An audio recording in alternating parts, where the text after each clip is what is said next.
Prologue. She had been feeling completely drained of energy. It's because you are carrying the little emperor, Nai said. Of course you are tired, Empress. You mustn't worry. Nai was her serving girl, and the only immortal in Shiwu Palace of the Ninth Sky who smiled at her and called her Empress. The other immortals all looked down on Su because Yihua had not formally wed her, and because she was not like them. She was just a mortal. Nai opened the window. A breeze blew through the room, and footsteps could be heard outside. His Majesty has come to pay you a visit, Empress, Nai said joyfully. With movements like a wooden puppet, Su pushed herself up from under the embroidered quilt and sat against the bed rail. She had no idea how long she had been asleep, but her head still felt foggy. She had only just woken up, but was still sleepy, extremely sleepy. She sank deeper into the quilt as the black-haired Prince Yihua, dressed in black, sat on the edge of her bed. Holding the quilt, she eased herself back. There was silence. She thought he must be angry.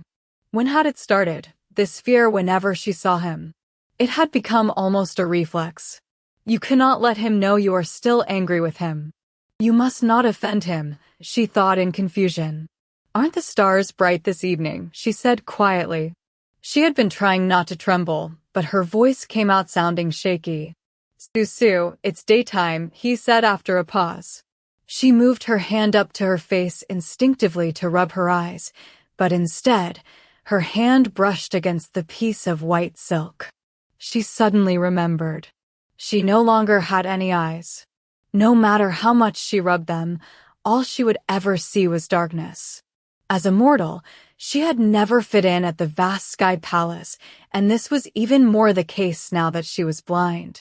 Yihua stroked her face in silence for a long time before saying, I will wed you up here. From now on, I will be your eyes. Su, I will be your eyes. The hand on her face was icy, and though it was a gentle gesture, it felt like a knife being thrust through her heart. She suddenly had an intense recall of last night's nightmares and became so afraid that she began to tremble and pushed him away. Now she felt even more afraid.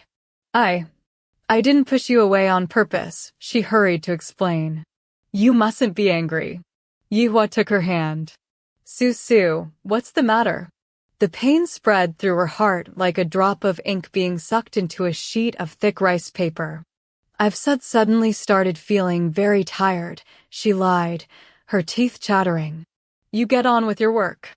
I'd like to sleep more. Don't worry about me. More silence. She really did not want him to worry about her anymore. What used to feel like a loving embrace from her beloved had now become unbearable.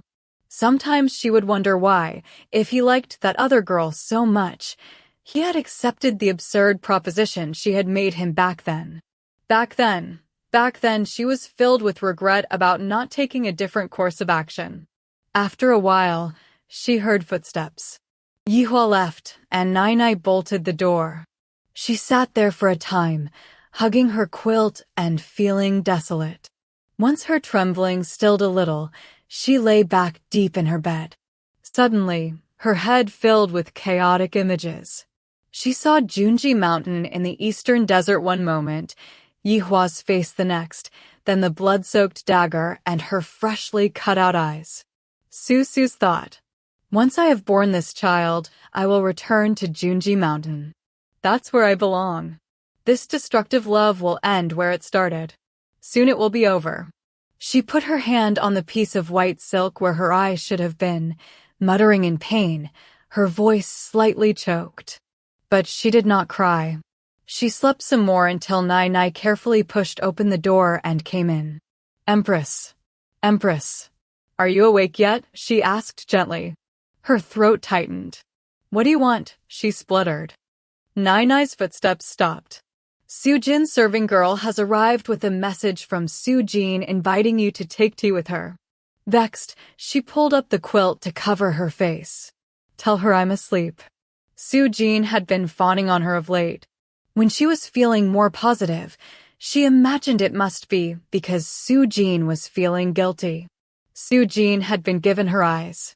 Su Su's blindness was her fault. Su Jin had made Yi Hua cut out her eyes. These people. She didn't wish to see a single one of them ever again. She didn't even wish to acknowledge one.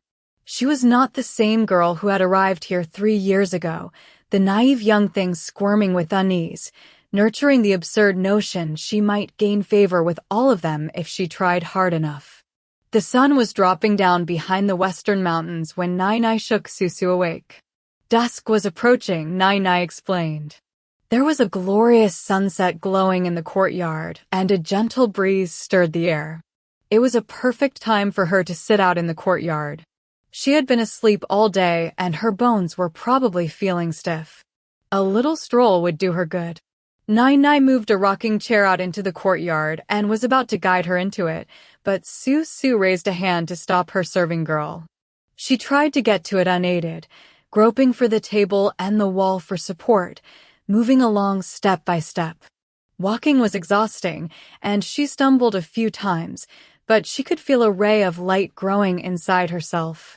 She had to learn these skills as soon as possible.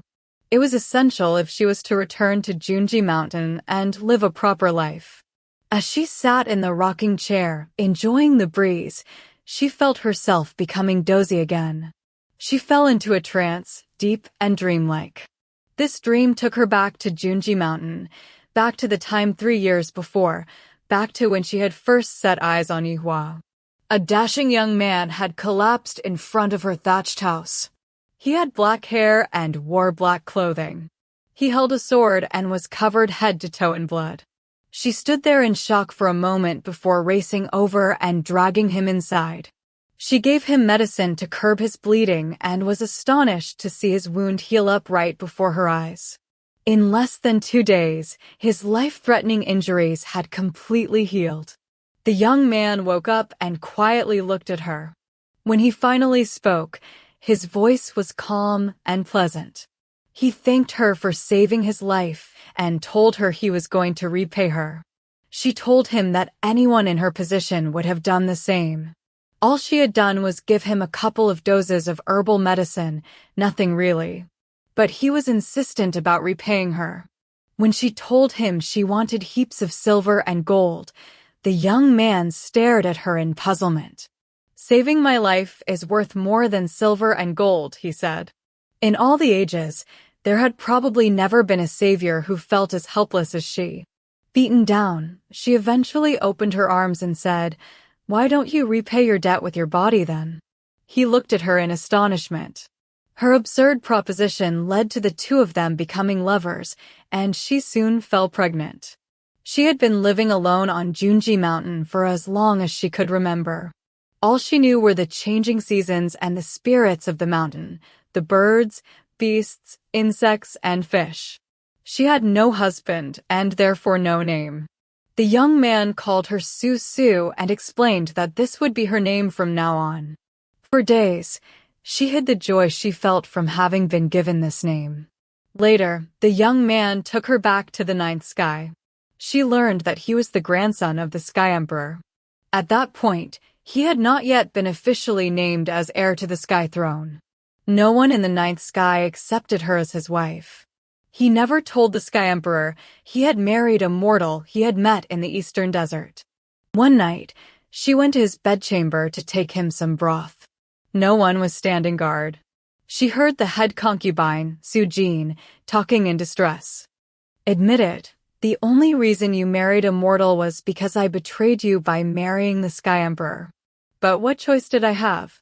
Is there any woman in the 4 seas and 8 deserts who could resist the Sky Emperor's affection? Tell me, Yi Hua, I'm still the one you love, aren't I? You only named her Su Su because it reminded you of my name, Su Jin." She woke up abruptly, filled with terror and drenched in cold sweat. Her dream had depicted the events of the past exactly how they had happened. She lay there motionless for some time before lifting a hand to stroke her protruding belly. It was nearly 3 years now since she had been with child. The baby had to be due soon. Darkness had fallen, but Nai had still not arrived to help her get ready for bed. She could not wash on her own yet and was forced to call out. Nai came over to tuck the embroidered quilt over Susu's legs. Wait up a little longer, Empress. His Majesty may still come to visit. She stifled a laugh. Yihua had not slept in her bedchamber once since the incident and would never do so again. However, she did not mind. If he did show up, they would just lie there in silence. She might actually end up angering him. Being here made her extremely vulnerable. She had not realized it before. She had thought he would always be there to watch over her, but that incident had been a front-on attack, and when the person who harmed you was the only one you actually trusted, she clenched her hands, which had begun to shake uncontrollably, making them into fists. If Yihua had told her he was in love with someone else when they were still on Junji Mountain in the eastern desert, she would never have made the absurd decision to marry him. She had not even been in love with him at that point. She had just been lonely, living by herself between the mountain and the emerald forest year in, year out. But he had not said anything. He had wed her in accordance with her custom and then taken her back to the ninth sky. That was when things turned murky. It wasn't as simple as it had been when it had just been the two of them on Junji Mountain. She caught constant snatches of gossip about her and the head concubine, Sujin. Susu had an innate ability to remain positive and had managed to blot out all the rumors. Anyway, she thought to herself, she was the one he had wed. They had bowed down and praised the great skies and the earth to make their vows. She was carrying his child, and all she could hope for was that one day, a love would blossom with Yihua. He seemed to have softened toward her of late. Even if he did not love her, she comforted herself with the fact that he must hold some affection for her. But then the incident had happened, and she had been woken up from her dream. The price had been losing her eyes, losing her sight. It had been a bright day with a gentle breeze.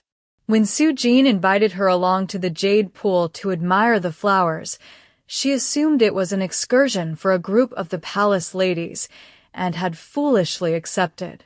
She arrived at the jade pool to discover it was just the two of them. Sujin dismissed her palace attendant and led her to the Immortal punishment platform, shrouded in mist. Sujin stood on the platform and gave a frosty laugh. Did you know that the Sky Emperor is about to name Yihua as official heir to the Sky Throne? At the same time as this, he will offer me to Yihua as his wife. Susu had never understood their immortal rules and games. She felt the blood surging between her chest and her belly, but felt unsure if it had been roused from anger or confusion. The concubine stood there in all her finery and laughed again. Yihua and I are in love, she said. The ninth sky isn't a place for a mortal. Once you've had your baby, you should jump down from this punishment platform and go back to wherever you came from. Susu didn't know if jumping off the platform really would take her back to Junji Mountain, and she had not considered leaping from the stage. Does Yihua want me to go back? She asked in confusion. I am his wife. I should be where he is. When she thought back over that conversation later, she realized how much of her own naivety and stupidity she had revealed to Sujin.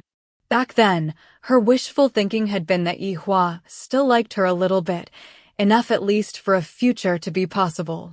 As long as he liked her a little bit, she would stay by his side. Sujin gave an amused sigh and grabbed Susu by the hand.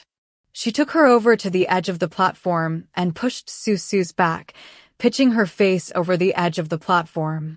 Panicked, Susu's hands wrapped around the wooden mast of the platform, but instead, it was Sujin who tumbled off the high platform. Before Susu realized what was happening, a black figure flitted past and leaped down off the platform after Sujin. Yihua stood with his arm around Sujin, looking coldly across at Susu, monstrous fury brewing in his dark eyes. Don't blame Susu. Sujin breathed weakly from his arms. I'm sure she didn't mean to push me. She just heard how the Sky Emperor was going to make me her wife, and she reacted impulsively. Susu opened her eyes wide in disbelief. She had clearly done nothing wrong. It wasn't me. I didn't push her. Believe me, Yihua, you have to believe me. Again and again, she tried to reason with the young man, sounding panicky and garbled, like a wretched fool. He waved a hand to silence her. Enough, he shouted in a deep voice. I know what I saw.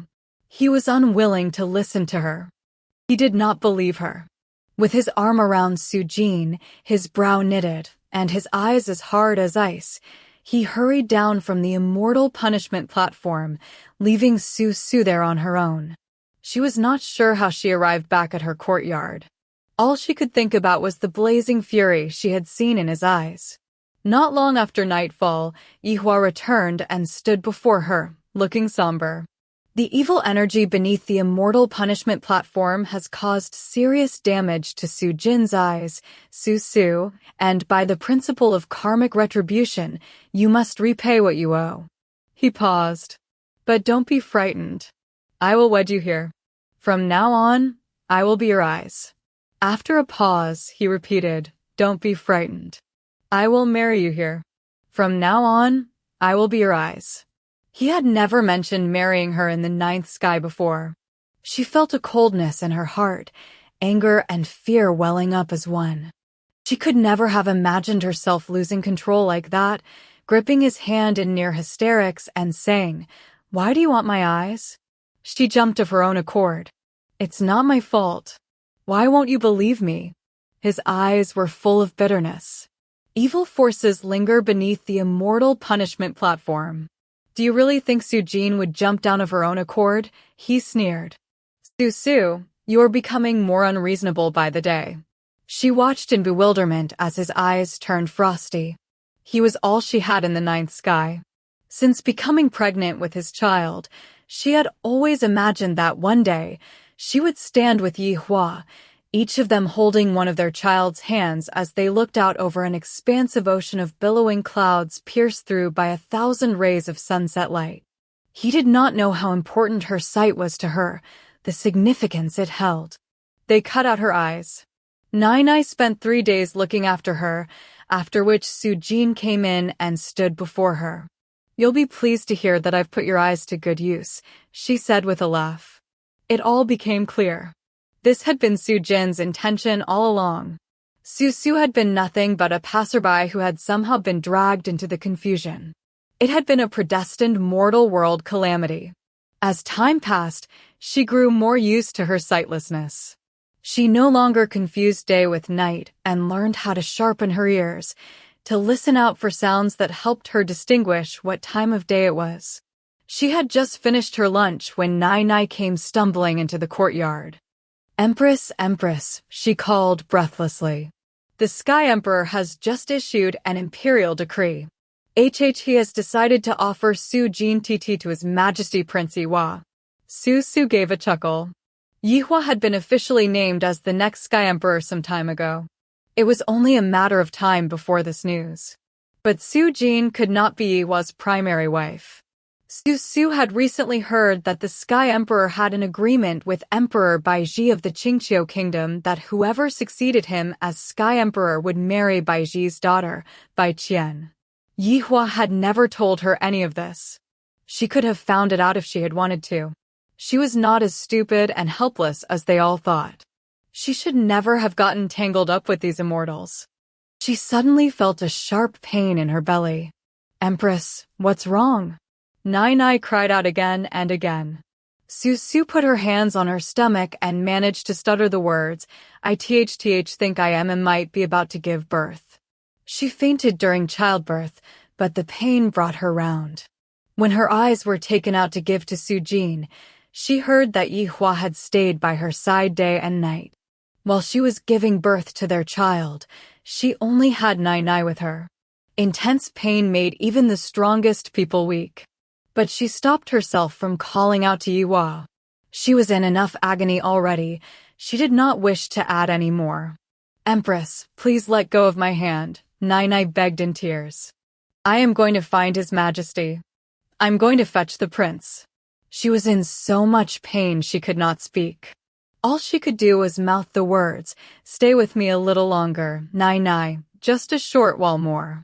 Nai cried even harder. It was a boy. She did not know when Yihua arrived, but when she awoke, she felt his hand around hers. His hand was ice cold again, and even though it made her shiver to hold it, she stopped herself from pulling her hand back. He held the baby and said, "Stroke his little face, Susu. You'll feel how much he looks like you." She did not move. She had carried this baby for 3 years. He had accompanied her for countless days and nights, and of course she loved her child, but she would not be able to take him back to Junji Mountain with her. She had already decided to leave him behind. She did not want to touch or hold him, to develop any form of attachment. Yihua stayed sitting by her side for a long time. He never said a word, not even when the baby fretted and cried. As soon as Yihua left, she called Nai over. She told her servant girl that she had given the baby the name Ollie.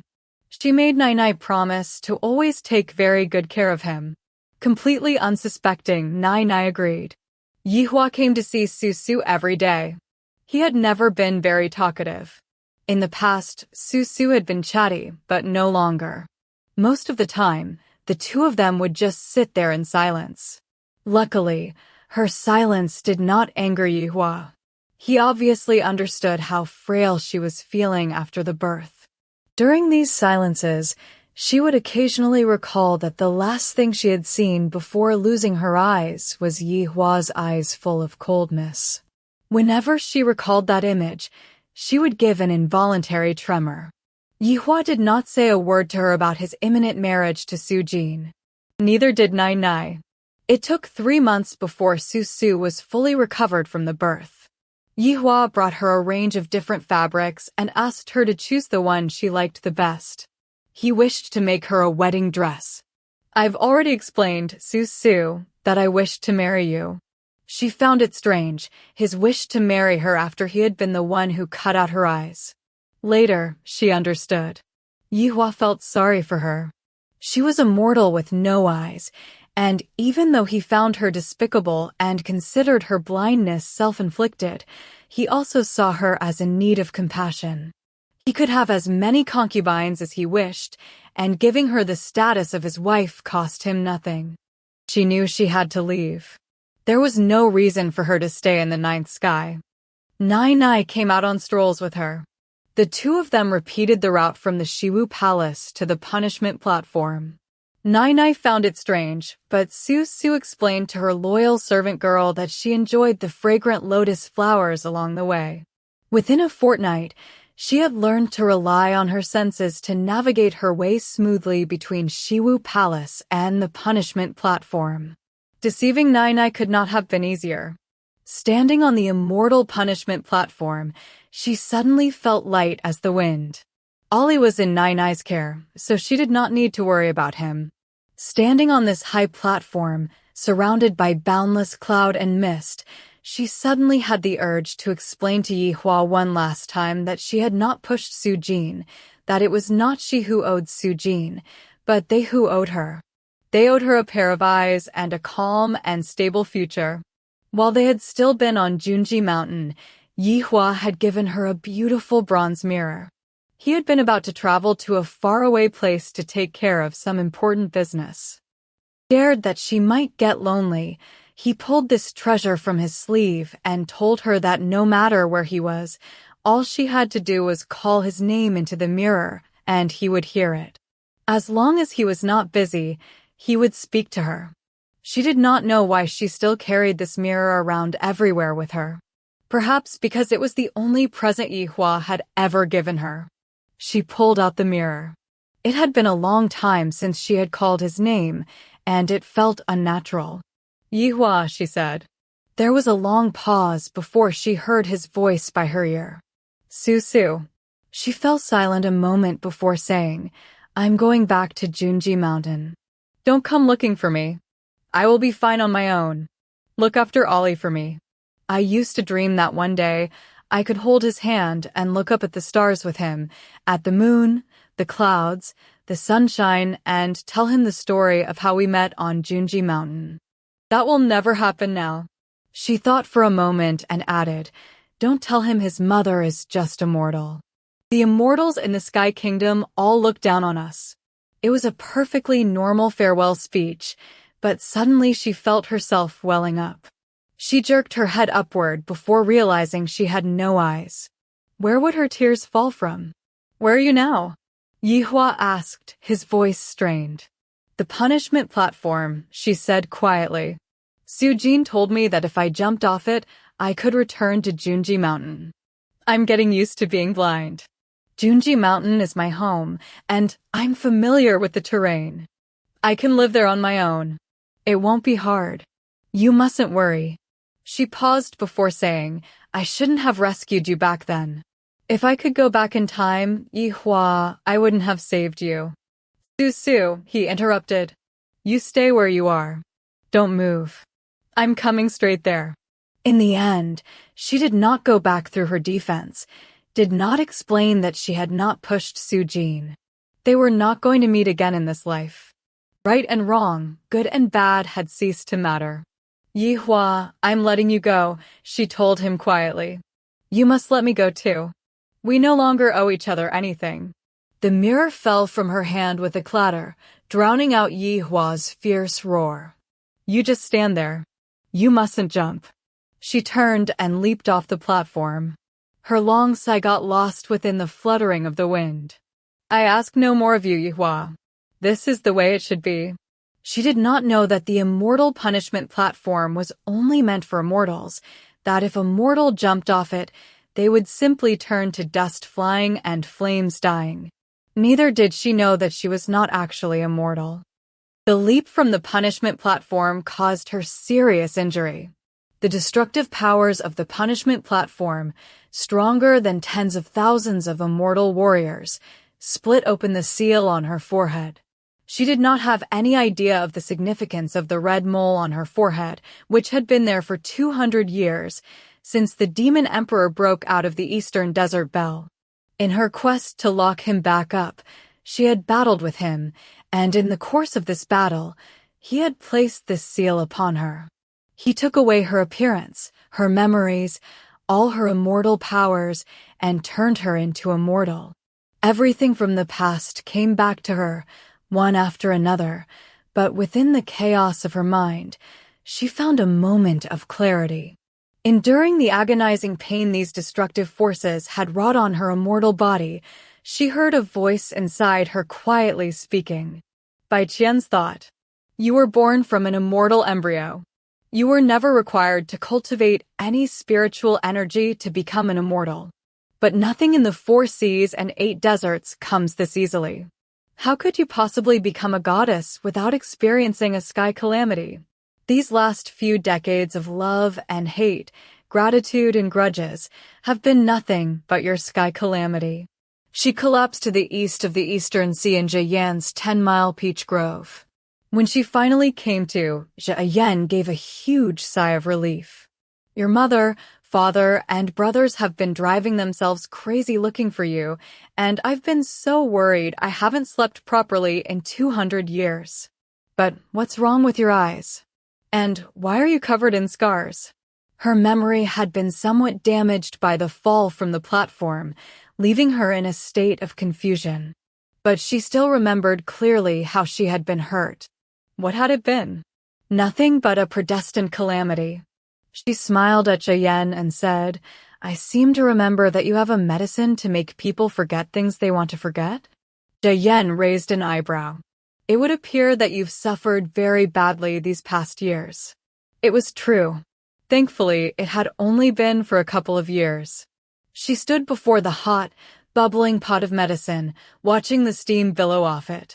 She gulped down the whole thing. Su from Junji Mountain ceased to exist. She had merely been someone dreamed up by goddess Bai Qian, the youngest daughter of Bai Ji, emperor of the Xianxia kingdom.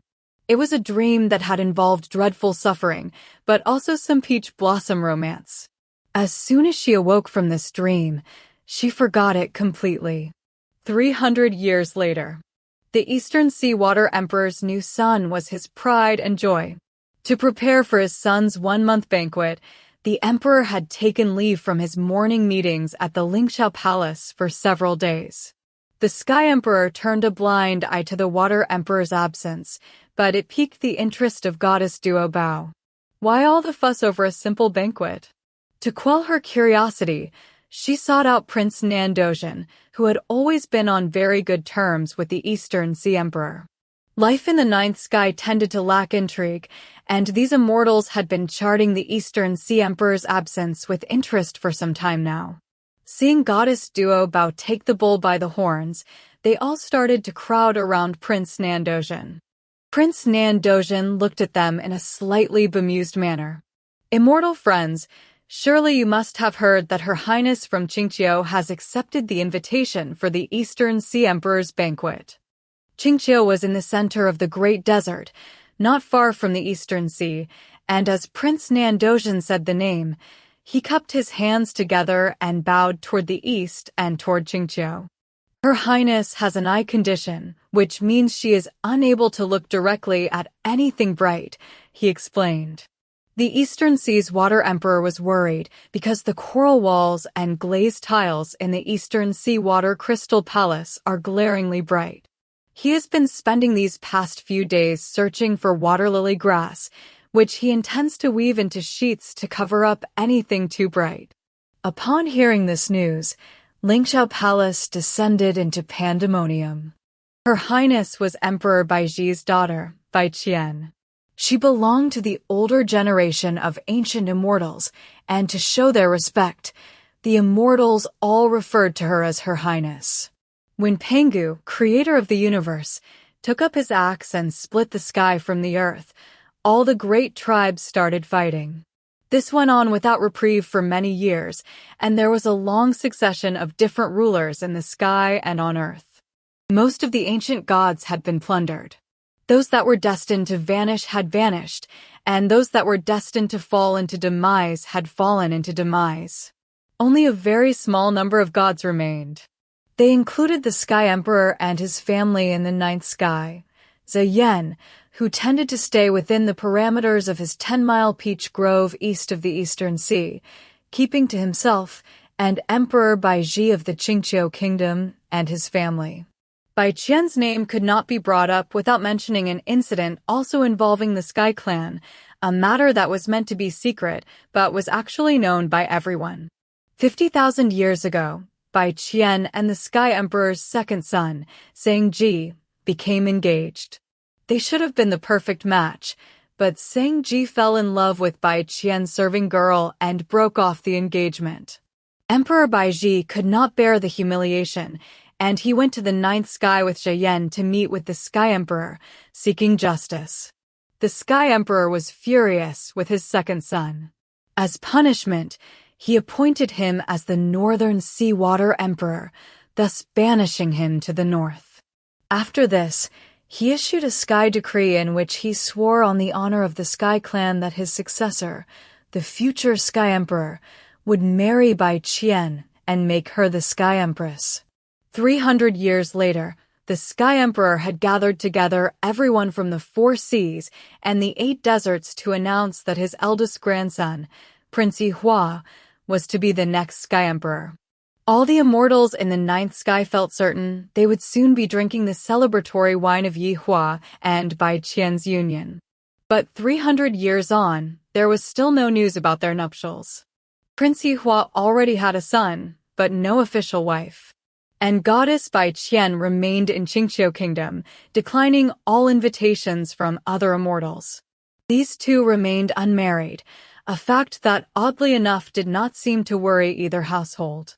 The audience of immortals gave a restrained sigh and talked admiringly about the Eastern Sea Emperor's good fortune.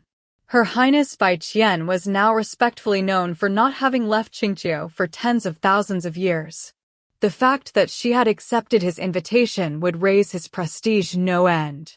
This really is a matter of great honor for him, Prince Nandozhen agreed with a nod. But the Eastern Sea Emperor has been feeling extremely anxious. He wasn't expecting Her Highness to accept his invitation, and so he invited the Northern Sea Emperor as well. In addition to that, a couple of days ago, he heard that Prince Yihua was taking a trip to the Eastern Desert with his son and planned to visit the Eastern Sea on his way back to attend the banquet. These three will certainly run into each other at the banquet, and the Eastern Seawater Emperor is terrified it could be a recipe for disaster. This ninth sky audience was mainly made up of older, more senior immortals who knew all about the situation between the Northern Sea Emperor, goddess Bai Qian, and Prince Yihua. But there was one who had only recently become an immortal. "Who is Her Highness from Xianxia?" she asked foolishly. "And why is there animosity between her, Prince Yihua, and the Northern Seawater Emperor?" This foolish young immortal was baffled by what she was told. With a look of utter fascination on her face, she shook the unpainted white fan in her hand and said, "So the Northern Sea Emperor willingly offended Emperor Bai Ji in order to marry Her Highness's serving girl? She must be astonishingly beautiful for him to have done that." Goddess Duo Bao covered her mouth and gave a cough. "I saw the girl once." Shangji made her kneel before the Sky Emperor alongside him, imploring his father to accept their love. "She is indeed a rare beauty, but she has nothing on her former mistress, Bai Qian. I've never seen Her Highness with my own eyes, but I've heard that she is even more beautiful than her mother." The immortal Prince of the North Pole was the oldest among them. "I saw Her Highness once," he mused, stroking his floor-length white beard. "I was still a boy serving under the Sky Emperor. I accompanied the Empress to Zheyan's peach grove to admire the peach blossoms. Her Highness was dancing under the branches of the peach trees. I was too far away to see much. I could make out her red dress through the magnificent blossoms. And the way she danced was full of grace, so full of grace." The assembly of immortals gave a collective sigh and expressed how sad it was for such an alluring beauty to have been jilted like that. "Fate always kept you on your toes," they commented, wringing their hands in distress before parting company feeling very satisfied. Chapter 1. The oldest daughter of the Rua River immortal family married into the Eastern Sea family, and within 3 years, she had borne the Eastern Sea Emperor a child, his first son and heir. Both families were extremely happy. The Eastern Sea Emperor was so proud of the son that he invited everyone between the sky and earth, even me, Bai Qian of Qingqiao, for a banquet to celebrate the boy's first month of life. Father and mother had been out of Qingqiao for hundreds of years now, wandering far and wide. And my brothers, big brother, second brother, and third brother had settled down one after another to start their own families in each of their portioned-off sections of the kingdom. Fourth brother was off in the eastern mountain, looking for his bird steed, Bai Feng, who had flown off. That left me alone in the foxhole, mistress of the house. I took the invitation over to the curtain of water outside the cave and held it up to the light. I remember hearing that my birth had been difficult for mother, and the great-grandfather of this Eastern Sea Emperor had sent their family's midwife along to help ease her suffering. I decided it was time to repay this favor. I picked out a night pearl and prepared to travel to the Eastern Sea. The night pearl, with its warm green glow, was the size of a pumpkin. It would be my gift to the Eastern Sea Emperor. My sense of direction was terrible, so before setting off, I went next door to Mystic Gorge's place to ask for a twig from the Mystic Gorge tree. The Mystic Gorge tree had black-grained wood and lustrous, multicolored flowers that could be used to light the way at night. As long as I had a twig from the Mystic Gorge tree on me, I would not lose my way. In the early days of the huge mists, Old Mystic Gorge actually used to be a Mystic Gorge tree growing on Jiaoao Mountain in the southern desert. While mother was pregnant with fourth brother, she and father had an argument. She ran from the house and got lost, ending up on Jiaoao Mountain. Father eventually found her, but he was so worried about her getting lost again that he dug up the only Mystic Gorge tree on Jiaoao Mountain and carried it back to Qingqiao, where he planted it on our doorstep. Qingqiao is an immortal paradise, and after 3,000 years of bathing in the sun and the moon and swirling in the energy of the seasons, this Mystic Gorge tree had cultivated enough spiritual energy to transform into human form. Another 3,000 years passed, and he became an earth god. Father gave Mystic Gorge a couple of bundles of bamboo as a celebratory gift, which Mystic Gorge used, along with some thatching, to build himself a 3-room hut next door to the foxhole, thus becoming our closest neighbor. Mystic Gorge handed me my twig with a despondent look on his face, though I couldn't imagine what might be bothering him. I considered asking, but knew that if I did, I would probably be trapped there listening to him for a long time, and so decided not to meddle. I took the twig, summoned a lucky cloud, jumped aboard, and soared in the direction of the Eastern Sea. Third brother had heard that I was going to the Eastern Sea to attend the banquet, and he had asked if I would go first to Xianxia's peach grove to ask for 2 bottles of peach blossom wine. When I was small, Mother told me that Xianxia was the first phoenix to be born after the sky was split from the earth, back in the age of primal chaos. He had been raised by Father of the Universe, and he was several ranks higher than the present Sky Emperor. When I was a child, Father and Mother took me to see Xianxia. He raised an eyebrow when he saw me before giving Father a smile and saying, "Is this your new baby daughter? How lovely they are at this age." Tens of thousands of years before, Xianxia asked Mother to marry him, even sending a betrothal gift to her family home. But Mother had her heart set on Father, a man so stubborn and unyielding, he found it hard even to nod his head. Xianxia and Father had a hearty battle over Mother, after which they became close as brothers. Father and Mother got married on New Year's Day. Father sent a sedan chair with 8 carriers to welcome her to Xianxia, and Xianxia was invited to act as master of ceremonies at their wedding. Xianxia was an exceptionally skilled winemaker, even though he himself did not indulge in feasting, gambling, or drinking. He saw himself as a mysterious god who has shunned the 3 unwholesome roots and retreated from the mortal world, who has refined interests and even more refined tastes. Anytime an immortal invited him to drink and make merry with them, he would simply give a laugh and ignore it. Knowing this, any immortal who invited him did so merely as a gesture of affection for a god who enjoyed a high ranking within the immortal realm despite serving no great function. He had become far too settled in his own surroundings. Gradually, other immortals came to understand this, seeing him as an idle god who was to be respected but not approached, and over the years, they lost enthusiasm for sending him invitations. Xianxia lived a pure and simple life and was wholeheartedly devoted to his peach grove. I arrived at the edge of the Eastern Sea and counted off the hours using my fingers. I still had a day and a half until the official start of the banquet.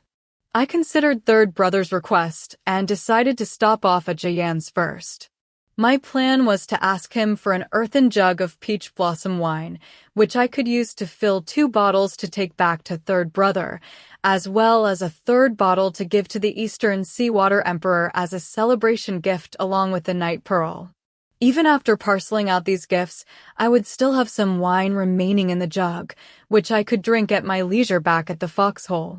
It was the height of the peach blossom season, and the 10-mile peach grove was awash with flowers. The blossoms covered the mountains and plains with their lustrous brilliance.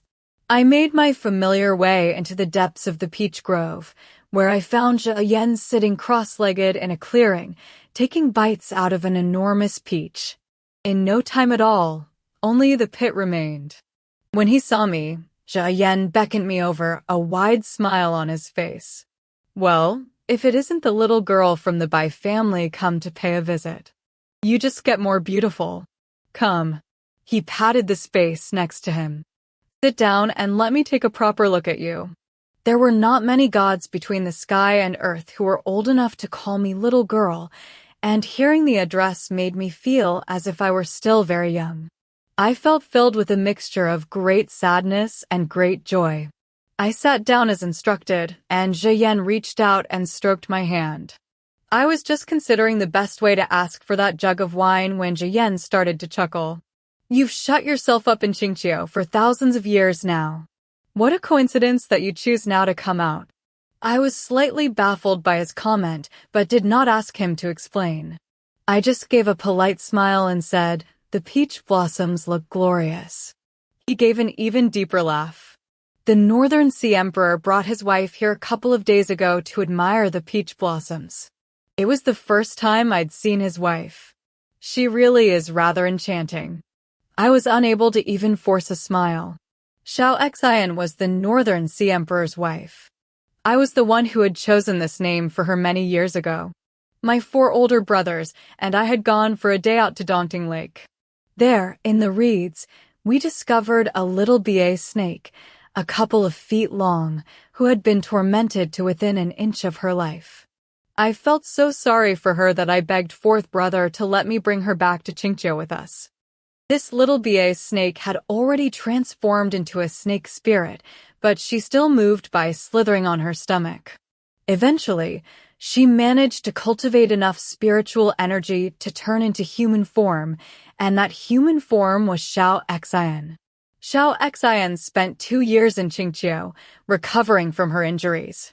Once she was better, she told me she wished to stay with me and repay my kindness. Father and mother had already left Xianxia by then, and 4th brother was in charge of the foxhole. He arranged for Xianxia to become my serving girl. We had never had servants in the foxhole before that, and I had been the one doing the sweeping and all the other housework. I was so happy with my newfound leisure time that I was rarely inside after that. Instead, I spent morning to night out, either at 2nd brother's, 3rd brother's, or Xianxia's. I spent 200 years of carefree days until father and mother returned with the news that they had found me a husband. Tang was the Sky Emperor's beloved 2nd son, who lived with him in the 9th sky. He had not been banished to the Northern Sea at that point. The Sky Emperor announced my engagement to Xianxia in front of the entire 4 seas and 8 deserts. There was not a single immortal who did not hear the news.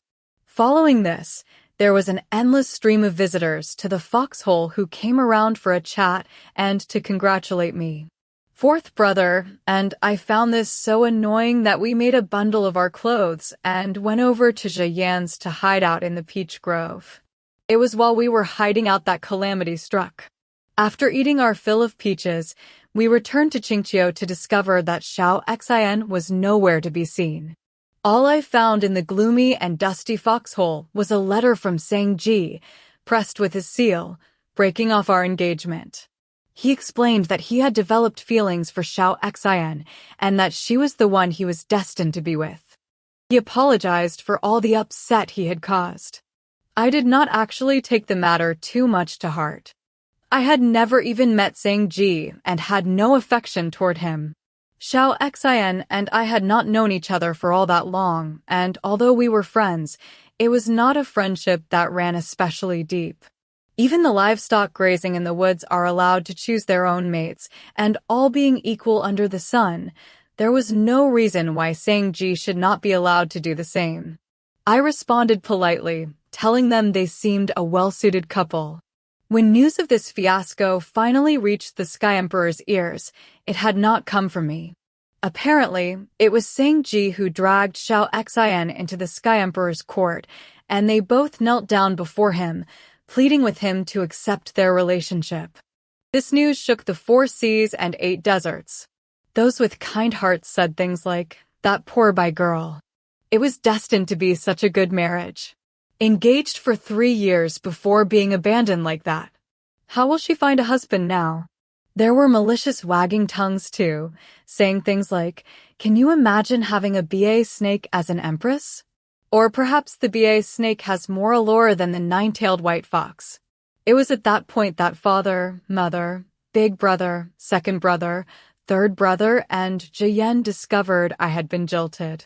Xianxia came straight over to find father and mother and dragged them all the way to the 9th sky to seek justice from the Sky Emperor, although what exactly that entailed I am not too sure. All I knew was what followed. Xianxia fell out of favor with the Sky Emperor and was immediately appointed as the Northern Sea Emperor, an even lowlier position than that held by his younger brother, Liansong, the 4 Seas Emperor. Any discerning person could see that he had effectively been banished. His marriage to Xianxia was never recognized. Father only made one comment on the subject. That son of a bitch has gotten off far too lightly. Jia Yan was more philosophical. Both enjoying the drama while also feeling sorry for me, he said, ruining his life prospects over a woman. What a fool. I was young and naive and felt as if Sang Ji and Xiao Xin were two protagonists in a drama that had nothing to do with me. Later, the Sky Emperor stood before his court and issued a sky decree that stated that the future Sky Emperor, as yet undecided, would marry me, the youngest daughter of the Xianxia kingdoms by family, making me the Sky Clan's future empress. It was a grand gesture made with kindness. But it was too grand, and to avoid in-family rifts and rivalry, all the Sky Emperor's other sons categorically ignored me. Naturally, I was given no input in the matter. To avoid getting on the wrong side of the Sky Clan, no other immortals dared to send betrothal gifts to Father to ask for my hand in marriage either. I was left high and dry, an unmarriageable immortal maid. Eventually, the Sky Emperor named his oldest grandson, Prince Yihua, as his successor. I knew nothing about him. All I heard was that the Sky Emperor had become despondent following Sang Ji's banishment, unsure of which of his remaining unremarkable sons should succeed him. Fortunately, 3 years later, his oldest son gave him a grandson, an astonishingly bright and talented boy, and the Sky Emperor, an old man now, was freed from his despondency and able to feel joy once again. Yihua was that bright and talented grandson. According to the Sky Emperor's earlier decree, as heir to the Sky Throne, this young immortal Prince Yihua was also my future husband. I had heard that Yihua already had a concubine named Su Jin, who had been bestowed on him by his grandfather as a display of favor. Yihua had a young son too, and I assumed that he was not going to be brimming with enthusiasm at the idea of our marriage. Even though I had no other love interests, I could not get past the fact that he was 90,000 years my junior. In terms of seniority, he would be referring to me as Your Highness, but in terms of age, it would be more like ancient ancestor. Because of the age difference, I found it impossible to actively pursue the marriage. The fact that we had been engaged for so long without giving any sign of getting married had become something of a joke within the 4 seas and 8 deserts.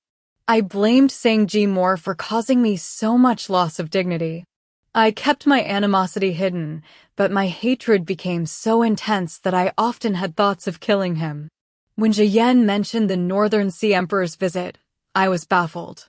It was clearly not his intention to taunt me. There must therefore have been something he wished to tell me, some morsel of gossip he wished to share. I tried to look cheerful and pricked up my ears to listen to what he had to say. The laughter lines radiating out from the corners of his mouth thickened. That young girl is suffering from terrible morning sickness. In a few tens of thousands of years, she has given the Northern Sea Prince 3 children. This will be her 4th. Those BA snakes have remarkable reproductive capabilities. Her morning sickness has left her craving peaches, and she has been begging for them day and night. Peach blossoms are in abundance at this time of year, but finding peaches is a different matter. This is the only place in the sky and earth that has them, and that's why the Northern Sea Emperor and his wife made their way shamelessly to my door. They had come such a long way, and I felt it would be cruel to refuse them. I looked up at him, and then lowered my head to smooth out the creases in my dress. I had always seen Jia Yan as extended family, and had imagined that he would see our enemies as his enemies too. His generosity toward the Northern Sea Emperor burned with betrayal. Jia Yan looked at me, and then burst into laughter. Look at your face, you've gone green with anger. All I did was give them a couple of contraceptive peaches. I lifted my head sharply just as he was lowering his, and we bashed against each other. He did not seem to notice. Look at you, he continued mockingly. As soon as you heard that I gave this groveling young couple a few contraceptive peaches, your heart softened toward them. All those peaches will do is delay the Northern Sea Emperor's 5th child for 20,000 years or so. It's not going to do them too much harm, and it doesn't make me such a wicked person. If it was just a matter of delaying the Northern Sea Emperor's fifth child, I was not going to worry about it. A contraceptive peach was not going to kill anyone. And anyway, by jilting me, Shangji had brought this misfortune on himself. Jiyan had taught them a lesson, and for that I was grateful. Jiyan consoled me further with a string of curse words about the bastard Sky Emperor and his lineage of bastard children and grandchildren. When he finished cursing the Sky Clan, he asked after my family. Jiyan always had an endless supply of gossip, and whenever I visited him, I would ask him to indulge me and receive an eclectic assortment of anecdotes. I had arrived there with my request for that earthen jar of peach blossom wine firmly in mind, but soon I was dizzy with conversation, the talk of families and secrets pulling a veil over the reason why I had come to see Jiyan at all. Night had begun to close in when Jiyan reminded me of my purpose. Your third brother asked me for 2 bottles of wine. I've buried them by the jade pool behind the mountain underneath that bare-looking wild ginger tree. Sleep there tonight, and you can dig out the wine and take it back to third brother. Those are the only 2 bottles, so make sure you don't spill any and don't drink any on the sly. How mean you are, I said with a pout. He leaned forward and stroked my hair. You really mustn't drink any on the sly. If you do want some wine, take it from my cellar tomorrow. You're welcome to as much as you can carry. Something occurred to him that made him smile, and he added, I wouldn't go walking around tonight if I were you either. There's another guest staying here, and it's probably for the best that you 2 don't run into each other. I bowed and gave thanks for the wine. Despite his warning, I had already made up my mind to indulge myself with the wine. These trips to the 10-mile peach grove took a lot more out of me than they used to. Tonight I would drink from the buried bottles. Tomorrow I would go to his cellar and take as much wine as I could carry. His suggestion not to venture out was unnecessary. I was fond of neither drama nor roaming around at night, and I liked social interaction even less. I was not the slightest bit interested in who this other guest might be, and if I could avoid them, I certainly would. Chapter 2. The little thatched hut that fourth brother had helped Jiyan build was still standing precariously next to the jade pool. Whenever I came to the peach grove, this was where I stayed. It had always seemed run down, even back when I was coming to the grove regularly. Tens of thousands of years of blustering wind, pouring rain, and blazing sun had stripped the hut of any beauty, but still it stood. I pulled out the night pearl to cast some light inside the dark hut. The glow of the pearl revealed that Jiyan was still meticulous about everything and that the bed in the little hut had been made up just how I liked it. There was a stone plow leaning against the wall next to the door, which I had used to dig holes and plant peach seedlings when I was younger. I laid my fingers on it again now, those 2 bottles of peach blossom wine not far from my mind. The moon in the ninth sky was unusually round, and under the light it spilled, it was easy to find the wild ginger tree that Jiyan had told me about. I used the stone plow to dig into the earth beneath the plant and found myself in luck.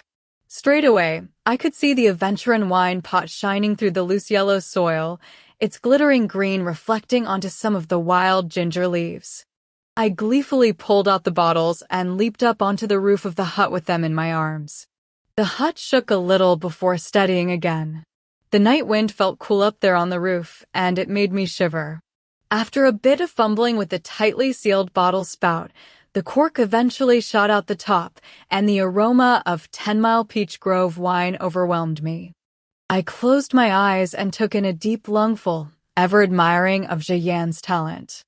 I had not been given many opportunities for romance in this life, but I did have one great love, and that was wine. When drinking, it was important to complement the wine with the right blend of natural conditions, scenery, and company. This evening's moon was full, and there were bright clusters of stars overhead. The Eastern Sea Peach Grove provided the scenery, and there were several crows perched on the roof of the hut beside me, giving certain company. I took a few slurps from the mouth of the bottle, smacking my lips and letting the wine wash over my tongue. I sensed something slightly different about the flavor of this bottle of peach blossom wine. I took swig after swig, and although I did not have any snacks to accompany it, looking out at the cold moon reflected onto the surface of the jade pool provided a nice diversion, and, before long, I had finished half a bottle.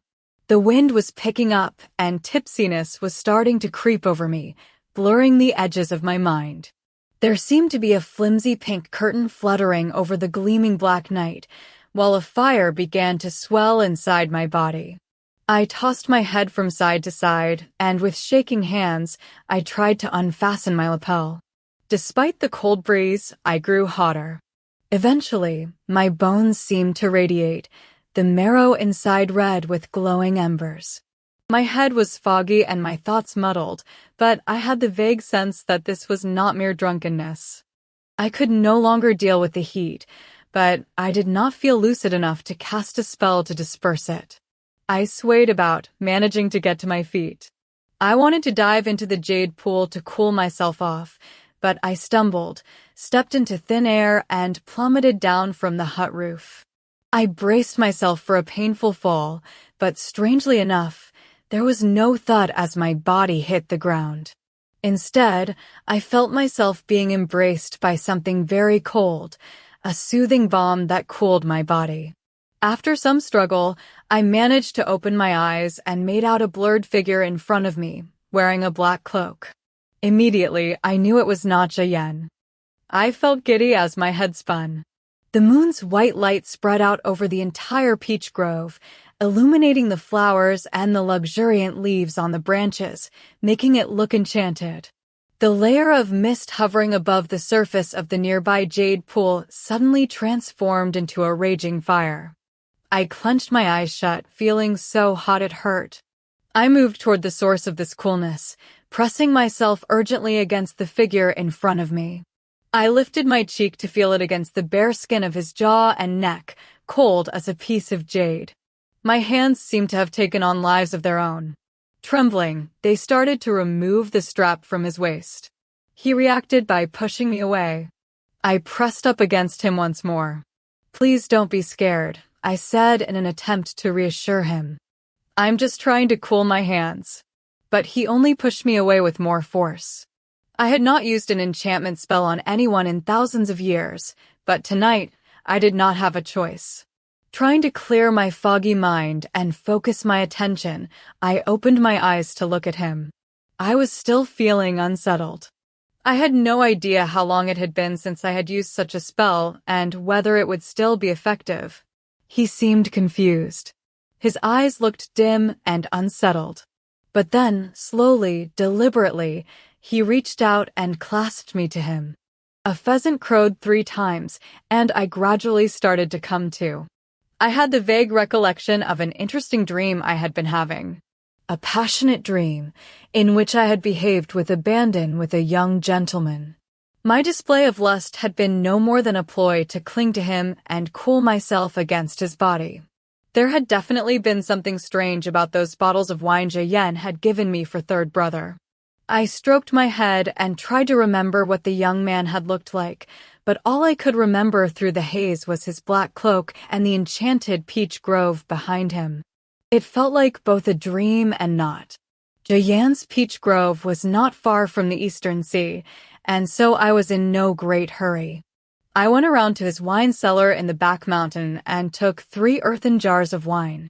I placed these in my sleeve pockets along with the 1 full and 1 half-empty bottles from last night and went to bid farewell to Xianxia. He went on about how when I got back to Xianxia, I was to ask 4th brother to come over and help him plow the 2 thin strips of land in front of the mountain. That might not happen. His bird steed, Bai Fong, flew away and 4th brother has been out looking for him, I explained. It has been a while since he's been in the foxhole. Xianxia looked serious for a moment, rare for him, before giving a long sigh. I knew I shouldn't have helped him to capture Bai Fong from the western mountains. Well, you live and learn. I offered a few words of comfort, and he took a few fresh peaches from his sleeves and gave them to me as refreshment for the journey. Looking up ahead of me, I saw the surging blue waves of the eastern sea and puff after puff of lucky clouds in the sky. It was an auspicious day, and you could sense that all the immortals were gathering. I pulled a piece of white silk scarf, 4 fingers wide, from my sleeve and fastened it tightly around my eyes in preparation to enter the water. The Eastern Sea Water Crystal Palace was wonderful, but extraordinarily bright, and for the last 300 years, I had been suffering from an eye condition that made me sensitive to bright lights. It was a congenital defect, according to Mother. Her pregnancy with me had coincided with a great flood evoked by the Sky Emperor to punish the inhabitants of the 4 seas and 8 deserts. Mother had been suffering from morning sickness at the time, and all she could eat was the fruit from Hshu Mountain. The floods, however, rose so high that the waters reached Hshu Mountain, making the whole area barren and denying Mother her fruit. With nothing else she could eat, she became painfully weak, and when she gave birth to me, a scrawny little fox cub, I had this strange eye condition. The fault in my eyes remained dormant inside me for thousands of years, but 300 years ago, following a bout of typhoid, it flared up. It was extremely tenacious, and no elixir made any difference. Wise Mother got Father to collect some mysterious light from beneath the yellow springs and use it to create a strip of white silk that would provide me with total blackout. Now, whenever I ventured into dazzlingly bright places, I wore it to shield myself from the light. I dipped my hand into the shallow water. The eastern sea water was cold, and a shiver ran up my arm. I summoned some immortal energy to protect myself from the chill. I was in the middle of casting the spell when I heard a girl behind me calling, "Big sister? Big sister." Father and Mother had given birth to only my 4 older brothers and me. I was no one's big sister and certainly had no female siblings. Confused as to who might be calling me, I turned around and came face to face with a line of young girls in silk costumes, presumably family members of one of the banquet's immortal guests. The girl in purple at the front of the line glared at me. "Why didn't you answer our princess straight away?" I looked blankly at the 7 girls. The young girl in the middle was dressed in white and had the heaviest golden headpin and the biggest pearls on her embroidered shoes. I stooped and gave her a nod as I asked, "Why were you calling me?" The young girl in white had cheeks like white jade, which suddenly reddened. "My name is Green Sleeves. I saw that you were shrouded in immortal energy and thought you must be heading to the Eastern Sea Banquet. I wanted to trouble you for directions. I didn't notice your eyes." White silk made from the mysterious light beneath the yellow springs was not the same as normal white silk, and covering your eyes with it did not stop you from seeing. As long as I had my mystic gorge tree twig, I would have no problem finding the palace. "You're correct. I am heading to the banquet," I told the girl with a nod. "And my eyes are fine. You can follow me." The girl in purple who had spoken up before now revealed her true spirit. "Our princess speaks to you, and you respond with that attitude. Do you not know who our princess?" The princess tugged at this girl's sleeve to silence her. Young immortals these days were most intriguing, so much livelier and more willful than I was at their age. Striding along beneath the water could be quite dull, and soon Princess Greensleeves' serving girls were chattering to each other. They muttered all along the way, providing me with a source of light entertainment as I walked with them. "I think that Big Princess shook us off deliberately so that we wouldn't get to the banquet, and she could be the cream of the crop," one girl said. "Well, what she doesn't know is that we can find our own way there. We'll have to give her a big dressing down in front of the Water Emperor when we get there. He'll punish her by sending her off to the Southern Sea for a few hundred years. That will give her a chance to think carefully about what she's done. We'll see if she dares to behave so terribly again after that." So they're family members of the Southern Sea Water Emperor. "Big Princess may be beautiful, but she's not a drop in the ocean compared to our princess," another said. "Don't worry, Princess Greensleeves. As long as you are at the banquet, Big Princess will not get a look in." I was witnessing squabbling and rivalry between sisters, it would seem. The Sky Empress may already have been named, but Prince Yihua is unlikely to have eyes for that old Xianxia woman, another said. She's 140,000 years old, several times older than our family's prince, even. I feel so sorry for Yihua.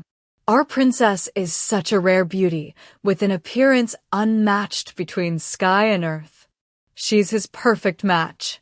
If she manages to get Yihua to fall in love with her during this banquet, it will be the first good thing to have happened since Panga split the sky and earth. I was stunned to realize that that old Xianxia woman they were speaking of was me.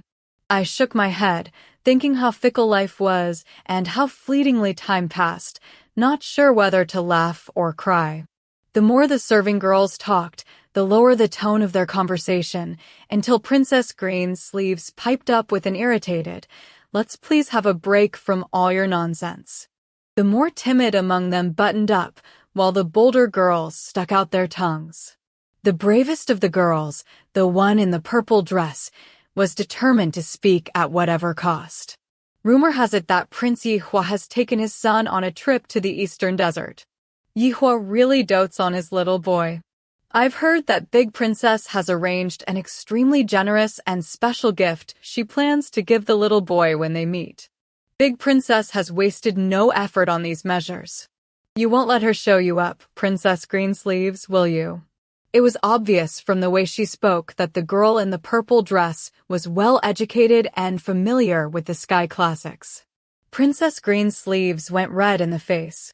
Big sister and I chose that gift together, she explained. Who knows if the little prince will like it or not, though. The princess and her serving girls started to bicker. I walked ahead, feeling slightly dismayed. I had not considered that Yihua, this bright and talented young man who had made his grandfather, the Sky Emperor, so proud, might also be such a heartthrob. Before I had even met him, I had come across two girls nurturing tender peach blossom feelings for him. Adept at both military matters and affairs of the heart, this generation's young gods really were something. We walked for over an hour before finally arriving at the Water Crystal Palace, located 3,000 feet beneath the Eastern Sea. I was getting nervous that I might have chosen the wrong fork in the road, as the huge palace hall up ahead looked nothing like how I remembered. There was nothing whatsoever connecting it with its name, not a glimmer of sparkling water crystal. Princess Greensleeves looked similarly taken aback. "What has this been covered with, water lily grass?" she asked, pointing at the dark green palace wall. "Yes, I suppose it must be," I said, though I was quite unsure myself. I was wrong to have doubted old Mystic Gorge's twig, however. It turned out that this dark and gloomy palace was indeed the Eastern Sea Emperor's Water Crystal Palace. The two court attendants standing at the palace gate were rendered speechless at the sight of Princess Greensleeves. They hurriedly accepted her invitation and led the 8 of us inside, parting the flowers and brushing aside the willows as we went. As I walked farther inside, I discovered that the formerly dazzling Water Crystal Palace was now even gloomier than Father and Mother's foxhole. Fortunately, the path had been hung with night pearls emitting a soft glow, which prevented me from stumbling and falling. It looked as if the banquet would not start for another few hours, even though there were plenty of immortals already in attendance. They had gathered in the great hall, huddled in groups of 2 or 3. I thought back to Father's birthday banquet some time ago, at which all the guests had shown up, but none of them on time. All the immortals, young and old, had shown equal enthusiasm by showing up early for the Eastern Sea Emperor's son's 1-month banquet.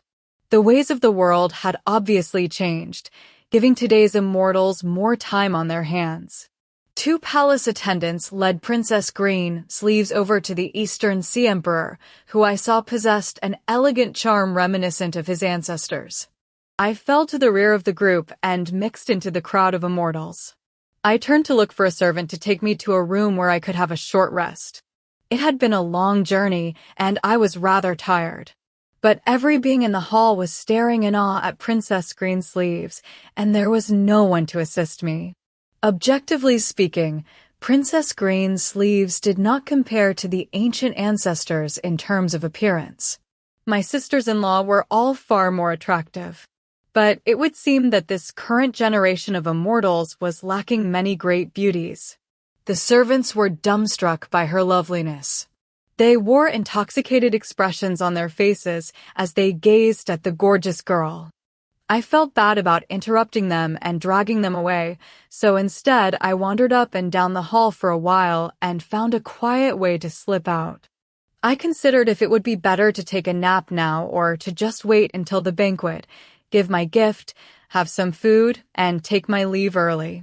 I remembered that despondent look on Mystic Gorge's face as he had seen me off. I had not asked him about it for fear I would be stuck listening to him go on, but now that I had a moment to reflect on it, I started to feel intrigued and was eager to go back and ask him what was wrong.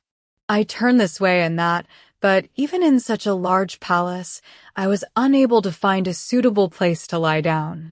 I was just about to head back into the Great Hall, but when I turned, I realized that I didn't know the way. I poked around inside my sleeve, but my Mystic Gorge tree twig had disappeared. With my dismal sense of direction, I was going to have to pray if I wanted any hope of finding my way back to the banquet before it finished. As I stood there, unsure of which direction to walk, I remembered a philosophy that fourth brother had taught me, one that had stuck with me ever since. There were no paths or roads when the world began. It was only our random walking about that created them. Losing the Mystic Gorge twig at this moment gave me two options. Either I could sit still and wait to be found, or I could take my chances by picking a direction and wandering. The path I chose led me straight to the Eastern Sea Emperor's back garden, which was decorated in luscious green, exactly like the rest of the palace. It had the feel of a maze, and I walked around for more than an hour without coming across a way out. After a few hours of drifting about in circles, I decided to ask fate for advice. As I approached a fork in the road, I bent down to pick up a branch. I held it in my palm, closed my eyes, and threw. The branch fell pointing toward the path on the left. I brushed the broken bits of leaf off my fingers and started walking toward the path on the right. Fate has always been a bit of a rascal, and whenever I was required to ask him for advice, I found it sage to act against what he said. I had been wandering around this back garden for such a long time and had not seen so much as a sea serpent, but only 100 steps after dropping my branch and going against the advice of fate, I came across a boy who was so plump and pale he looked like a living, breathing sticky rice dumpling. This white and tender little rice dumpling child had his hair coiled into two buns, one on each side of his head, and wore a dark green embroidered gown. He was perched on top of a cluster of green coral, and if I was not looking carefully, I might have mistaken him for part of the coral and missed him completely. He looked like an immortal's son. He had his head down, engrossed in pulling the water lily grass off the coral. I watched him for a while before walking over to say hello. "Little sticky rice dumpling, what are you up to over there?" "I'm pulling up these weeds," he said without lifting his head. "Father Prince told me that the coral hidden beneath these weeds is the most beautiful thing in the whole of the Eastern Sea. I've never seen it, so I'm pulling off the weeds to have a look."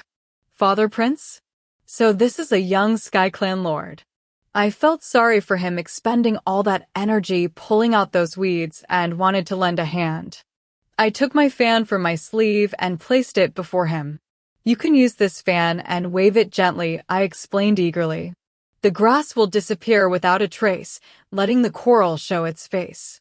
He pulled a handful of weeds with his left hand and took the fan from me with his right and started to give it a little wave. A wild wind suddenly rose up from the ground, and the whole palace shook 3 times. Waves of dark ocean water crashed down from 10 feet above us with a huge roar and the energy of a sword being whipped from its sheath or a wild horse throwing off the reins. In a matter of minutes, the Eastern Sea Emperor's water crystal palace had undergone a complete transformation and was now glittering brightly. I was speechless. The power my cloud fan yielded was completely dependent on the immortal power of the person in whose hands it was held. I had not expected this young sticky rice dumpling to have such impressive powers. I wanted to clap my hands and praise him, but I held back. Sticky rice dumpling tumbled to the floor and landed on his bottom. He looked at me in utter shock. "Oh no, have I caused a catastrophe?" he squealed anxiously. "Relax," I told him. "You haven't caused a catastrophe. I was the one that gave you the FA." Before I had finished my sentence, I saw Sticky Rice Dumpling's eyes open wide. I assumed seeing the strip of white silk covering most of my face must have frightened the young child, and was just about to put my hand up to cover it, but he rushed over and grabbed my leg, shouting, "Mother." I was stunned and silent. He continued to hug my leg and give these heart-rending cries. "Mother, mother," he wailed. "Why did you abandon me? Why did you abandon Ollie and Father Prince?" He stopped to give his streaming eyes and runny nose a good wipe on the corner of my skirt. Cowed by his crying, I racked my brains, trying to recall if I had ever, in all my thousands of years, done anything that could be construed as abandoning a husband and child. As I was considering this, I suddenly heard a deep voice behind me. "Su-su." Little Sticky Rice Dumpling jerked his head up and called out, "Father Prince," in a quiet voice. He was still clinging to my leg so tightly that it was impossible for me to turn around. Since I was so much older, it felt wrong to bend down and pry his fingers off me by force, so I just stood there with him clinging to me like that. Father Prince came around and stood in front of me. He was so close that with my head lowered, all I could see was his black-soled cloud boots and the corner of a black cloak embroidered with a faint cloud motif. "Su-su," he sighed. I realized he had been addressing me before.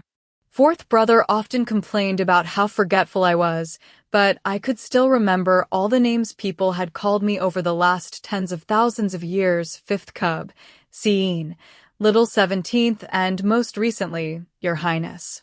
But never had anyone called me Su-su. Luckily, Sticky Rice Dumpling let go of my leg at this point to rub his eyes, and I was able to take a hasty step back.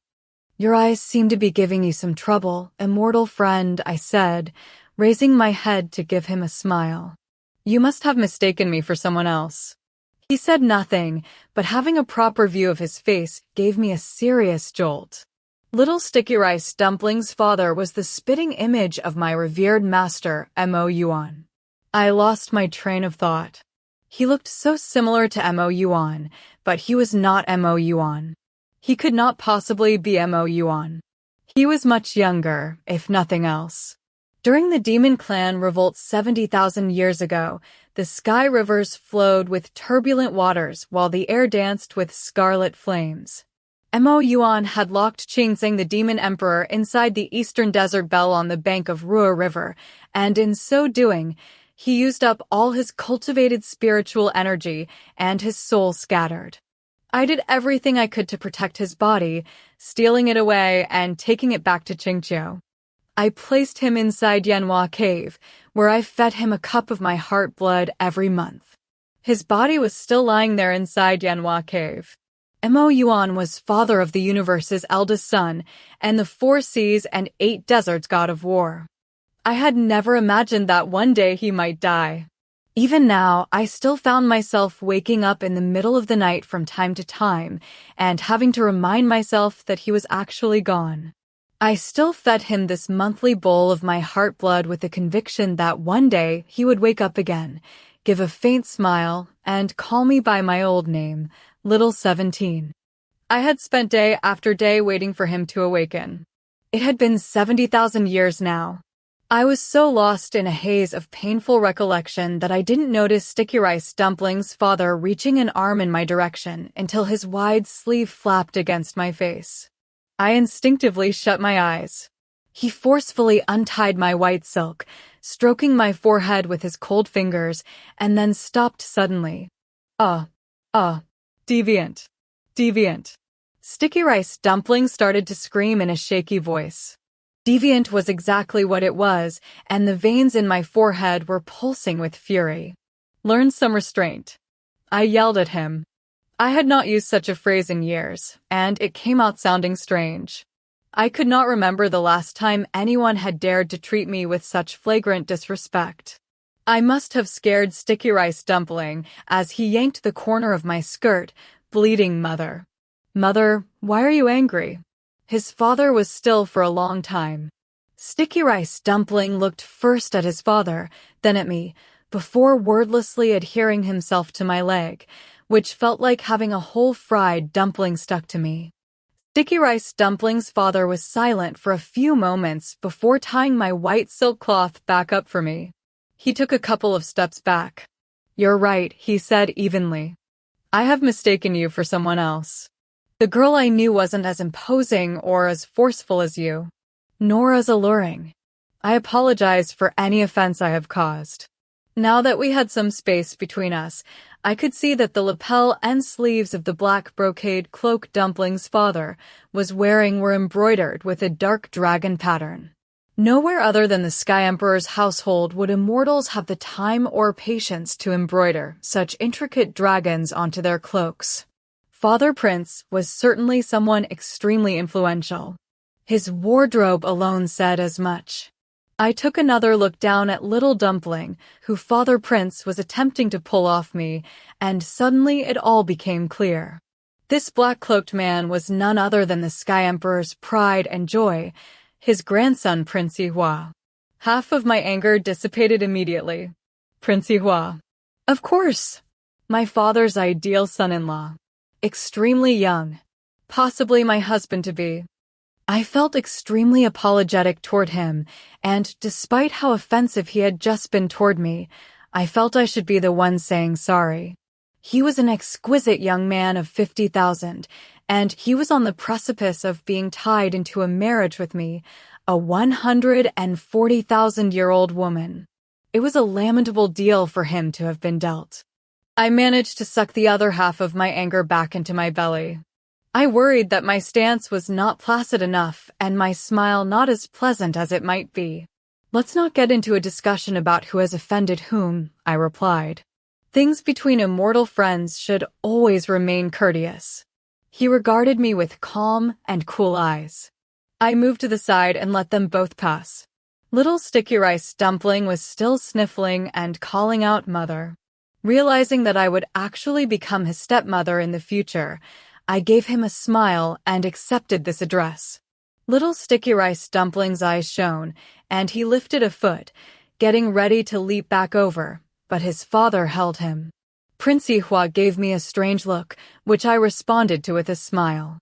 Dumpling was still struggling to break free. Yihua scooped him up, and the two of them walked around the corner.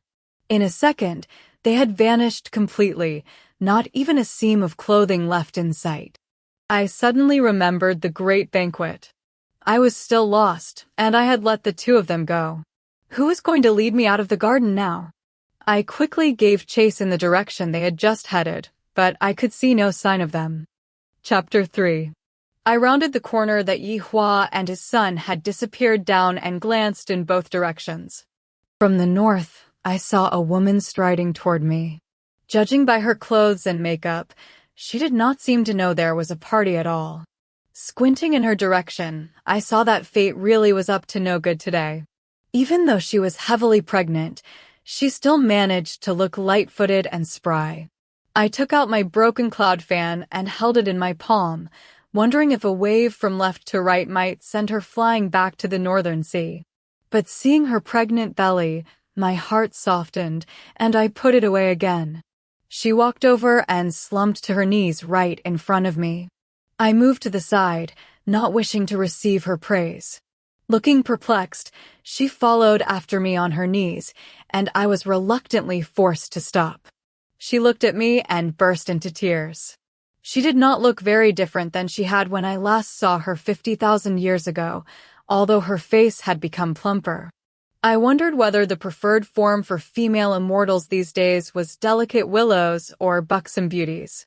All the male immortals had seemed extremely taken with lithe-figured princess green sleeves just now, which led me to believe that hers might be the favored figure. When confronted with people I was not too fond of, I had this quirk of blurting out things I knew they would not wish to hear. Bai Qian's thought.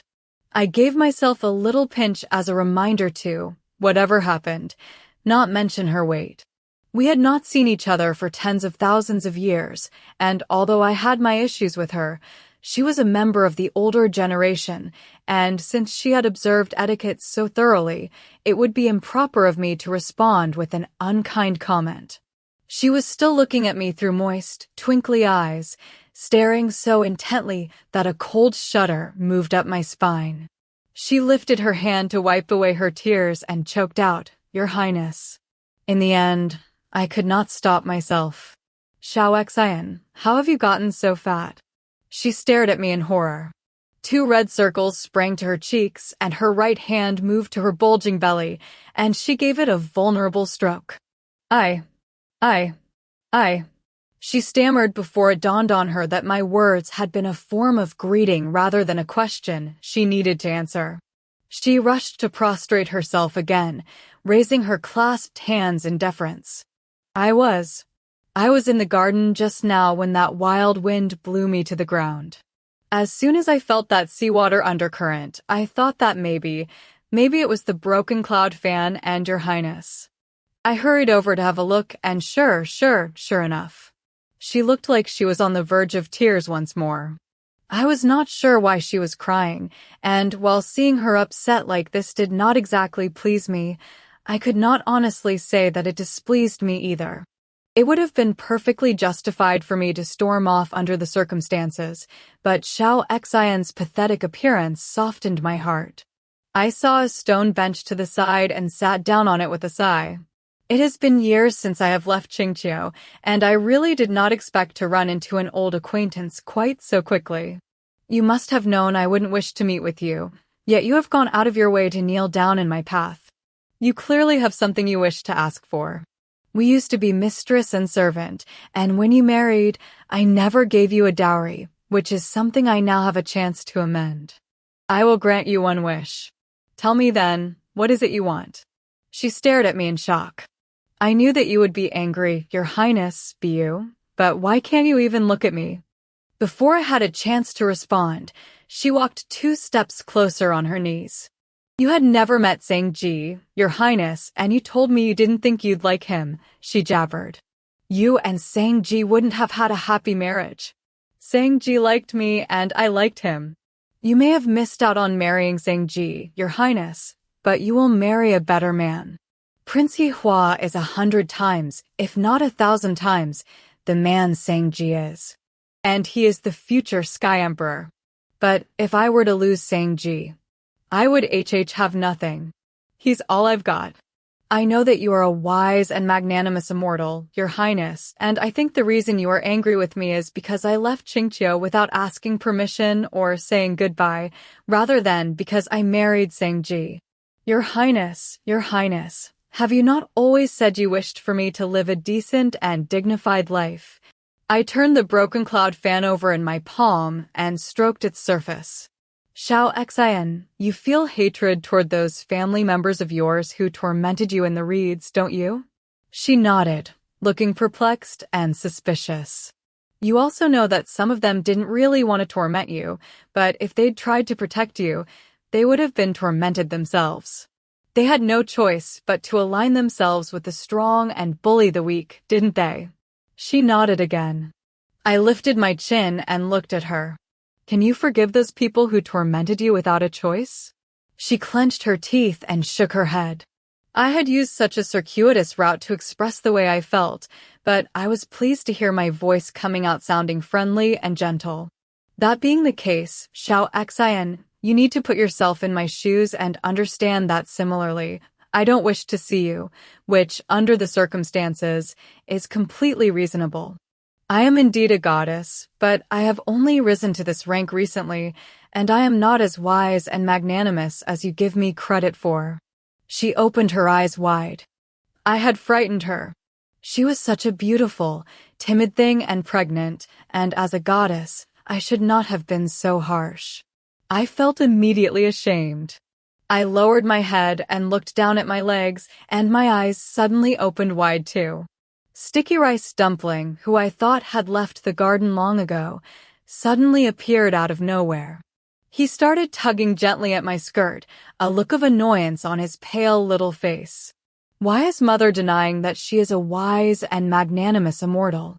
Mother is the wisest and most magnanimous immortal between the sky and earth. I was speechless. Where on earth did you spring from? I asked when I had recovered from my shock. He raised his head and pouted his lips in the direction of the coral tree behind me. Sticky Rice Dumpling's father, Prince Yihua, walked out from the coral's shadow, a faint smile playing on his lips, completely transforming his face. I wasn't aware that the girl I was talking to was goddess Bai Qian from Xianxia, he said slowly. Hearing this 50,000-year-old youngster calling me a girl made me shudder and gave me goosebumps. Please don't flatter me, I said after some deliberation. I am 90,000 years your senior, and it would be more appropriate for you to refer to me as your highness. He gave a little smile and said, so Ollie gets to call you mother, while I have to call you your highness. Oh, Qian, how do you justify that? Hearing him call me Qian made me shudder once more. It was said with a little too much affection. Xianxia watched us in complete silence. The scene descended into awkwardness. It had been so long since I had been in a social environment that I was not sure how much of the awkwardness was due to my unfamiliarity with such exchanges, and how much was the strangeness of this situation. Under these watchful eyes, I felt compelled to argue back with him. You've been hiding behind a coral tree, eavesdropping on us all this time. How do you care to justify that? I spluttered. Yihua remained calm and unresponsive, but his son slid down from my knees and pointed to the little lane obscured by the coral tree. Father and I weren't deliberately eavesdropping, he explained. Father noticed that you were chasing after us, so we turned around. But when we got near, we saw Mother talking with this woman here and thought it would be better if we kept out of sight. He gave me a cautious look. Mother, were you chasing after us because you couldn't bear to part with Ollie? Because you want to come back to the Sky Palace with me and Father Prince? What an outlandish conclusion he had jumped to. I was just about to shake my head when I saw Yihua giving an emphatic nod and saying, yes, Ollie, that's correct. Mother couldn't bear to be parted with you. Little Sticky Rice Dumpling gave a yelp of joy and looked at me through cheerfully sparkling eyes. So, Mother, when are we going back to the Sky Palace? We'll all go back there tomorrow, Yihua replied for me. Sticky Rice Dumpling gave another joyful yelp and continued looking at me through brighter and brighter sparkling eyes. You've been away so long, Mother. Are you excited to finally be coming home? Yihua did not respond for me this time. Instead, I heard myself give an awkward laugh and say, yes, I'm very excited. They had not given me the chance to explain that the only reason I was hurrying after them was because I needed to be shown the way out of this damned garden. I was in a far more complicated situation now, but at least I had a guide to get me out of this place. Xianxia had been quietly lying prostrate on the ground this whole time, turning to Yihua every so often, looking aggrieved. If Shangji had not called off our engagement, he would be heir to the Sky Throne now, not Yihua. Everything that happened between the sky and earth could be explained through cause and effect. Shangji had sown the seed of cause, and the effect had naturally been his to reap. I could have caused him a lot of anguish. Instead, all I had done was add a few drops of water to the seedlings he planted, just a couple of extra drops of anger and hatred that had neither hurt nor stung him. The experience had allowed me to temper myself and become a more magnanimous person. Yihua and his son's sudden reappearance had interrupted my renewal of friendship with Xianxia, a fact that did not entirely displease me. With lifted spirits, I got ready to leave. Before I left the garden, I went over to Xianxia and placed the broken cloud fan in her hands. Xianxia, I'll grant you one wish, I said. Think carefully about what you want, and when you've decided, come to see me in Xianxia. As long as you are holding this fan, Mystic Gorge won't block your path. Yihua lowered his eyes to Xianxia and lifted his gaze back up to me. I thought. He stopped himself. You are extremely kind-hearted, he said instead. I did not feel that this little gesture warranted such praise. It was a matter between former mistress and servant, and while it cost me nothing to be kind to her, for her it was a huge grace. It was not worth trying to explain this to him. Instead, I shrugged it off with the words, "You're very perceptive." I've always had a kind heart. Sticky Rice Dumpling looked yearningly at the fan in Xianxia's hand. I want one too, he said indignantly. I stroked his head. You're a child. What do you need a destructive weapon for? I took a sugar lump from my sleeve and popped it in his mouth. Yihua had a startlingly good sense of direction, and soon he had navigated us out of the garden. I was not sure that turning up to the Eastern Sea banquet in Yihua's company would be such a wise plan.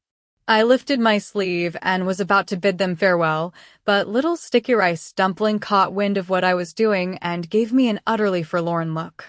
It placed me in an awkward position, and against my better judgment, I appeased him with the words, I have a few small matters to attend to, but we shall meet again tomorrow. Little Sticky Rice Dumpling said nothing, and while he did not seem particularly happy about this, he appeared to understand. He flattened his lips and held out his pinky finger to hook with mine, as a guarantee of my word. Yihua gave a faint smile. Xianxia, it couldn't be that you are scared to arrive at the banquet with us, could it? Are you worried about what people might say?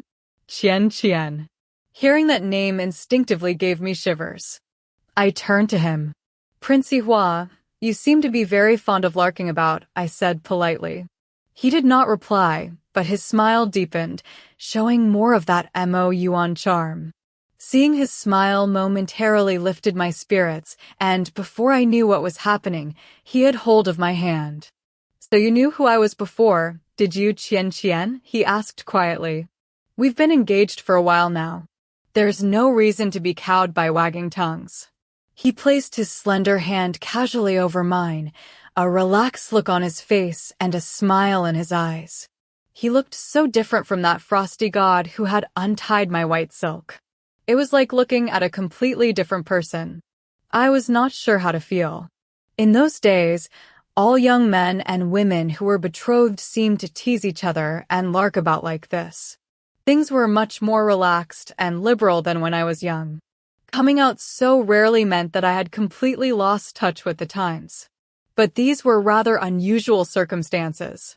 I could have responded to his flirtation, but I found I was unable to get over the fact that I had been alive for 90,000 years before Yihua had even left the womb. Adopting an intimate manner with him felt like it would have been vulgar of me, despicable even.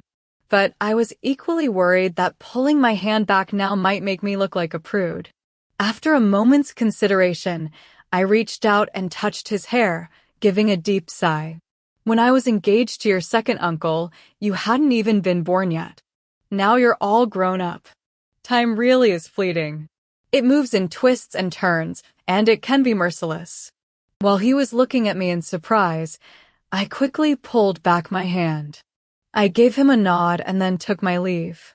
I had not moved more than 3 steps when the Eastern Sea Emperor, the slender man I had seen dressed in purplish red in the Great Hall earlier, dropped down from above, landing right in front of me like a wooden stake spearing the ground.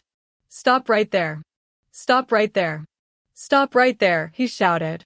I took a couple of steps back and gave an admiring sigh. Water Emperor, you are most agile. 2 steps closer, and you would have completely flattened me. His square face was as red and swollen as a piece of coral. He greeted Yihua courteously and asked little Sticky Rice Dumpling a few deferential questions before turning to glare at me. The tiger eyes in his ragged face looked close to tears. I'm not sure what I have done to offend you, immortal colleague, for you to come here on our family's day of celebration and take your anger out on my garden. The mask had come off. He knew what my fan had done. I felt hugely ashamed. Yihua watched calmly from the side, reaching out every so often and running his hand through Sticky Rice Dumpling's smooth and glossy hair. I had actually been no more than an accomplice, but since Sticky Rice Dumpling had taken to calling me mother, I could not really bring myself to blow the whistle on him. Instead, I swallowed the injustice and accepted the blame. I was intrigued by how he had found out it was me who had restyled his garden. I held the question back for a while, but eventually I blurted it out. The Eastern Sea Emperor glared and grimaced at me. He pointed at me, his whole body trembling. Eventually, he calmed down enough to say, do you really think you can deny it? The coral spirit in my garden witnessed the whole thing. He said that the wild wind was invoked by a little immortal dressed in green. How can you possibly deny that was you? I looked down at my green robe and over at Sticky Rice Dumpling dressed in dark green and understood his confusion. There was some ambiguity in the Eastern Sea Emperor's interpretation of the coral spirit's term, little immortal. The coral spirit had meant little in terms of stature, while the Eastern Sea Emperor had taken it to mean low ranking. Sticky Rice Dumpling was Yi Hua's oldest son, and the Sky Emperor's great-grandson, which meant that his ranking was high, whereas the clothes I was wearing today did not mark me out as a goddess. The mistake was not an unreasonable one. I was the one in the wrong. The Eastern Sea Emperor had been waiting for a long time for this precious son, and had spared no effort for this one-month banquet. I had accepted his invitation with the best of intentions, but had somehow ended up causing mayhem. I had not realized I had done anything wrong, but he thought I was denying it. Even though I knew more than he, I decided it would not be wise to get into an argument with him. The Eastern Sea Emperor looked at me with impatience, his eyes so angry they looked fit to burst. You, my immortal colleague, have destroyed my garden, he said. And you don't seem the slightest bit sorry. How can you treat people like TH? Water Emperor, you are right to reprimand me like this, I interrupted. I recalled that whenever Phoenix 9 offended me, she would humble herself, fawning and flattering, the exact technique I was going for now. I dropped my head and attempted to look thoughtful. I was scared and forgot my manners just now, I explained. I implore you, Water Emperor, please be kind and forgive me. I spend all my time in the 10-mile peach grove, and the first thing I do when I leave is cause a catastrophe like this. It was completely unintentional, but I can see I have lost the prince's favor, and I have brought shame upon Jian too. I am extremely embarrassed. Please, Water Emperor, reprimand me. Rid yourself of anger by punishing me. Yi Hua stole a glance at me, his eyes glittering like sunlight. Destroying a person's garden when you have been invited into their home really was rather shameful behavior. Fortunately for me, the Eastern Sea Water Emperor did not seem to recognize who I was, which saved father and mother a huge amount of humiliation. Keeping this humiliation on Jian was a much better option. Back when fourth brother and I had been young enough not to know any better, we used to mention Jian's name any time we got ourselves into mischief. Even when we brought shame upon him, all Jian would do was give a faint smile. If that shame had befallen father, he would have skinned the fox fur off our backs. The Eastern Sea Emperor did a double take. You mean ZH? You mean the god from the 10-mile peach grove? He held his breath, looking solemn and attentive. He had known to honor the custom of not mentioning Jian by name. This square-faced prince with his wide forehead was actually extremely respectful and observant of hierarchical etiquette, an honorable man. I pulled the pumpkin-sized night pearl from my sleeve with glee, followed by the wine I had bottled for him. I placed both these items into his hands and gave an earnest sigh. Does the Water Emperor not believe me? It's no wonder. The god I work for hasn't paid courtesy to another immortal household for tens of thousands of years. Goddess Bai Qian of Xianxia Kingdom. I gave an unintentional splutter here. She went to visit the peach grove, but sadly she was feeling unwell. She had already accepted your invitation and didn't want to let your highness down, so she sent me to offer congratulations in her place. I pointed to the night pearl and said, "This is a pearl plucked from the moon. It is a celebratory gift from Bai Qian." And this is the peach blossom wine prepared by our household prince's own hands. I gave a doleful bow. Water Emperor, please accept these 2 gifts as a token of our good wishes. I hope they will brighten your mood. I didn't intend to make any trouble. I am really so. I was about to shed a tear, but the Eastern Sea Emperor rushed to console me before my eyes had the chance to well up. Don't talk like that, little immortal. You have come such a long way to be here. It's my fault for not giving you a personal welcome. It is just a garden, and you've made it far brighter anyway. He cupped his hands together in front of his chest and bowed respectfully in the direction of the peach grove. My son will be eternally grateful to these 2 gods for showing such concern and giving such generous gifts. He waved his hand. You must be tired after your long journey, immortal envoy. Please go through to the great hall and revive yourself with a glass of wine. I offered 100 excuses, which he countered with 1,000 insistences. Yihua came over and took my hand as if it were a completely natural thing for him to do. It's only a glass of wine. There is no need to be so polite, immortal envoy. My brow was pouring with sweat. I am actually a boy. I'm simply dressed as a girl today, I explained to the Eastern Sea Emperor, pointing at my right hand, which was firmly encased in Yihua's. The Eastern Sea Emperor recovered from his surprise and mumbled, "Oh, you 2 must be in a homosexual relationship in that case." And clearly a very serious one. I had assumed that pretending we were both men would make us less conspicuous, not more so. I had not counted on how enlightened and liberal today's immortals were. All I had done was make matters worse. Alas, I was done for now. Chapter 4. The Eastern Sea Emperor walked ahead leading the way. Little Sticky Rice Dumpling tottered along in the middle, and Yihua and I brought up the rear, my hand still tightly encased in his. I had told only one small lie, which had been to protect his little son, really. He could have just turned a blind eye, but instead he decided to make things difficult for me. I lost patience, and no longer caring about maintaining my goddess dignity, I cast a magic spell to break away from him. Yihua gave a gentle smile and blocked my spell with one of his own. We battled on like this the whole way, Yihua gaining the upper hand because he did not care who saw, while I was trying not to rouse the attention of the Eastern Sea Emperor. Eventually, I was forced to admit defeat. Recently, Fourth Brother had dismayed me by telling me how much things had deteriorated since the good old days of the ancient gods. This current generation of immortals was so laid back and lazy, apparently, and their magic was ailing and their Taoist practice weak. I had believed him. But the spells that Prince Yihua was casting in front of me right now were so sophisticated and skillful that it made his grandfather's magic look ailing and his grandmother's Taoist practice look weak. The Eastern Sea Emperor turned and gave me a weak smile. With his eyes fixed on our joined hands, he said, "Prince, Immortal Envoy, we have arrived at the Great Hall." Little Sticky Rice Dumpling gave a yelp of joy and scampered over to grab my free hand. He adopted a solemn and dignified expression, befitting his position as the Sky Clan's great-grandson. If it had been Yihua's head concubine walking in with him, such ostentation would have been all good and proper. But instead, here I was, racking my poor brains to try and make sense of it all.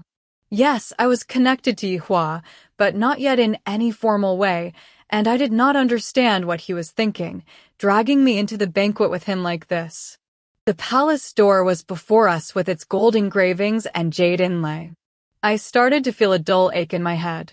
All the immortals inside the great hall had been waiting impatiently for the banquet to start, and as soon as Yihua appeared, they knelt down in 2 lines, forming an aisle that led straight to the host's table. As soon as the 3 of us were seated, they gave praise and sat down in their places. The banquet had begun. The immortal sitting nearest us came over to give a toast. He raised his glass to Yihua before turning to me. "How lucky I am to have the honor of meeting Empress Su Jin," he said with deference. What good fortune indeed." Yihua stood to the side with his wine cup in his hand, watching impassively as I was forced to deal with this awkward situation. The Eastern Sea Emperor turned pale and was winking desperately in the direction of the Immortal, lavishing us with praise. I could no longer bear to watch. I gave a simpering smile and said, I am actually Yihua's long-lost little sister. I am here today as Jiyan's envoy. Yihua stopped drinking, and a few drops of wine splashed from his glass. The Eastern Sea Emperor turned and looked at me in bewilderment. The Immortal holding out his glass to toast me looked completely mortified. He was not in the position to continue with his toast, nor lower his glass. I am so sorry, he stuttered, following an awkward silence. My eyesight is terrible. I will drink this down in penance. I smiled kindly, unoffended, and drank a glass along with him. After this, everyone began toasting each other. Fox ears are sharp, and between all the clinking of glasses, I could make out the gist of a discussion held between two people at another table. It's such a shame Her Highness isn't here today, one said. Although seeing Jiyan's immortal envoy almost makes up for it. Do you think she found out that both Yihua and the Northern Sea Emperor would be here for the banquet, and that's why she decided not to ATT? You may well be right, my immortal friend, the other replied. Her Highness's failure to show up and Jiyan sending this envoy to the banquet, it seems as if there is more than meets the eye. Everyone knows that the Eastern Seawater Emperor didn't send Jiyan an invitation on account of his strange temperament. That's true, the first one said. And another strange thing, Jiyan's envoy is none other than Yihua's little sister. I'm not sure about that, the other said. I've served loyally in the Sky Palace for many years, and I have never heard any mention of Yihua having a sister. Immortal friend, did you not just see Prince Yihua holding that immortal envoy's hand? They looked like siblings to me. If the Eastern Sea Emperor had announced that the banquet was over at that point, I was certain that these two immortals would have been dancing with glee. There was nothing they wanted more than to find a nice, quiet corner and continue discussing these juicy matters. Instead, they had to put up with the bitter frustration of sitting on the stage and stealing the occasional whisper. I listened for a long time, but heard nothing else of interest, so I lifted my glass and drank alone. Yihua removed the wine bottle from the table with a frown. You may have a high alcohol tolerance, but don't drink too much. We don't want you getting drunk again. The Eastern Sea Emperor's wine was seen as the jade nectar of the immortals, but it could have been water compared with Jiyan's wine. I was not worried about the quality of what I was drinking, however. I was knocking it back to drown out the sound of people saying humiliating things about me left, right, and center. The banquet was halfway through now, and I was starting to feel restless. I wanted the meal to be over so that I could return to the foxhole. But at that moment, the Eastern Sea Emperor clapped his hands together 3 times. I sat up straight and watched as a group of delicate, slender, and scantily clad dancing girls spiraled into the hall with silk fans in their hands. I was slightly bemused as to why the Eastern Seawater Emperor was providing entertainment like this for his son's 1-month celebration. I glanced over at Yihua, who wore a bored look on his face. Little Sticky Rice Dumpling gave a sharp sigh when he saw the dancers. Oh, it's her, he said. I followed his gaze into the middle of the hall where the dancers in white were arranging themselves into the petals of a lotus flower. The girl he was looking at was in the center dressed in yellow. At first glance, I could see nothing special about this girl, although she had a similar physique to the Eastern Sea Emperor. I turned to have a look at the Eastern Sea Emperor, and he immediately picked up that I was watching him. He coughed, and with an awkward smile, he said, "She's my little sister." He walked over to Sticky Rice Dumpling and said, "Are you familiar with my sister, Little Sky Prince?" Sticky Rice Dumpling looked at me, and after some hemming and hawing, he said, "Yes, I do know her," and gave her a vague wave to demonstrate this. "But not very well," he added, stealing a glance at Father Prince. The Eastern Sea Emperor's sister kept casting anxious looks in Yihua's direction, her eyes eager but calm, full of sorrow and joy. Yihua's wine glass froze in his hand, and his expression transformed into that icy one I had seen when we first met. What were they singing about? Poor flowers falling from trees and cruel water flowing away. A warm-hearted girl meets a cold-hearted man and wishes to be like a vine wrapped around a tree, but his heart is cold as iron and her dream is not to be. I gave a satisfied nod at their performance. I poured myself another glass of wine and watched with interest, right up until the crescendo when the music came to a screeching halt. The Eastern Sea Water Emperor's little sister looked at Yihua and gave a bow before floating away, surrounded by her dancing girls. Yihua turned to look at me with a faint smile. "Why do you look so disappointed, Immortal Envoy?" he asked. I rubbed my face and gave an awkward laugh. Disappointed? Do I? I had been forced to put up with so much over the last few hours. Now that the banquet was finally over, I was looking forward to slipping out along with all the other guests. But Yihua had other ideas. "Ollie wants you to look after him," he said, shoving sticky rice dumpling into my arms. "I'll be back shortly." All the immortals came over cupping their hands and bowing farewell. Yihua took advantage of the fact that I was distracted and slipped quietly out of the great hall. I had been weighed down by so many trifling matters for so many hours now, and my befuddled brain was only just starting to clear. Realizing the situation I had gotten myself into, my forehead suddenly started dripping with sweat. Yihua could not have been serious when he told little Sticky Rice Dumpling he was going to drag me back to the Sky Palace with them, could he? The soft little Sticky Rice Dumpling in my hands suddenly felt more like a thorn in my side. I strode out of the great hall, intending to find Sticky Rice Dumpling's father straightaway and hand his son back over to him. I asked a couple of young serving boys if they had seen Prince Yihua, but none of them had. Taking a different approach, I asked if they knew where the Eastern Sea Emperor's little sister was. Yihua had left in a hurry, but within his aloof manner, I had seen a hint of affection, and within his nonchalance, some hidden grace. Based on all the romantic happenings I had witnessed over thousands and thousands of years, it was obvious from this demeanor that he was meeting with some beauty. The young serving boys pointed to the end of the path, toward the back garden of the Eastern Sea Water Crystal Palace. I took Sticky Rice Dumpling to the entrance of the garden and gave a defeated sigh. I might well stroll into this garden without any trouble, but with my appalling sense of direction, there was no guarantee that I would make it back out again. I deliberated a while, caution advising me to stay waiting by the entrance. Little Sticky Rice Dumpling had other ideas. He forged little fists and became quite fierce.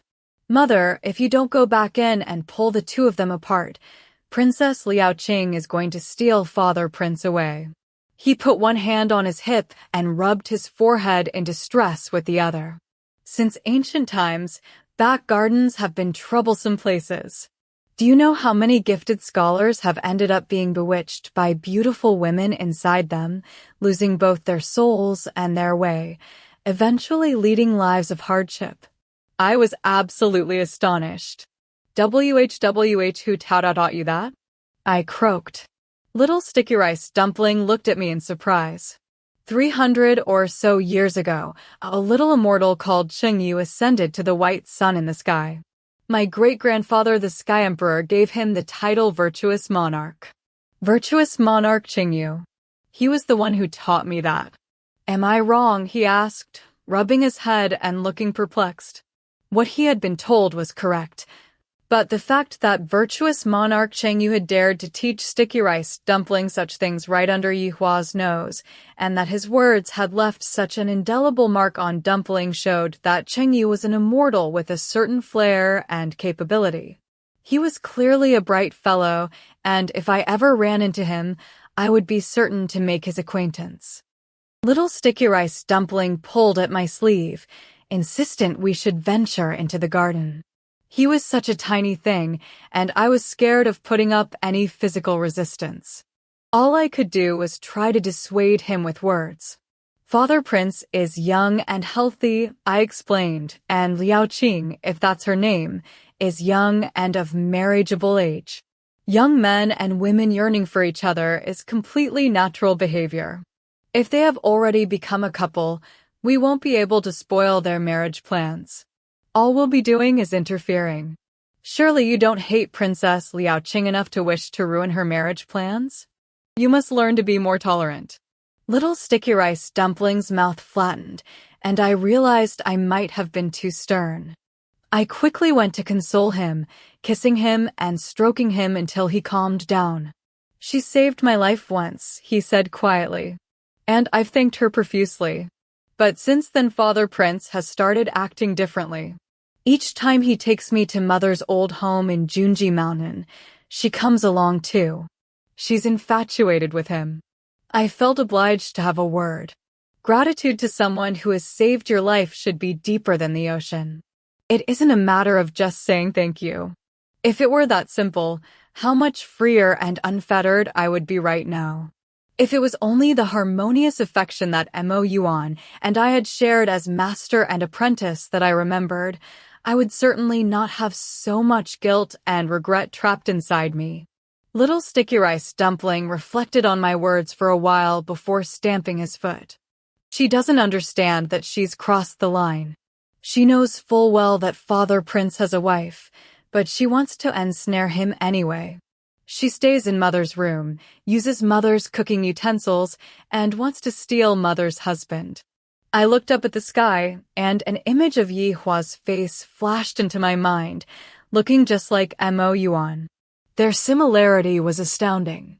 I could not blame Liaoqing.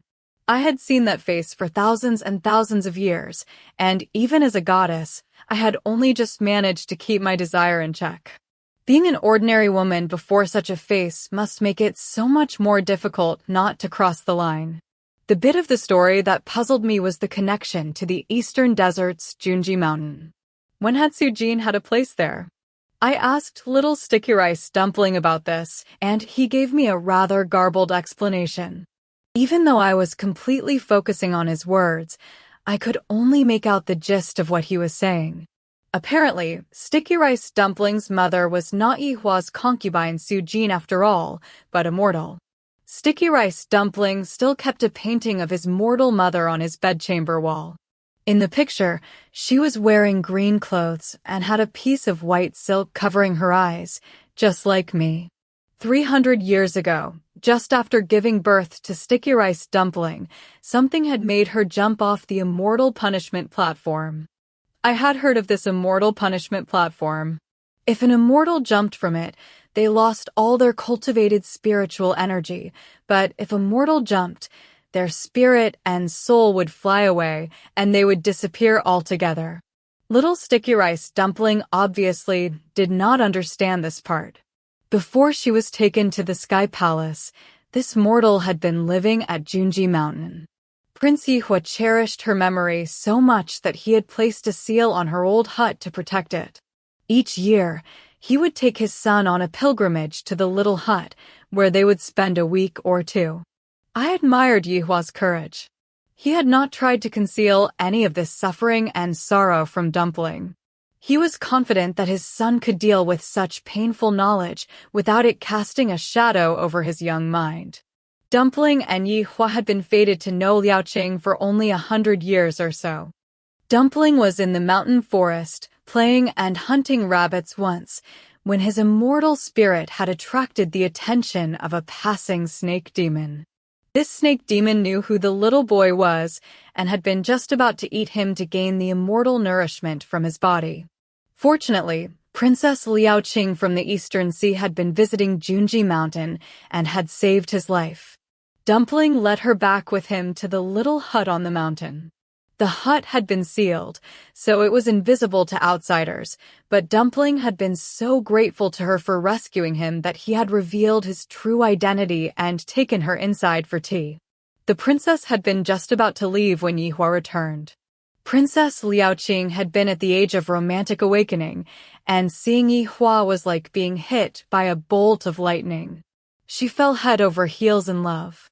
Not wishing to be indebted to the Eastern Sea Princess, Yi Hua had promised to grant her one wish.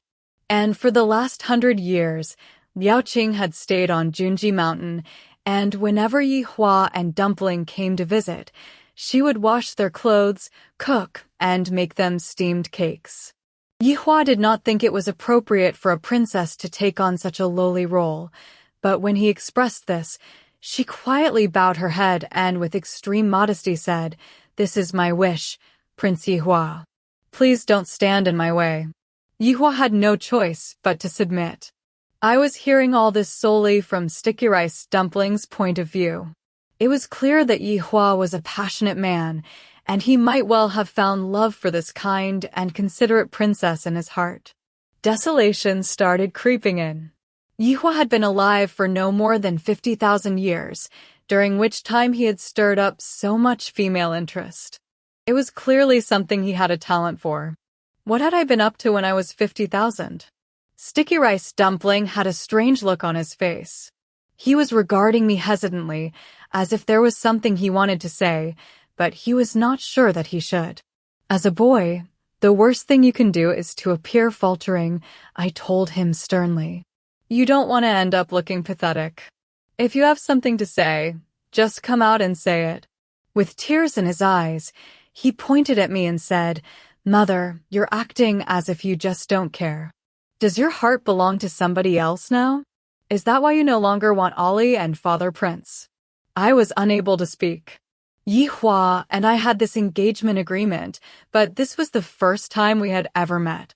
It was hard to talk about, and little Sticky Rice Dumpling took a couple of steps back and covered his face. Sounding bitter and aggrieved, he said, "Father Prince will marry my stepmother, and mother will marry my stepfather, and I will never experience family unity. I will be all on my own. None of you will want me." He howled so loudly that my heart gave a leap of fear. I gave an attentive smile and put my arms around him. "I'm your mother. How could I possibly not want you?" I said. "But you don't want Father Prince," he accused. "And because you don't want Father Prince will end up marrying Liao Qing. If Father Prince marries Liao Qing, they'll have another baby, and they won't want Ollie anymore." The tears were streaming down his face now. I felt a big headache coming on. I did not want to disappoint him, so I pretended to look love-struck, and through gritted teeth I said, "Your father is my heart and my soul. He is my precious, my turtle dove. How could I not want him?" By the time I had finished saying all this, I felt so nauseated I was shaking. Little Dumpling looked delighted. He put his arms around my leg and dragged me into the garden, giving me no choice but to go along. I prayed that Yihua was no longer in the garden so that I could avoid the drama of having to cause a rift between the pair. We went around the arched gateway, and I saw an exquisite pavilion some way off. Inside, a man in a black cloak was standing with his arms clasped behind his back. Yihua. And the young girl sitting next to him dressed in yellow was obviously Princess Liao Qing. Little Sticky Rice Dumpling tugged at my sleeve. "Mother, you need to step in now," he said. It felt too quick, and I had not had time to prepare. My scalp tingled as I considered how I should launch in. Big Brother was the person I knew well whose life had been most shrouded in peach blossom. What was it my sister-in-law used to do when confronted with Big Brother's peach blossom nymphs? Oh yes, I remembered. First, it was the eyes. They needed to be cold. Give your rival the once-over. Look at her as if she were a cabbage. Next, it was the voice. She would turn to Big Brother and in an ethereal tone say, "I've had a good look at her, and if you like her, husband dear, please take her as a concubine. It is absolutely fine with me. It will be fun, just like having another little sister." This was known as the withdraw attack tactic.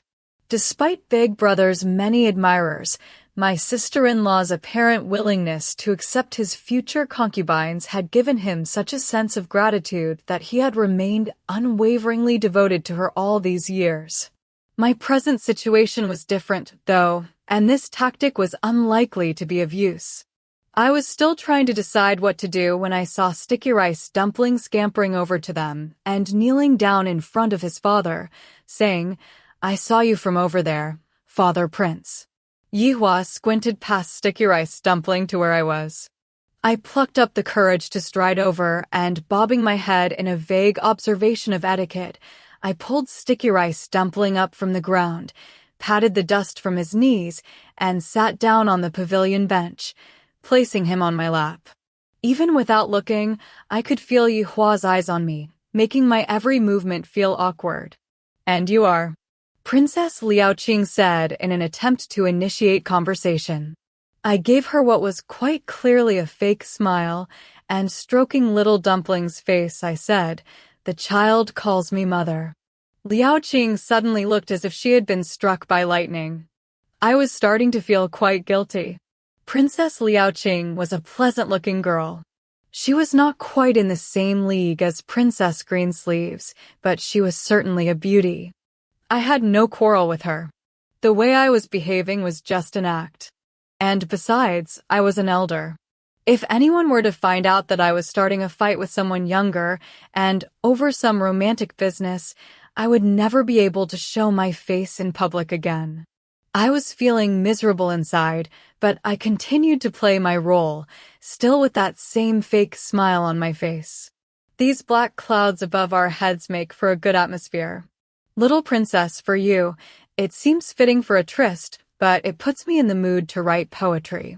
Yihua was leaning against the pillar of the pavilion, listening to me spout this nonsense.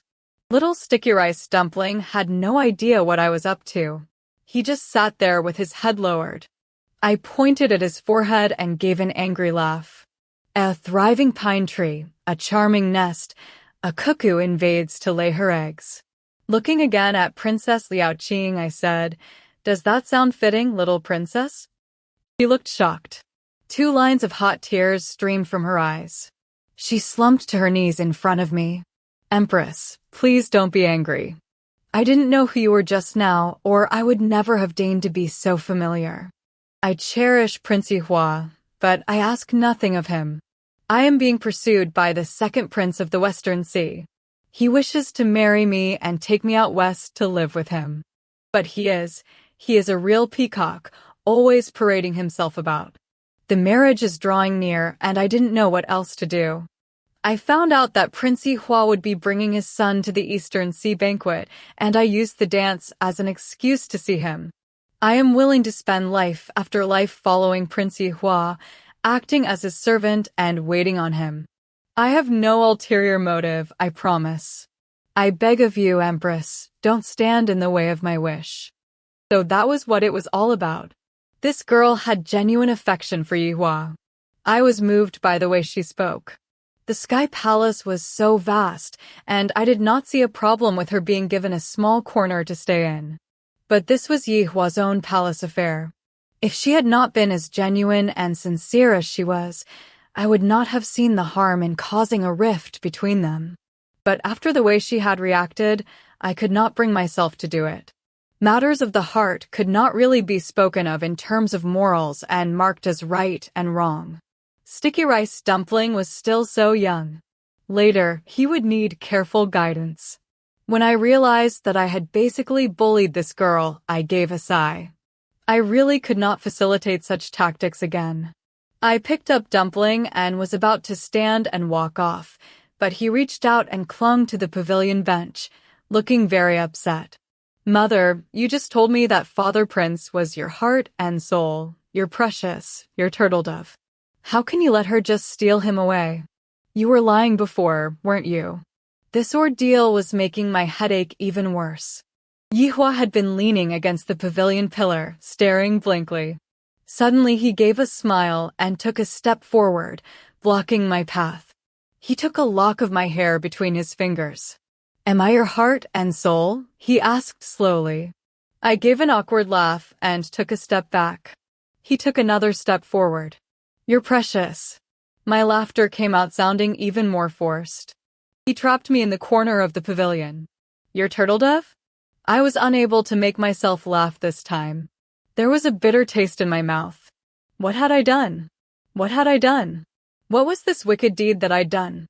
I closed my eyes, my heart beating fast, and said, "You terrible creature, you know that's how I feel." Insisting on hearing me say these things in public really is just bad manners. Little sticky rice dumpling was quivering in my arms, and Yi Hua was standing in front of me, shaking a little too.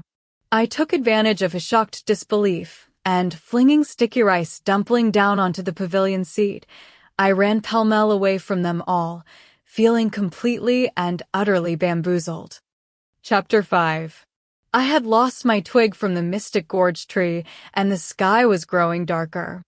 I had used up all my good fortune getting myself out of the Eastern Sea before evening fell, and I did not have high hopes for getting back to Xianxia any time before dawn. The Eastern Sea consisted of 4 sea roads, one in each direction. Ever since I was a fox padding along on all fours, I had been a land dweller, and these sea roads all looked identical to me. It was only once I got out of the water that I realized I had taken the North Sea Road, thinking it was the east. The moon was high in the sky by now and shining brightly. I sat on a reef on the Eastern Sea's northern shore, feeling anxious. I could have gone back into the water of the Eastern Sea and returned the way I had come, but I didn't want to risk the potential embarrassment of running into Yi Hua again. I went over all my options and decided I would be best off spending the night on the northern shore and deciding what to do in the morning. Lunar April was the most fragrant and verdant of months. The days were warm, but the nights tended to be cold.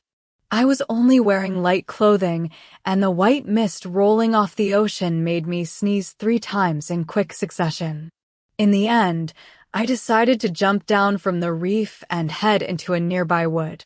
This wood was nothing compared with Xianxia's, but its trees had tall, gnarled branches and thick foliage that helped to block out the wind and the light. Although there was a clear, round moon hanging from the night sky, radiating brightness, inside this wood I was unable to even see my own hands. I pulled the white silk from my eyes, folded it, and put it carefully away. From my sleeve, I pulled out a night pearl the size of a dove egg and wandered around looking for a tree with cradle-like branches that I could climb up and sleep the night in. It was a wild wood, and despite the glow of my night pearl to guide me, I had trouble navigating in the dark. I stumbled along for 10 feet or so before losing my footing and tumbling into a huge underground cavern. Strange as it seems, I found that I could see much better inside the cave. A moon and some stars shone down brightly from the magic sky inside the cave, while below I could see a flowing stream and a pond, and within it, a straw pavilion, slightly larger than Father and Mother's foxhole. Inside the straw pavilion, I could see an intertwined couple. I had been prepared for the possibility of stumbling upon almost anything, but I had not considered that I might bump into a couple in the throes of intimacy, and the encounter shocked and embarrassed me. The boy had his back to me and was half obscuring the girl's face with his shoulder. What I could see of her face was delicate and pretty. I had landed gently, but she obviously noticed, as her almond-shaped eyes were full of surprise. I gave her a pleasant smile to try and calm her, but she just continued to stare. The two of them were still wrapped in each other's arms, but the man must have sensed something was wrong, as he leaned over, craning his neck to look my way. Even with half a pond between us, seeing his face felt like having sizzling lard poured over me on a hot day. I was overcome with feelings of awkwardness and anxiety. Past happenings, memories I had worked so hard to blot out, started flooding back into my mind, one after another. The man seemed preoccupied. He fixed me with a long stare before saying, "Scene." I lowered my eyes. "So it's Li Jing, the Demon Emperor," I said solemnly. "It's been a long time since I cut ties with you, Demon Emperor, and Scene is no longer my name. I would be grateful if you were to address me as Goddess." He said nothing, and the girl in his arms gave a little tremor, which allowed me a clearer look at her. It frustrated me what good terms this generation of little immortals seemed to be on with the demon clan. I was feeling apprehensive and tried not to let the frostiness I was feeling show in my face. "Scene," he sighed. "You've hidden from me for 70,000 years. Do you plan to keep on hiding?" He sounded incredibly sincere, as if he really did feel regret and sadness about not having seen me all this time. The way he was speaking intrigued me. Our relationship had broken down completely and was replaced by a life and death struggle that left me wishing that the two of us had never met. I could not understand why he was now talking to me with such affection. His comment about how I had been hiding from him seemed hugely unfair. I had been alive for so long, and it was easy to forget details and events. I rubbed my temples, trying to recall exactly what had happened. I still felt that our lack of contact over the last 70,000 years had not been due to any deliberate evasion on my part, merely fate keeping us apart. 70,000 years ago, the previous demon emperor, Xianxia, was out on a hunting trip. He took a shine to one of my fellow apprentices, ninth apprentice Lingyu, tied him up, and carried him off to the Purple Light Palace, where he planned to make him his male empress. I was out with Lingyu at the time and was unfortunate enough to be abducted along with him. I entered into an apprenticeship with Mo Yuan when I was 50,000 years old. Mo Yuan did not take on female students, but Mother cast a spell to make me look like a boy and gave me the name Xin. Although Lingyu and I were abducted together, Qingxing had no romantic interest in me, and I was given many freedoms, as well as 3 meals a day. I was allowed to roam the grounds, and as long as it did not involve leaving the confines of the palace, I could do as I wished. Later, my thoughts often returned to what might have been if on my 3rd day at the Purple Light Palace I had not eaten that extra bowl of braised pork. If I had left it, today the 4 seas and 8 deserts might be a very different place. I had already finished my lunch that day when the chef came along and presented me with this bowl of fate-changing braised pork, which, he explained, came from a mountain boar Qingxing had hunted down that morning. The chef had cut off a thigh and steamed a couple of bowls of it, giving one to Lingyu and, since I was there, one to me too. It looked delicious, all glistening with oil, and I did the polite thing and gobbled it up. Eating this bowl of braised pork on top of my lunch had made me feel very full.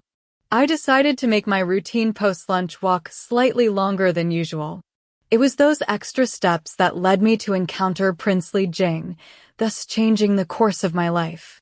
Just like the saying, one anthill can bring down a whole dike, the idea that this bowl of braised pork made my life infinitely more difficult is not as absurd as it sounds.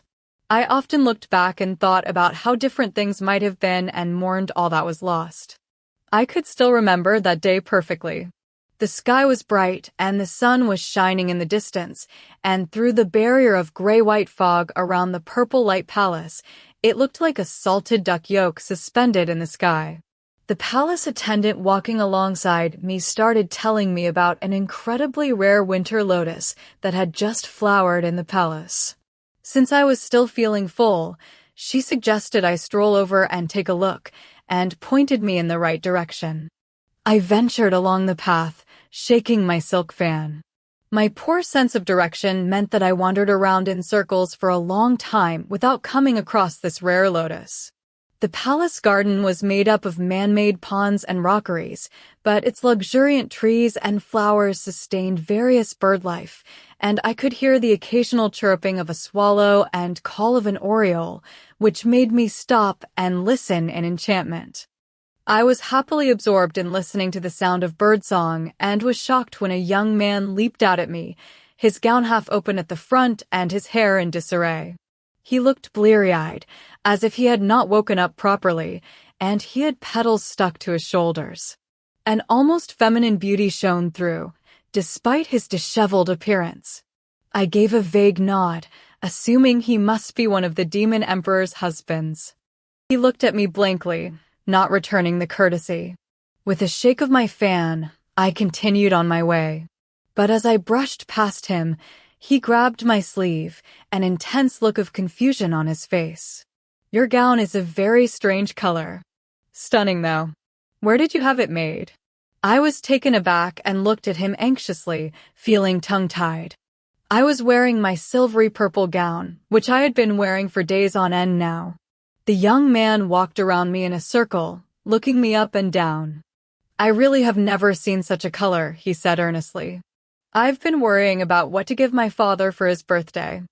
I haven't found anything suitable. But this is most unusual. Be a kind chap and exchange this garment with me for something." As soon as he said this, he grabbed hold of me and whipped the gown off me, his snow-white face flushing red and his face turning sheepish. I may have had a male body, but I was still an innocent little immortal girl at heart, and I had to put up a fight, even though I knew it was unlikely to do any good.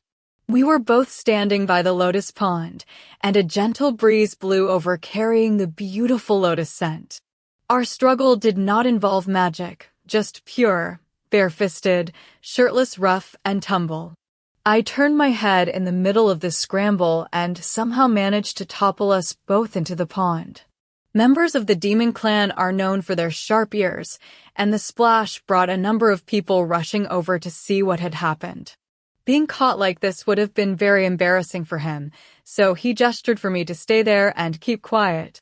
I nodded and squatted back to back with him at the bottom of the pond. We waited anxiously like that until the sky went dark, when we assumed it was safe to get out unseen, and we climbed back up, shivering, onto the bank. All that time crouching down there together, we had managed to make amends, exchange names, and even start referring to each other as brother. This beautiful youngster was indeed connected to the homosexual demon emperor, not his husband, however, but his second son. This was Li Jing. I remember being very surprised to learn that the homosexual demon emperor had a son. Following this incident, Li Jing regularly invited me to drink tea with him, watch cockfights, and share wine. However, having just heard that Lingyu was going to be forced to marry Qingseng on the 3rd of lunar February, I was in no mood for such jollities. Lingyu had decided he would sooner die than let this marriage happen, and he had already tried to kill himself by bashing his head against a pillar and was now on a hunger strike. I was the only one who could help him, but I was not in any way strong enough to rescue Lingyu and get us both out of the Purple Light Palace. I had faith that Mo Yuan would come to our rescue and was keeping my spirits up. I had been counting on Qingseng's devotion to Lingyu to keep my fellow apprentice safe and well cared for. I had not been expecting Lingyu to get himself worked up into such a state. I spent my days and nights in constant worry. Li Jing began to lose patience with me. One day he had a tantrum, smashing his wine cup down on the floor. "But that's so easily resolved," he said when I explained. "Why would you spend your days with that morbid look on your face, worrying when you could have just asked me for help? You clearly don't think much of our friendship, or take me as a proper brother. I promise that I will help you to sneak Lingyu out of the palace before the 2nd day of lunar February. Write down anything you have to say, and I will deliver it to him this evening and give him a little peace of mind. I heard he threw himself into the lake yesterday. I had no idea immortals these days were feeble enough to drown in lakes. My father is the only one taking his suicide attempts seriously." I was speechless. Because he was Qingseng's son, I had not wanted to involve him for fear of getting him in trouble. But he was insistent, so I quietly went along with it. I quite clearly owed Li Jing a favor after this, so I joined him in drinking and making merry, which was all I had to offer. The thing that scared me most about drinking was being forced to play sophisticated word games. I was young and had spent too much of my time fooling around. I was always out and about with my gang of silly apprentices, watching cockfights and dog races and swaggering through the streets. Poetry and verse were therefore beyond me, and when playing games that involved a mastery of them, I was always the one who forfeited. For lowbrow drinking games, it was a different story. Whether it was drawing lots, rolling dice, guessing fingers, or number games, I excelled effortlessly. But I wanted to let Li Jing win in order to keep him happy, so I suggested we play these sophisticated word games. Losing them was easy for me, just a matter of talking nonsense and then lowering my head to drink. Trying to lose at the lowbrow games would have been much harder, and the effort involved would have left me scratching my cheeks and pinching my ears. Li Jing was delighted and started to formulate a plan. He decided on the night of the 2nd to help me to steal Lingyu out of the palace. One night I dreamed that Ling Yu did end up having to marry the demon emperor, making him empress, while I was forced to marry Li Jing's sister, Princess Rouge. Li Jing gently took my arm in the dream and pointed at Ling Yu, saying, "Seeing, you may greet your empress mother." Ling Yu grabbed my hand and placed it on his stomach, a golden light shining above his head. "In a few months, Empress Mother will have a baby. It will be your little brother, Seeing. Aren't you pleased?" My face stiffened, and I gave an awkward laugh. "Very pleased," I said. I woke up to find my clothes drenched through with sweat.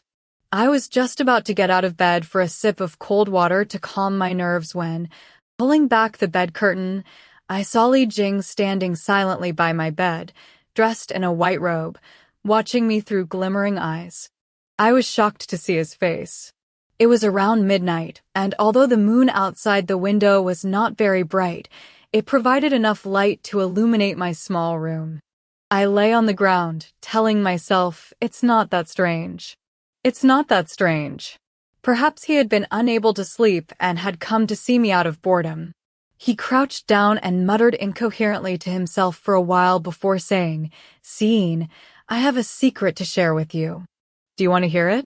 If I did not allow him to unburden himself, I would not be honoring our brotherhood. So I gave an unenthusiastic nod and reluctantly said, "Yes, do." "I like you, Seeing, and I want to sleep with you," he said shyly. I had just climbed up from the floor, but hearing this shocked me so much I fell straight back down. Li Jing had always seemed disapproving of his father's sexual orientation and, as far as I was aware, had always been one for the ladies. The women he kept in his bedchamber were beauties with big breasts, tiny waists, and long legs. I had a boy's body, and although my face was the same as it always had been, my chest was completely flat.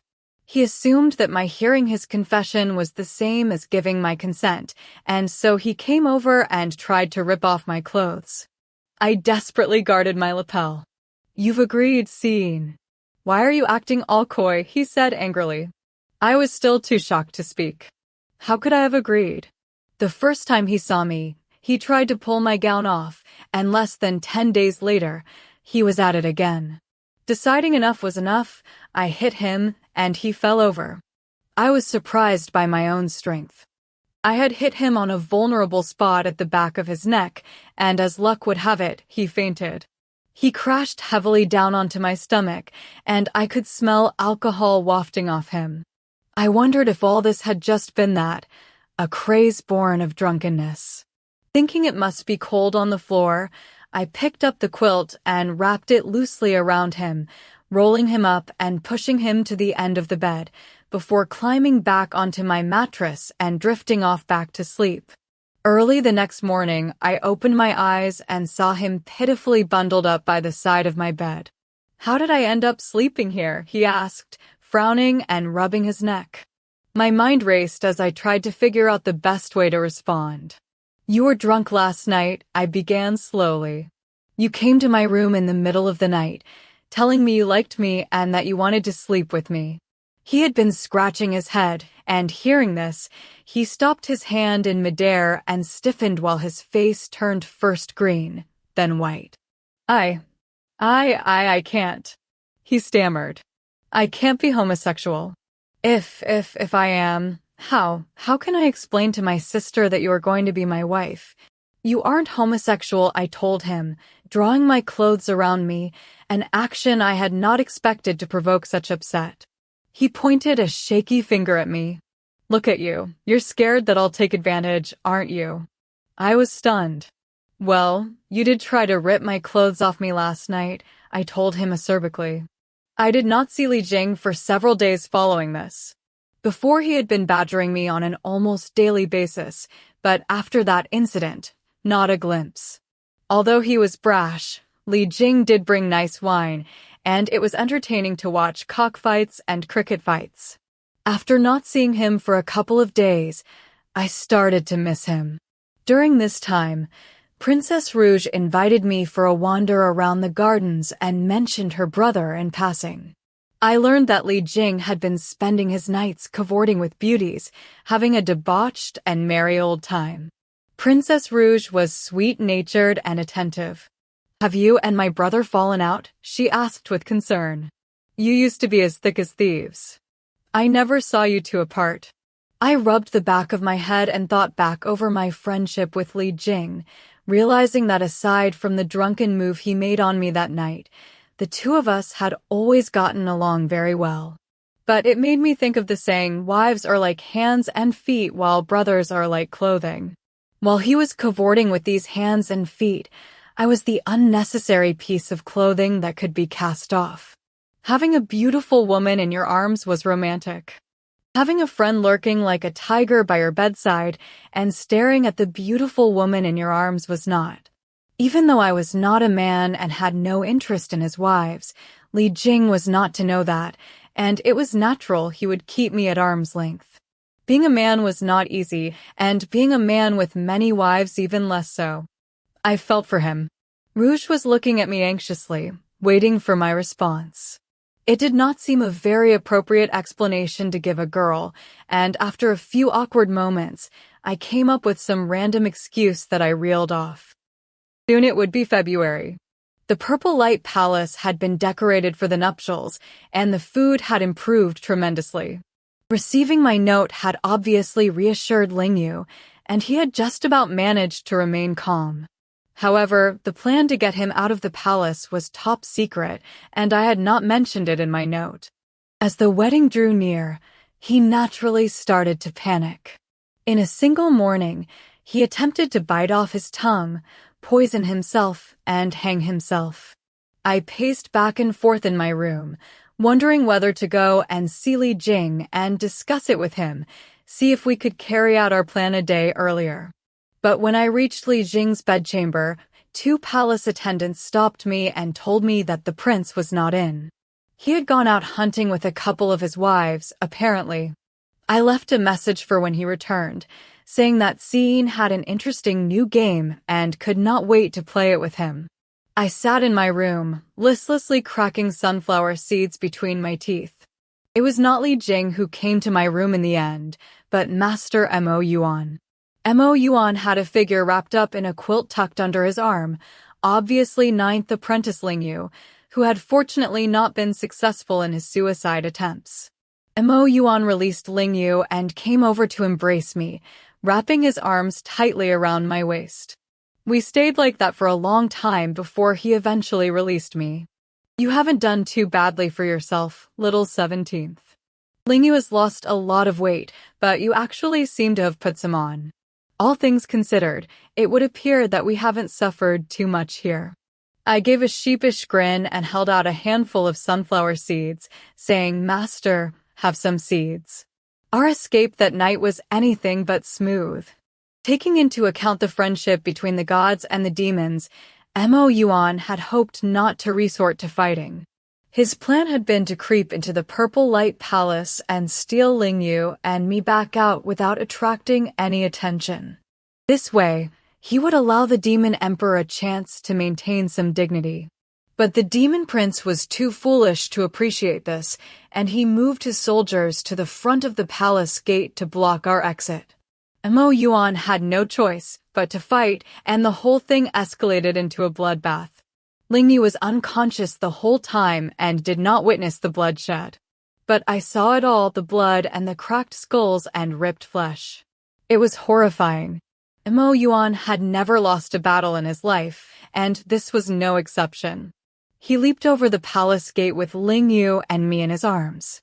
I turned around, and all I could see was Qingsang with his 8-pronged halberd, standing in the dark red sea of blood, his eyes so full of fury they looked as if they might explode from their sockets. I did not see Li Jing this whole time. Mo Yuan carried Lingyu and me away from the Purple Light Palace. We fled through the night, finally arriving back at Mount Kunlun. Lingyu was still unconscious, and Mo Yuan and I said nothing to each other the whole way. I will remember that night for all eternity, although I never wish to recall it. After racing us back to Mount Kunlun, Mo Yuan handed Ling Yu over to fourth apprentice and rushed with me to his alchemy room. He knocked me out with an arm and locked me inside his alchemy furnace. I started to come to, wondering if Mo Yuan was punishing me, issuing me with a warning for my failure to look after Ling Yu properly. I wondered if he blamed me for his poor apprentice's emotional trauma and his physical demise. But hearing a loud boom of thunder, I realized that my predestined calamity had arrived. Mo Yuan must have placed me in the furnace so that I could hide and escape it. I had been born an immortal, but rising up through the ranks required hard work and the development of skills. Elevating yourself from a normal immortal to a higher immortal, and then from a higher immortal to a god or goddess, took between 70,000 and 140,000 years, and it required you to experience two calamities. If you were successful, you would live as long as the sky is wide, but if you were unsuccessful, your life would come to an abrupt end. I had been Mo Yuan's apprentice for 20,000 years at that point and was expecting my predestined calamity to befall me at any time or place and in any shape or form. If I had been practicing magic, passing through these calamities would not have posed a problem. But I always hated the magic of deduction and found the scriptures deadly boring. Each time Mo Yuan taught this class, I would use it as an excuse for a nap. Despite all my years of study, all I had learned to do was to tell a mortal their rough fortune, and even this I would get wrong half the time. I knew for certain that I had not cultivated enough spiritual energy. Facing a sky calamity without these things was like trying to cut a duck's egg from a chicken's stomach, absolutely impossible. Fortunately, I had spent the last 70,000 years feeling free and unfettered, and if my soul were to fly and my spirit to flutter, I would feel no great regrets. I had expected my sky calamity to take place at some point in the next year, but I had not taken the reality of it very seriously. I spent some time locked inside the alchemy furnace before it suddenly dawned on me. If I were hiding in here, who would my calamity find to replace me? Sky calamities were completely different from mortal calamities in that once they descended, someone had to undertake them, even if it was not the person for whom it had been intended. The booming sound of the thunder helped to clear my head, and I tried every way I could to get out of the furnace, all to no avail. For the first time in my life, I was forced to acknowledge that these last 20,000 years of study had been a complete waste of time. The next day, Master came and opened the lid to the furnace. Little 17th, I stood by the furnace last night and was struck by your 3 bolts of sky thunder. You must study better from now on and work on your skills. If you wish to become a god, you can't expect Master to keep experiencing your calamities for you. That's not how it works. Mo Yuan had suffered my sky calamity for me, and before I climbed out of the furnace, he had gone into confined recuperation. I knelt down in front of his cave for 3 days, sniveling and weeping, full of sadness and regret. Master, are you hurt very badly? Are your injuries getting any better? I asked. Your lowlife apprentice has worn you out. Don't fall ill, please. If you do, I'll stew my body into medicinal soup and feed it to you to nourish you. Never in my life had I cried with such abandon and distress. Chapter 6. I worked really hard after that, spending all my days in my room, studying and thinking deeply about immortal magic and Taoist practice, and reading the immortal classics left by the older generation of immortals in my spare time. My fellow apprentices were comforted by the transformation in my attitude. Every time I learned a new skill, I stood outside Mo Yuan's cave and practiced it. Even though he did not know I was doing this, it brought me peace of mind. I was sitting in meditation in the peach grove on the back peak of the mountain one day when First Apprentice sent a messenger crane telling me to hurry to the front hall where a guest was waiting for me. I snapped off a branch of peach blossoms as the one in Mo Yuan's room had started to wilt. He was still in confinement and had not been back to his room, but I wanted to keep it tidy and pleasant so that he had a comfortable place waiting for him when he came out of his confinement. I walked to the front hall, twisting the branch of peach blossoms in my hand. I went past the central courtyard, where 13th and 14th apprentices were sitting under the date tree, taking bets about whether the guest in the front hall was male or female. I assumed that it must be fourth brother come to visit me, so I took out my night pearl and hesitantly laid my bet. The person sitting in the front hall looked nothing like first apprentice had described. It was that member of the demon clan, second Prince Li Jing. He was sitting in a graceful upright posture in the pearwood imperial tutor's chair, his eyes half closed as he sipped his tea. He gave a start when he saw me come in. Mo Yuan had carried out a massacre in the Purple Light Palace, and I assumed that Li Jing was here to take revenge. Instead, he rushed over and grasped my hands with affection. Seeing, I've thought it all through. I want to spend my life with you. My peach blossom branch clattered to the floor. Give me money, it is a girl. 13th apprentice yelled loudly from outside the door. I was extremely confused. I thought about it a moment before opening the front of my gown and giving him a flash of my chest. But I'm a boy, I said. You have such a good relationship with all the wives in your bedchamber. You aren't this way inclined. I was not really a boy. The fist-sized fox heart under my skin and flesh was not as broad as a boy's. It was a girl's, slender, gentle, and delicate. But mother had tricked Mo Yuan into taking me on, which meant that I was stuck in my male form until I had finished my studies. Li Jing stared at my flat chest in surprise. I've been thinking a lot since I left your room that morning. I was scared by my desire for you, and I spent my days surrounded by beautiful women, trying in vain to numb myself. It worked at first, but I didn't expect to miss you so much, to think about you day and night. Seeing. Overcome by emotion, he walked over to embrace me. I will be homosexual if it's for you. I looked up at the peach blossom wood rafters, not knowing what to do. 14th apprentice's laughter drifted over from the distance. Give you money? Who exactly is meant to be giving who money? Li Jing had walked for miles and miles to the remote Mount Kunlun to confess his feelings to me, but in a boy's form, I did not feel that I could return his love. I tried to let him down gently. It was getting dark and already too late for him to take the mountain path, so I allowed him to spend a night on the mountain. When first apprentice heard that there was a homosexual demon clan member who had come up the mountain to kidnap me, he beat him up and drove him away. I admired Li Jing's courage. He refused to be cowed by the severe beating first apprentice had served him. Every few days, he would send over instead a fire qilin with a poem describing his heartbreak. At the beginning, they read, "We are a pair of lovebirds in the sky, intertwining roots beneath the ground." A few days later, he was writing, "I yearn to see you. Which day will it be? This anguish is slowly killing me."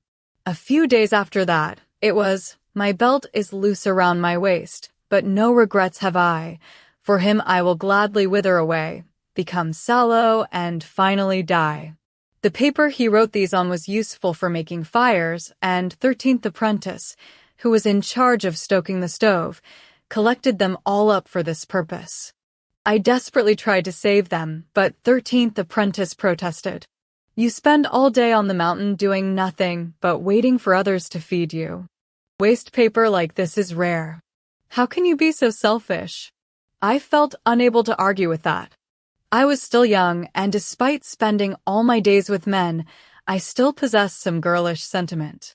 Li Jing persisted in writing to me despite my lack of response to his poems, and every day, his fire qilin would arrive with a new poem. Slowly but surely, he was starting to win me over. One day, the fire qilin brought over a short poem that read, "Life is long, but it has an end. But this sorrow of mine will even death transcend." I was filled with terror, thinking it must be a suicide note.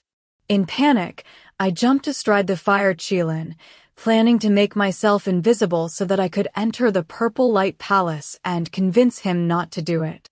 But the fire qilin carried me to a cave dwelling at the foot of our mountain instead. It was a natural cave, which had been kept very neatly. Li Jing was sprawled out on a marble couch, and I could not see if he was dead or alive. I felt as if half the sky had just caved in. I jumped down off the fire Qilin and went to shake him. I shook and shook and shook and shook, but I couldn't wake him. Feeling completely helpless, I resorted to my weapon. I sent thunder and lightning storms at him along with vicious winds, one after another, but still he did not wake. The fire Qilin could no longer bear to watch. All your weapon is doing is hurting his flesh. Perhaps you should try to rouse the prince's fragile heart instead? Say something that will give him hope. And that is when I said it. That sentence. Wake up and I will accept your love. Sure enough, he opened his eyes, and although he had been brutally ravaged by my silk fan, he beamed. Dean, if you tell me you accept my love, you can't go back on your word. Help me up. You've given me such a battering with your fan that all my bones have loosened. Later, Big Brother told me that romantic ploys were unlike other ploys, more like appeals. And romantic appeals were unlike other appeals, more like ploys. After suffering a period of heartbreak myself, I believe that to be true. However, I did not understand that truth back then. Li Jing sent away all his bedchamber wives, and I stayed with him. It was lunar April, and the peach blossoms along the mountainside had just burst into flower. Once Li Jing had been successful in his love crusade, the poetry stopped. There were no more visits from the fire Qilin, which delighted First Apprentice, who assumed that Li Jing had finally lost patience and given up. Li Jing still felt scared when he thought about the terrible beating First Apprentice had given him, and although he lived at the foot of the mountain, he never ventured up it. So it was I who would descend the mountain each day, after I had finished class and gone to Mo Yuan's cave to report what I had learned, where Li Jing and I would have our tryst. I still remember all the exquisite little things he gave me: crickets woven from cocoa grass, a piccolo made from bamboo husk, all crafted by his own fair hands, very lovely. Once, he gave me a bunch of bright yellow flowers from a cucumber vine. Back in the Purple Light Palace, Princess Rouge had once told me that her brother had suffered from an eye disorder that made it hard for him to distinguish between yellow and purple. He saw both these colors as a strange shade ordinary people could not even imagine. He gave me these cucumber flowers, thinking he was presenting me with some special rare species. I did not have the heart to tell him what they really were, and besides, a flower was a flower, even if it did come from a cucumber. I dried these flowers and pressed them between the pages of my Taoist practice book for safekeeping. After my heart had been broken, I could no longer think about that period in my life, about falling in love with Li Jing. Many years had passed since then, and so much had happened, and many of the details had blurred in my mind. But I remembered the next big thing that happened. Xianxia turned up. Xianxia was the youngest sister of Big Brother's wife. When Big Brother married my sister-in-law, she already had an infant in arms. An accident at her maiden home had meant that there was no one else to take care of Xianxia. Big Brother and his wife had looked after her for some time, and she and I would play together. Xianxia was a beautiful girl, but for some reason, she became infatuated by my looks. She was still just a child, but she would spend all day talking about how she wanted a face just like mine. Listening to her go on like this for a few hundred years was very annoying. She knew that Jiayan had excellent face-changing skills, and on her birthday one year, she made a special trip over to the 10-mile peach grove to ask him to transform her face to look like mine. Xianxia got her wish, which made her very happy. I got some peace and quiet, which made me happy too. Not long after, I started noticing some imperfections. It was not Jiayan's magic that was flawed, I just found it disconcerting and dizzying to look at a version of my own face every day. Gradually, I started drawing away from Xianxia and spending time with fourth brother instead. Xianxia grew up and returned to her family home, and the two of us rarely saw each other. While Li Jing and I were in our honeymoon period, my sister-in-law sent me a letter explaining how her mother was forcing Xian Nu to marry a blind bear spirit. Xian Nu had run away from home and was living in their cave dwelling, but my sister-in-law worried that their mother would soon track her down. She and Big Brother had discussed it and wondered if Xian Nu could take refuge with me for a while. As soon as I received this letter, I went to arrange a room for her to stay. I went to First Apprentice with a letter explaining that an immortal friend was planning to visit me at Mount Kunlun and asking if they would mind accommodating her for a short time. First Apprentice had been in high spirits lately, and after discovering that my visitor was a female immortal, his spirits soared even higher, and he agreed readily. 3 days later, Xian Nu made her Loki entrance into Mount Kunlun, soaring in on a gray cloud. She gave a start when she saw me. In her letter, my sister-in-law had explained that Xian Nu did not know she was to be staying with her childhood playmate, Bai Qian, just that I was an immortal friend that they were on good terms with. Xian Nu settled down on Mount Kunlun. She looked even more like me these days. I can't believe she's not your sister, First Apprentice said. When you are with her, it's only your listless spirit that allows me to tell you apart. In truth, Xian Nu was a little despondent herself, and her beautiful face was looking sallow. I saw her as family and naturally wanted to cheer her up, and so the next time I went down the mountain to visit Li Jing, I decided to take her with me. Li Jing stood there staring at Xian Nu in stunned silence the first time he saw her. It was a while before he regained his composure. Where did this female scene come from? He blurted out, still staring in disbelief. Xian Nu started to giggle. Seeing her finally starting to look happy, I felt as if a weight had been lifted, and from then on, I took her with me to Li Jing's whenever I visited. One day, I was up in the date tree in the central courtyard, picking dates, planning to take them to Li Jing's cave and give to him as a treat once the sun set. First Apprentice walked over looking bitter and stood beneath the tree.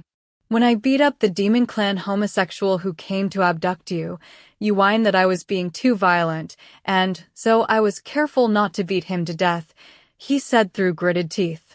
Now I wish I had done so. I managed to stop him from abducting you, but now he's gone and abducted Xian Nu.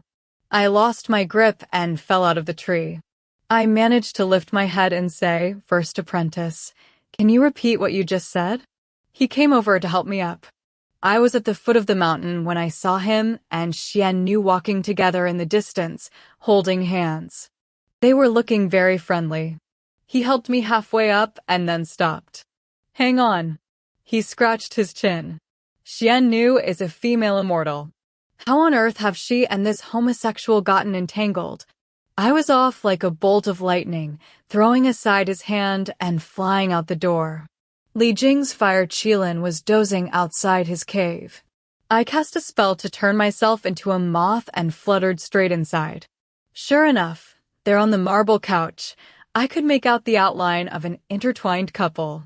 The girl underneath, who had a face just like mine, was panting softly, while the man on top had loosened his long black hair and was murmuring, Xian Nu, oh Xian Nu.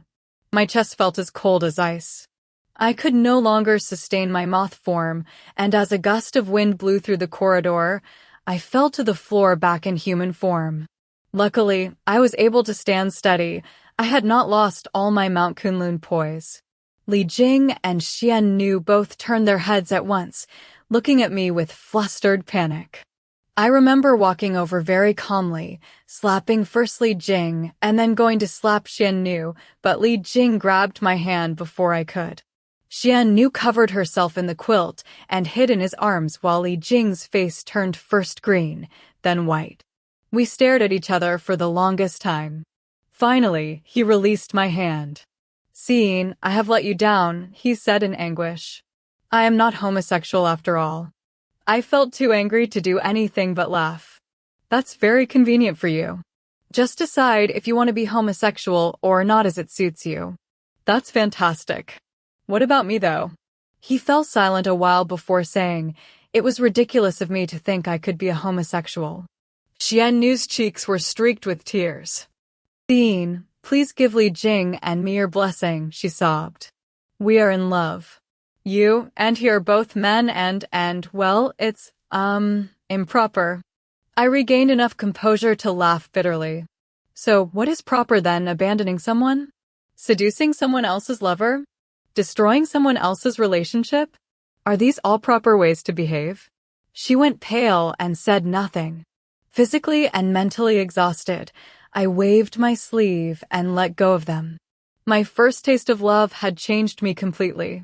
Realizing that I had been the fool who had actually introduced the two of them upset me even more. It was the pain of losing love, mixed with the pain of the injustice. All the things associated with Li Jing, all those worthless little presents he had given me, now felt like objects of torture. I burned the lot of them, but it brought no relief. Drowning my sorrows was much more effective than burning things, so I spent 3 days down in the Mount Kunlun wine cellar, drunk out of my mind. When I came to, I found myself in Master's arms. Mo Yuan was sitting against a huge wine jar, a wine gourd in his right hand, while he supported me with his left. He frowned when he saw me awake. "You've drunk too much," he said gently. It would have been much better to just cry it all out. Emotional pain festers inside the heart. And it's a shame to waste all this good wine. Finally, with my arms wrapped around his leg, I started to cry.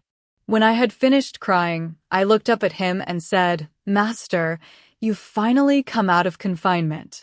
Does that mean that you're better? You don't have any lasting injuries or complications, do you?" He looked at me and gave a faint smile. "It's fine. You won't need to stew up your body to make me any medicinal soup." My fellow apprentices all thought I was in love with Xianxia and was feeling anxious and wretched because Li Jing had stolen her away. This story I concocted was not a very good one, but Mo Yuan was the only one who saw through it. Li Jing might have bright eyes, but he is seriously lacking vision, he murmured as he stroked my hair. After coming out of confinement, Mo Yuan received an invitation from Xianming the winter god. Xianming lived deep in the northern desert, where he single-handedly administered 1,200 miles of the northern sky. A Taoist assembly was to be held there at around this time, and he sent an envoy to Mount Kunlun, inviting Mo Yuan to the high altar to give a lecture.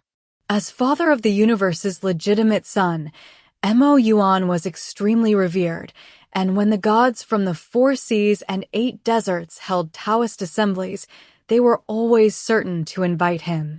Mo Yuan cast a glance at the invitation in his hand and said, "Lecturing about Dharma is not very exciting, but we could go and climb the mountains around where Xianming lives.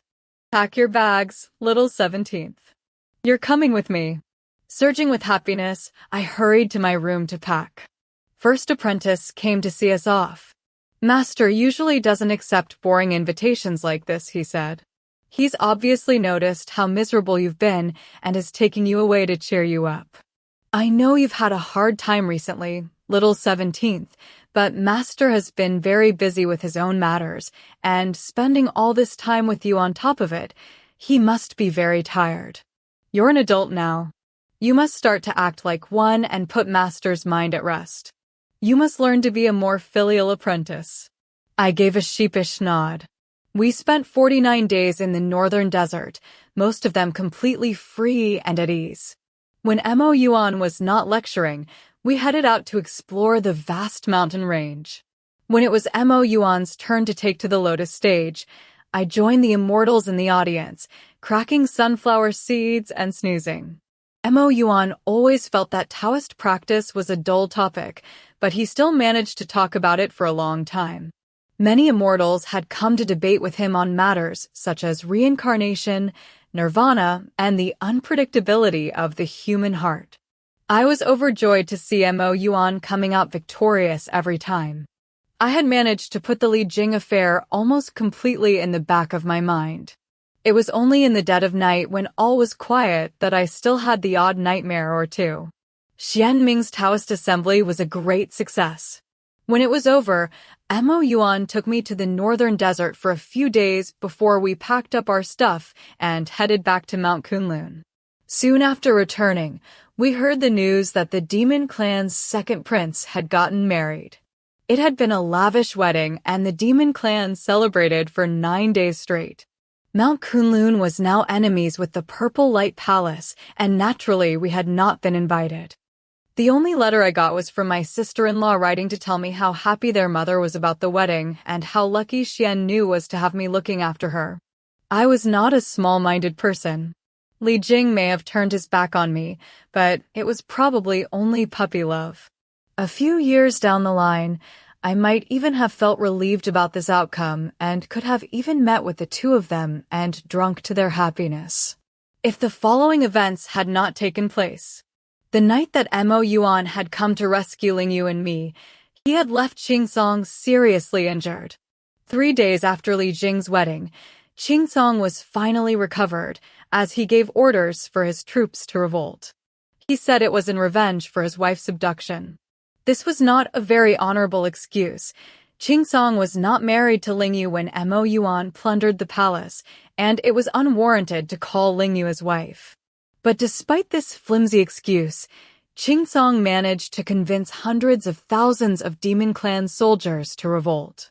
To show his resolve against Mount Kunlun, Qingsong chose a Demon Clan wife for Li Jing and gave the recently married Xianxia a severe whipping and sent her back to Mount Kunlun, dripping in blood.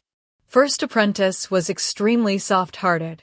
He wrapped Xianxia up in an embroidered blanket and carried her inside. Mo Yuan suspected it was a ploy, but what could he do? None of the apprentices would have believed him. He just had to turn a blind eye and watch as First Apprentice performed his good deed. The demon troops marched to within 30 miles of the border between the two clans' territories, and the Sky Emperor sent down 18 immortal children to persuade Mo Yuan to fight against Qingsong. Eventually, Mo Yuan took out the suit of black crystal armor, which had been packed at the bottom of his case for all these years. He brushed off the dust and, speaking calmly, said, "Since Qingsong is using me as an excuse to go to war, and I am the god of war, I have no choice but to go to battle. Take this suit of armor, little 17th, and inspect it thoroughly. It has been so long since I've used it, and it might have been chewed through by insects." The old Sky Emperor was very pleased. He sent 100,000 Sky Commanders to fight alongside Mo Yuan and sprinkled 3 cups of wine over the Sky Gate to send him on his way. As Mo Yuan's 17 apprentices, we stood in a line, ready to follow his command. It was the first war I had ever experienced. Flames shot up into the sky, and smoke filled the air for 81 days straight. Mo Yuan was the undefeated god of war, and this battle should have been easily won.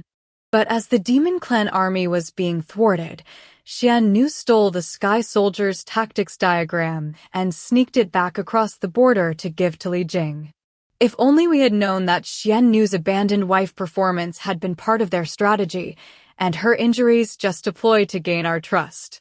Unfortunately, First Apprentice had looked after Xianxia, taken her in, and by so doing unleashed wide-eyed terror upon Mount Kunlun.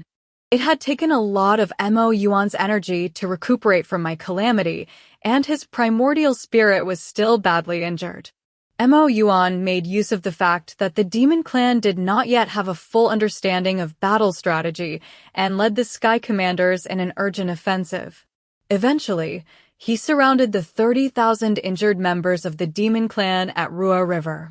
During the final battle, 2 rows of soldiers lined up along the banks of Rua River, and thousands of turbulent clouds filled the sky. Until that point, I was certain that the outcome was set. The Demon Clan would either hand over a letter of surrender, or they would be wiped out.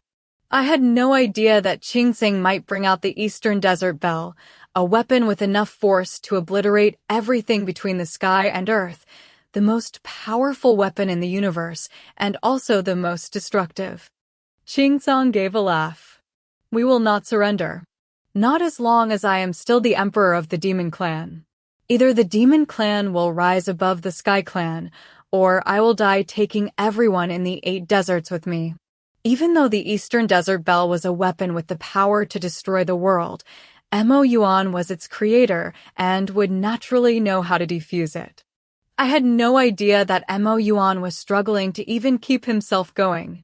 The Eastern Desert Bell may have been his creation, but he had no control over it now. The only way to overcome the wrath of the Eastern Desert Bell was to offer it the sacrifice of a strong and healthy primordial spirit before it had the chance to detonate fully. I still remember Mo Yuan putting down his sword and leaping onto the Eastern Desert Bell, clinging to it with all his strength. Crimson light burst out from all over the bell, and as it passed through his body, it turned an even richer red. He suddenly turned his head, his lips twitching. Later, 7th apprentice, a proficient lip reader, told us that Master's final words had been, "Wait for me." Mo Yuan was the master of the Eastern Desert Bell, and he understood its internal universe better than anyone. Before the bell managed to destroy all his cultivated spiritual energy, Mo Yuan concentrated his remaining strength and cast a spell, sacrificing himself in order to lock Qing securely inside the Eastern Desert Bell. As soon as the Demon Emperor was locked away, his eldest son, the army general, led his 30,000 injured soldiers over to the 100,000 sky commanders, and quivering with fear, they handed over their letter of surrender. Later, 4th apprentice told me I had been holding Mo Yuan's blood-covered body as this was going on, my eyes red, saying that I would die before accepting the demon clan's letter of surrender. I clutched tightly onto my fan and spoke fiercely about how if Master could not be saved, all those under the sky should be buried in the sand. My warmongering talk nearly brought me to blows with the Sky Emperor. My fellow apprentices were worried about what I was capable of and decided the best thing for it was to knock me out and carry our bodies back to Mount Kunlun. 4th apprentice told me I had been acting like a complete thug, but I could not remember a thing. All I recalled was waking up one night and finding myself on a bed with Mo Yuan, my hands wrapped tightly around his fingers, and discovering that he was not breathing. The Demon Clan revolt ended there and led to big changes in the Purple Light Palace. First Prince was imprisoned, and Second Princely Jing donned the blue robe and became Demon Emperor. The day he succeeded to the throne, he presented the old Sky Emperor with his palace garden's rare winter moon lotus as a tribute. The old Sky Emperor sent 18 upper immortals down to Earth to help Mo Yuan's 17 apprentices arrange his funeral. I have no idea where these astonishing magic powers of mine suddenly appeared from, but in my unkempt state, my hair all over the place, I flicked my fan at these 18 upper immortals and sent the lot of them running out of Mount Kunlun. Master may have passed on, but he made us promise to wait for him, 7th apprentice said. Do you think we should preserve his body in case one day he returns? It was like offering a clump of rice reeds to a drowning man. There was something that not many people in the 4 seas and 8 deserts knew apart from Xianxia foxes, but the blood from a 9-tailed white fox had magic properties. If it were fed a bowl of heart blood from a 9-tailed white fox, given once a month, Mo Yuan's immortal body would remain well-nourished. Mo Yuan was a male god, and this blood would therefore need to be given by a she-fox so as to maintain the balance of yin and yang. Luckily, I was a she-fox, and I had a decent supply of cultivated spiritual energy. I stuck a dagger into my heart right then and there and fed Mo Yuan's body with the blood.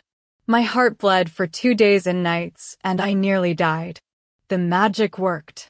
Mo Yuan's body accepted my blood, but to keep his body in good condition would require a continued supply of my blood. No other foxes would do. I was knotted up with worry. It was around this time that I heard about a possession held by the demon clan called the Jade Soul. If placed in Mo Yuan's mouth, the Jade Soul would stop his body rotting. It was a sacred artifact and would be difficult to get hold of. I decided to put aside my issues with Li Jing and go to see him. I hoped that he would remember those early days of friendship we both had shared and agree to lend me the Jade Soul. The demon clan was to blame for the critical state Mo Yuan was in, although the injury had happened in battle, making guilt hard to assign. I humbled myself, fawning and flattering. Li Jing sat in his throne inside the glorious purple light palace and looked me up and down. He had become a lot more serious since being crowned Demon Emperor. Even though the Jade Soul is one of our demon clan's sacred artifacts, he began, slowly and deliberately, because of our friendship, I would lend it to you in a heartbeat.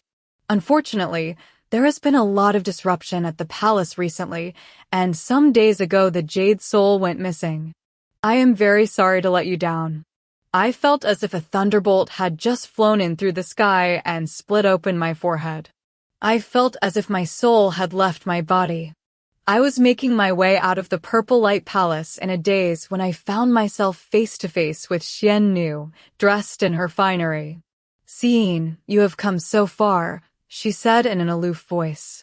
"Why not rest a while before continuing on your way? It will look as if you haven't been treated very courteously at the Purple Light Palace otherwise." Although I detested her, I felt too physically and mentally exhausted to deign to respond to her. I walked around her and continued on my way. She did not seem to realize she was being snubbed and put a hand in front of my face. "Didn't you come here to ask for the Jade Soul?" she asked softly. I saw that she was holding a rock of jade encircled by a flowing halo. I lifted my head sharply and looked at her. "The Emperor gave it to me yesterday as a reward," she said with a giggle. "He told me to rub it against my scars. Qingsong gave me such an extreme whipping, and while my injuries are starting to get better, I've been left with some bad scarring. It's not very pleasant for girls to have scars on their bodies, is it?" I looked up at the sky, gave 3 loud cackles, and cast a spell to freeze her. I took my fan out, and carrying her under my arm, I marched all the way to Li Jing's court. I pried the Jade Soul out of her palm and placed it in front of him. He lifted his head to look at me, his beautiful face blanching. His mouth opened, but no words came out. I flung Xian Nu into his arms and took a step toward the door. With a bitter smile, I said, "My biggest regret has been coming to the Purple Light Palace to visit you, Demon Prince. You two are a perfect match. One has the cruel heart of a wolf, the other the cowardly lung of a dog. From this day forth, Seein and the Purple Light Palace are bitter enemies." My youth and pride stopped me from just grabbing the Jade Soul and taking it. Instead, I left the Purple Light Palace empty-handed, kicking and punching everyone I passed on the way. Returning to Mount Kunlun and seeing Mo Yuan's increasingly dismal color, I did not really know what else to do.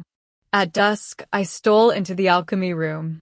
I took whatever medicine I could lay my hands on and mixed it in with my fellow apprentices' food. In the middle of the night, while they were all sleeping heavily, I hoisted Mo Yuan's body onto my back and carried him off Mount Kunlun and back to Qingqiu. Fingy Mountain was a small mountain to the north of Qingqiu. Halfway up the mountainside was a cavern in which a large amount of spiritual energy had gathered over the years. Father had named it Yanhua Cave. I placed Mo Yuan's body onto an ice chest inside Yanhua Cave. I was worried that the next time I took blood from my heart, I might be too weak to carry it over to him, so I simply lay down by his side. Mo Yuan's body was racked with injuries. I needed to feed him some blood every day until these were better, and a cup every month after that. I really did not know how many nights I could sustain such intense feeding, but what got me through was the thought that if I died, he would not return either. Instead, we would be buried together and would travel through to the netherworld side by side. That was why I had brought him to Yanhua Cave. It was a place I had chosen as my own final resting place sometime before my sky calamity. I spent 7 days like this, and was on the verge of death when I opened my eyes and saw Mother, her eyelids red and swollen. She had come to transfer to me half of her own spiritual energy. That was what brought me back to life and returned me to my female form. Although I still needed to plunge a knife into my chest every night to get heart blood to feed Mo Yuan, being in Mother's care greatly eased my suffering. I shook my head and saw that Li Jing had crossed the bamboo bridge and was walking toward me.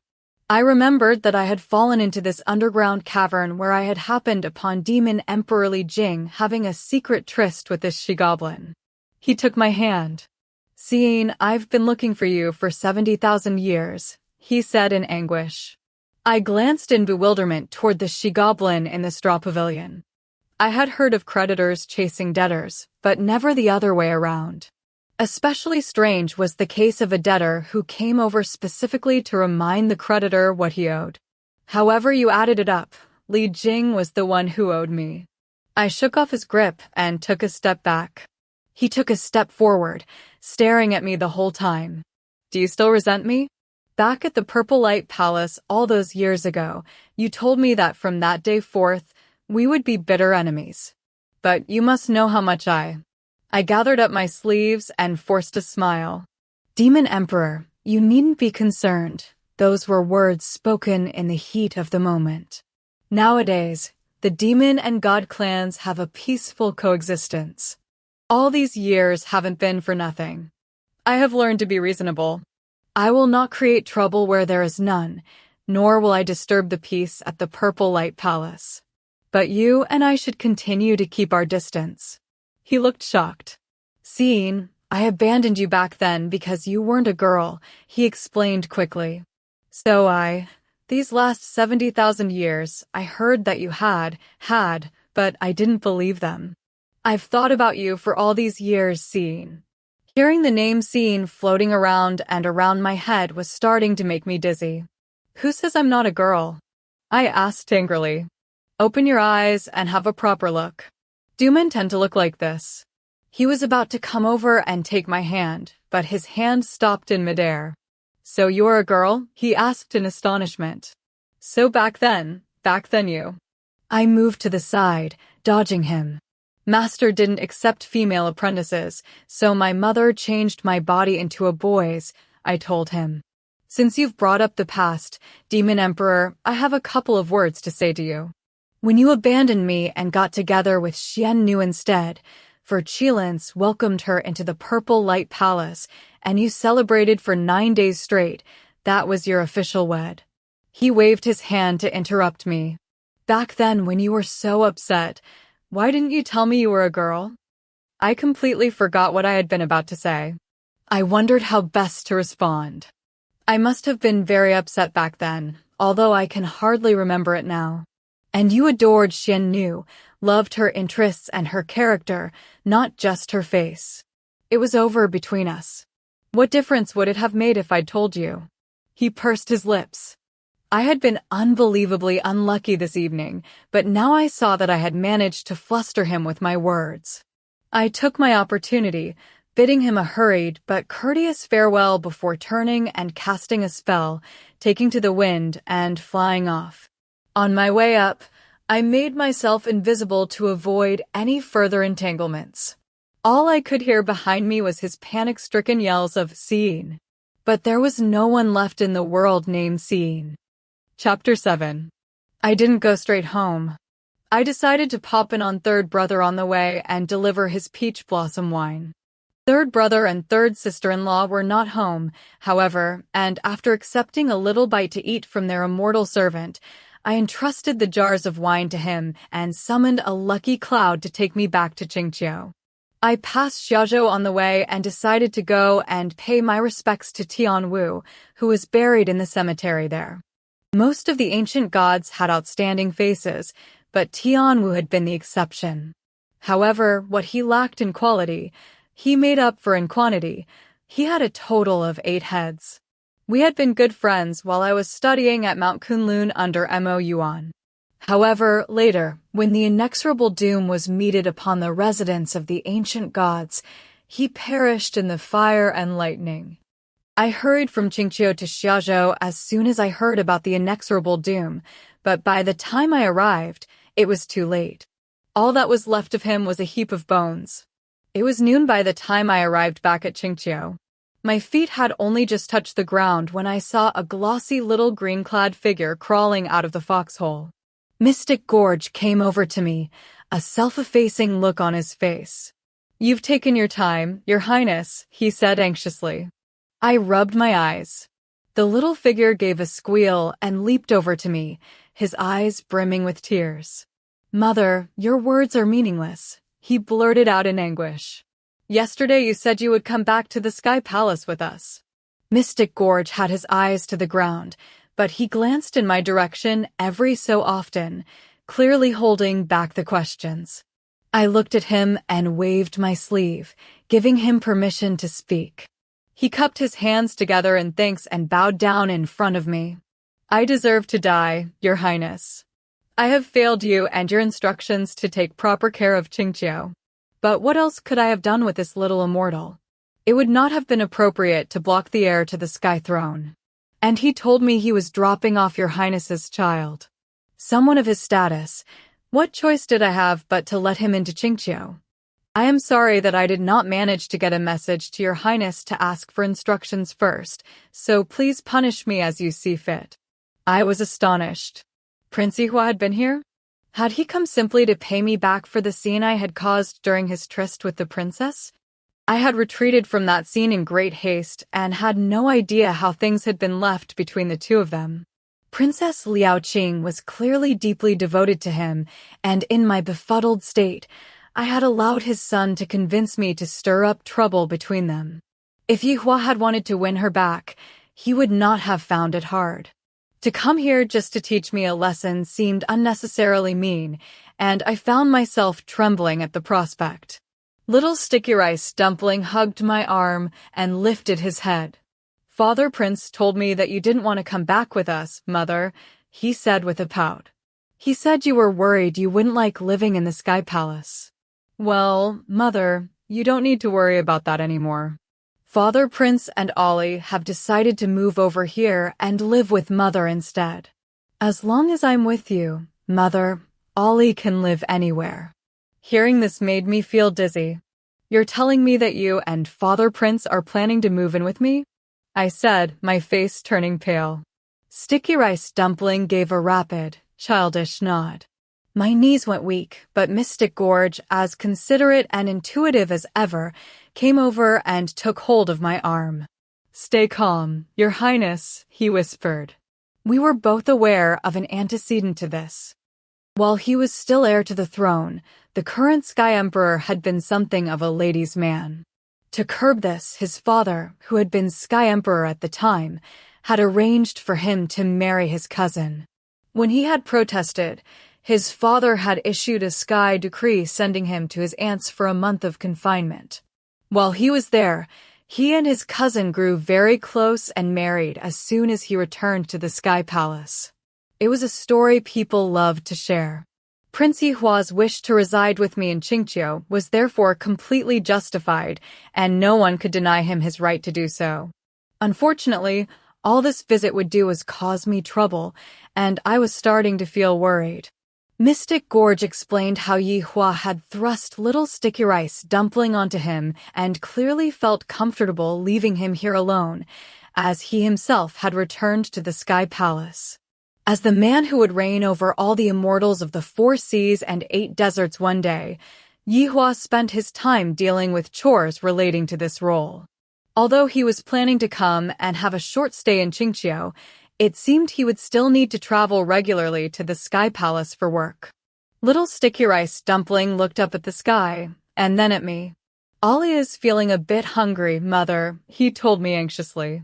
It had been a long time since the foxhole fire had been stoked. Is there anything to eat at your place? I asked Mystic Gorge. No, there isn't, he responded bashfully.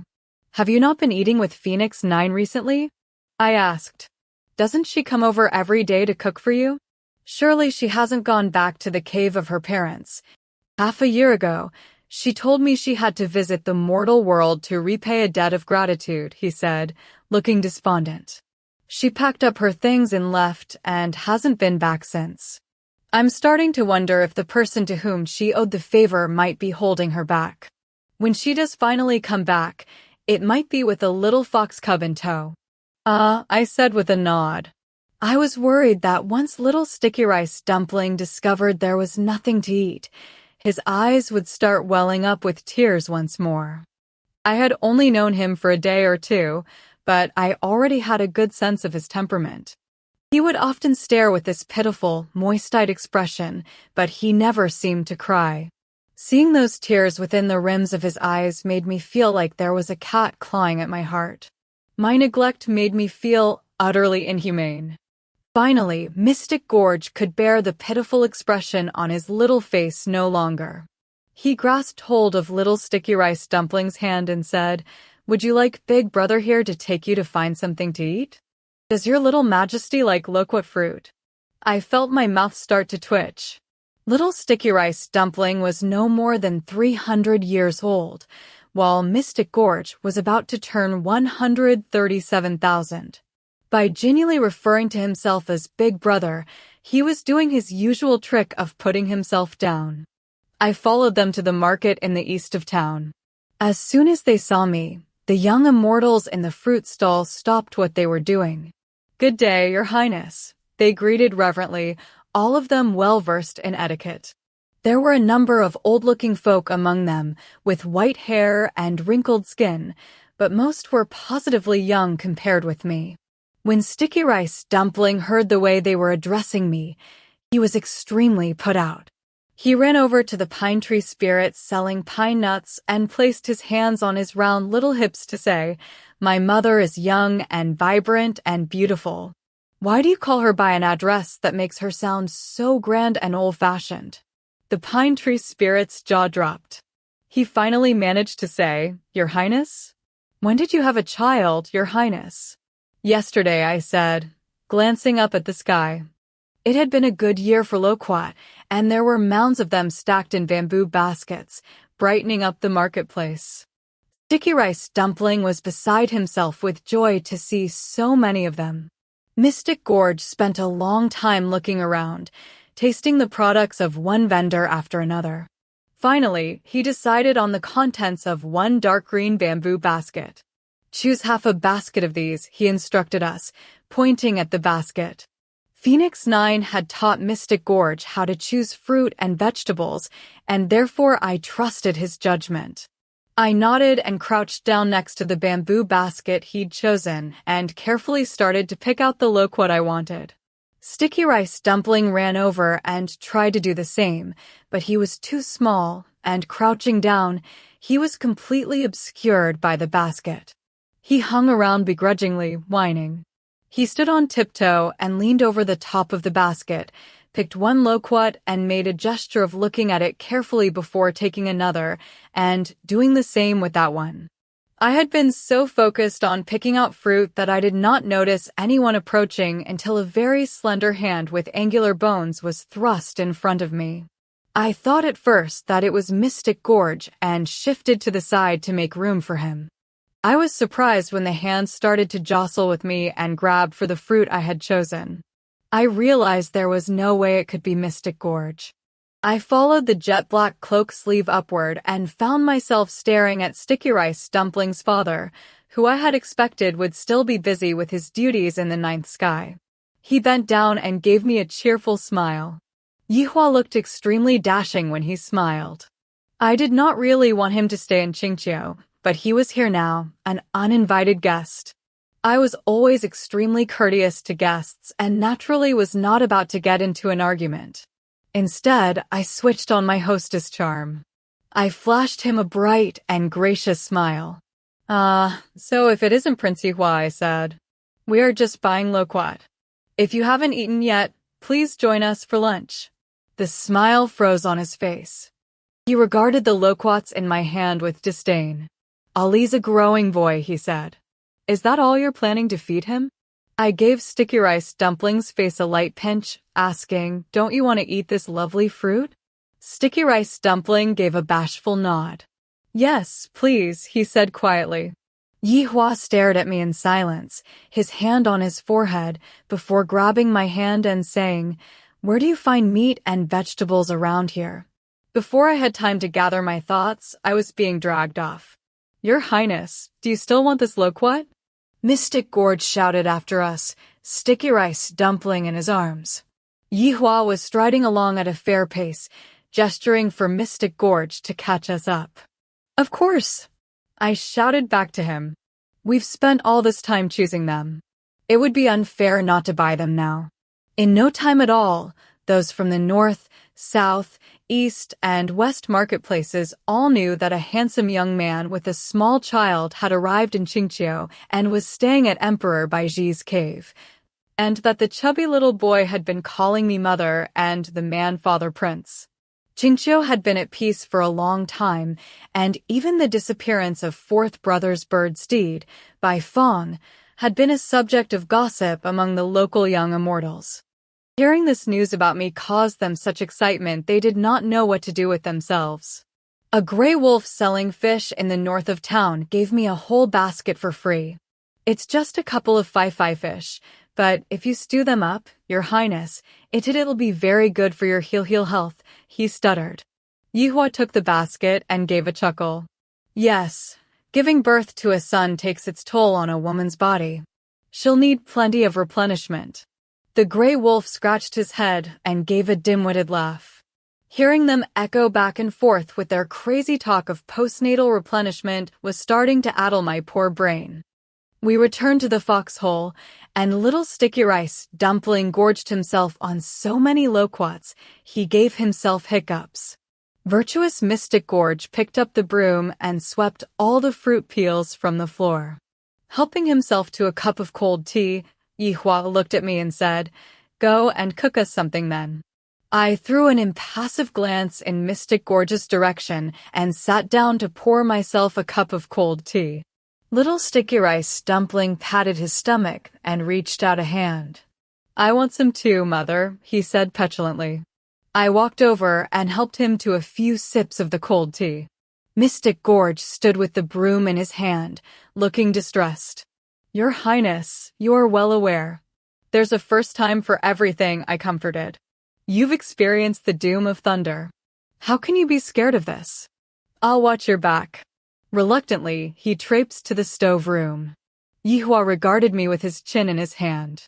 "I really do not understand you," he said with a quiet laugh. "Xianxia is clearly within the immortal realm, yet you govern yourselves as if you're all mortals.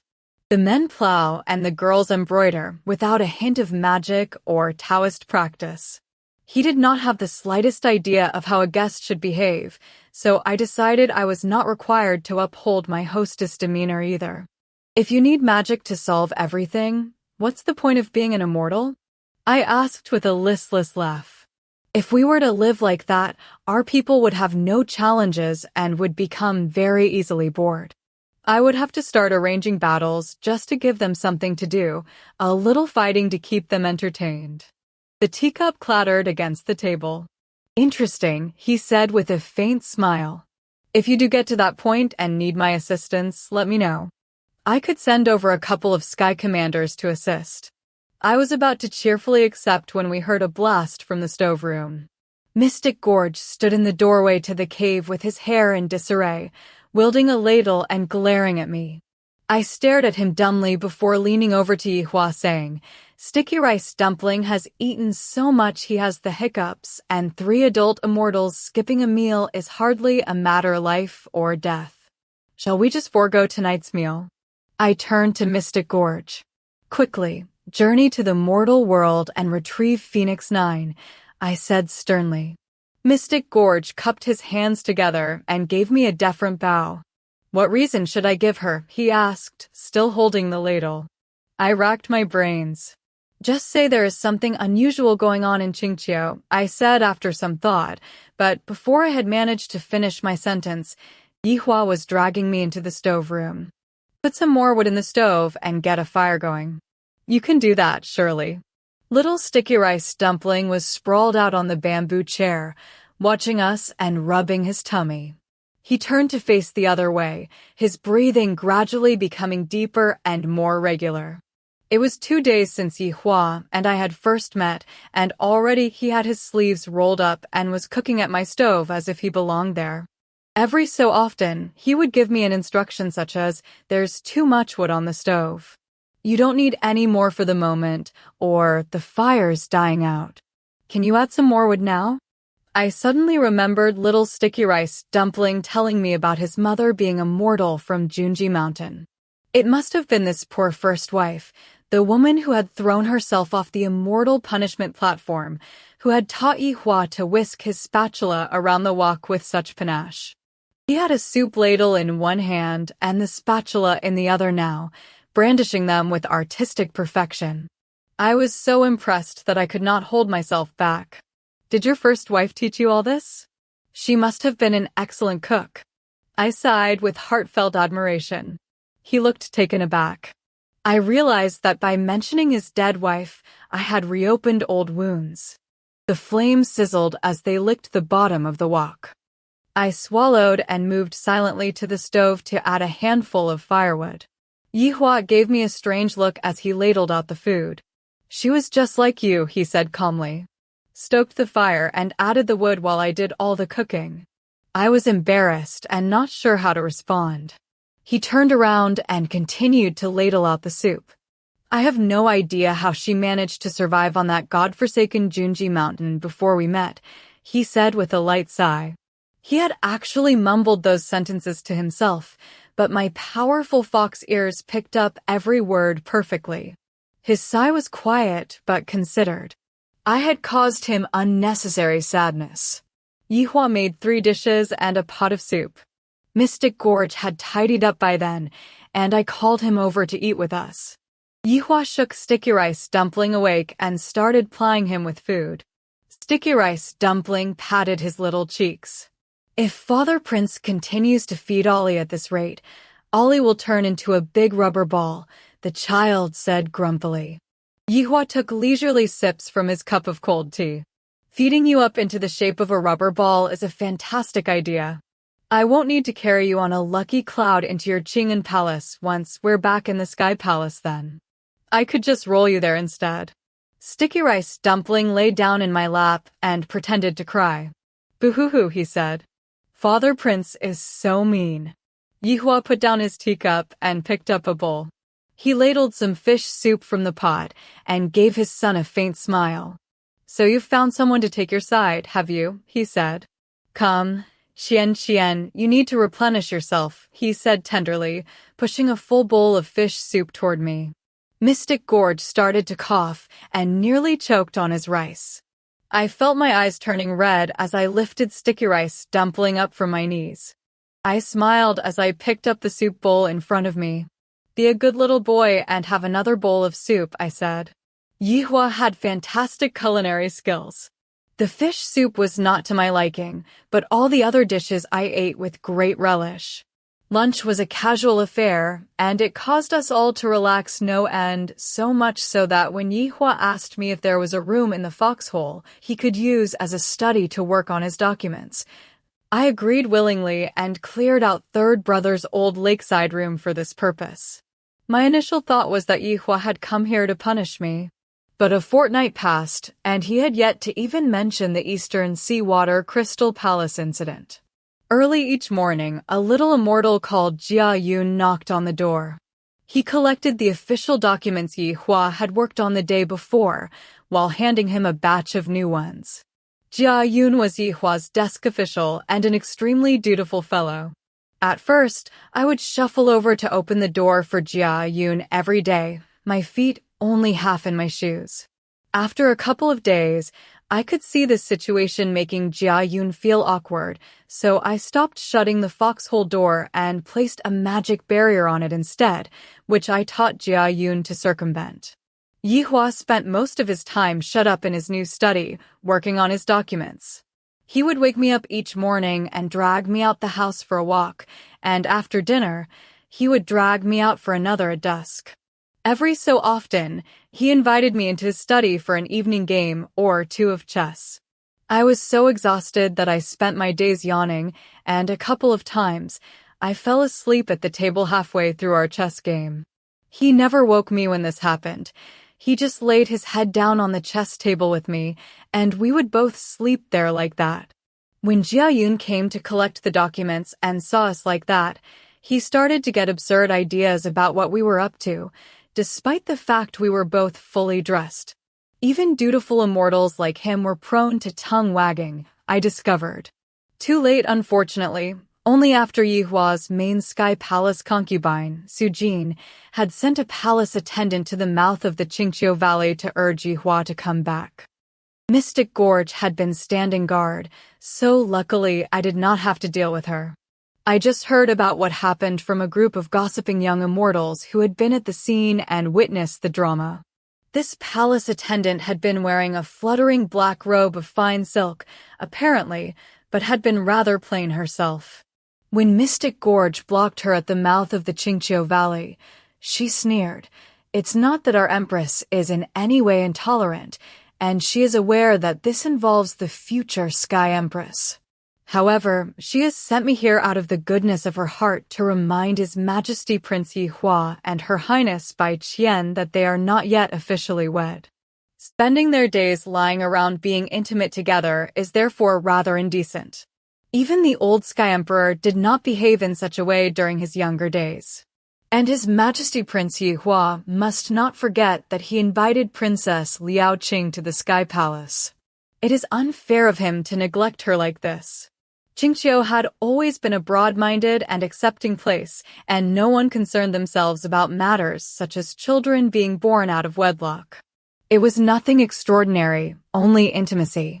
The group of young immortals who had witnessed this scene found the palace attendant's message absurd, and they hounded her out of Qingqiu before Mystic Gorge had been given a chance to respond. I considered what she had said, and apart from the false claim that we were spending our days lying around being intimate together, everything else she had said seemed justified. I did not really understand why Yihua was still living with me, and I was glad to have an excuse to discuss it with him. He had the window open and was standing in front of the desk, admiring the lotus flowers near the lake outside. He frowned when he heard what I had to say. If I want to come and live with you, I damn well will. For all intents and purposes, you are my wife. What business is it of anyone else? I gave a blank stare, realizing as I heard this that Prince Yihua was indeed my husband-to-be, promised personally to me by the old Sky Emperor. Oh, I managed at last. But if I had married at a proper age, my grandchildren would be the same age as you are. The pen in his hand went still. I glanced at the official-looking document on the table. The bold ink soaked right through the paper. It was beautiful, wonderful calligraphy. He put down his pen and stared silently at me through cold eyes. I gave an awkward laugh. I heard the palace attendant say you had invited Liao Qing to the Sky Palace? I said in an attempt to change the subject. This was obviously not a favorable topic either. I was under the impression that all men enjoyed discussing women. When I had been little 17th at Mount Kunlun and I happened to annoy First Apprentice, all I needed to do was start a conversation about the female immortals he found attractive, and his anger would melt away. But I reminded myself I was no longer little 17th from Mount Kunlun.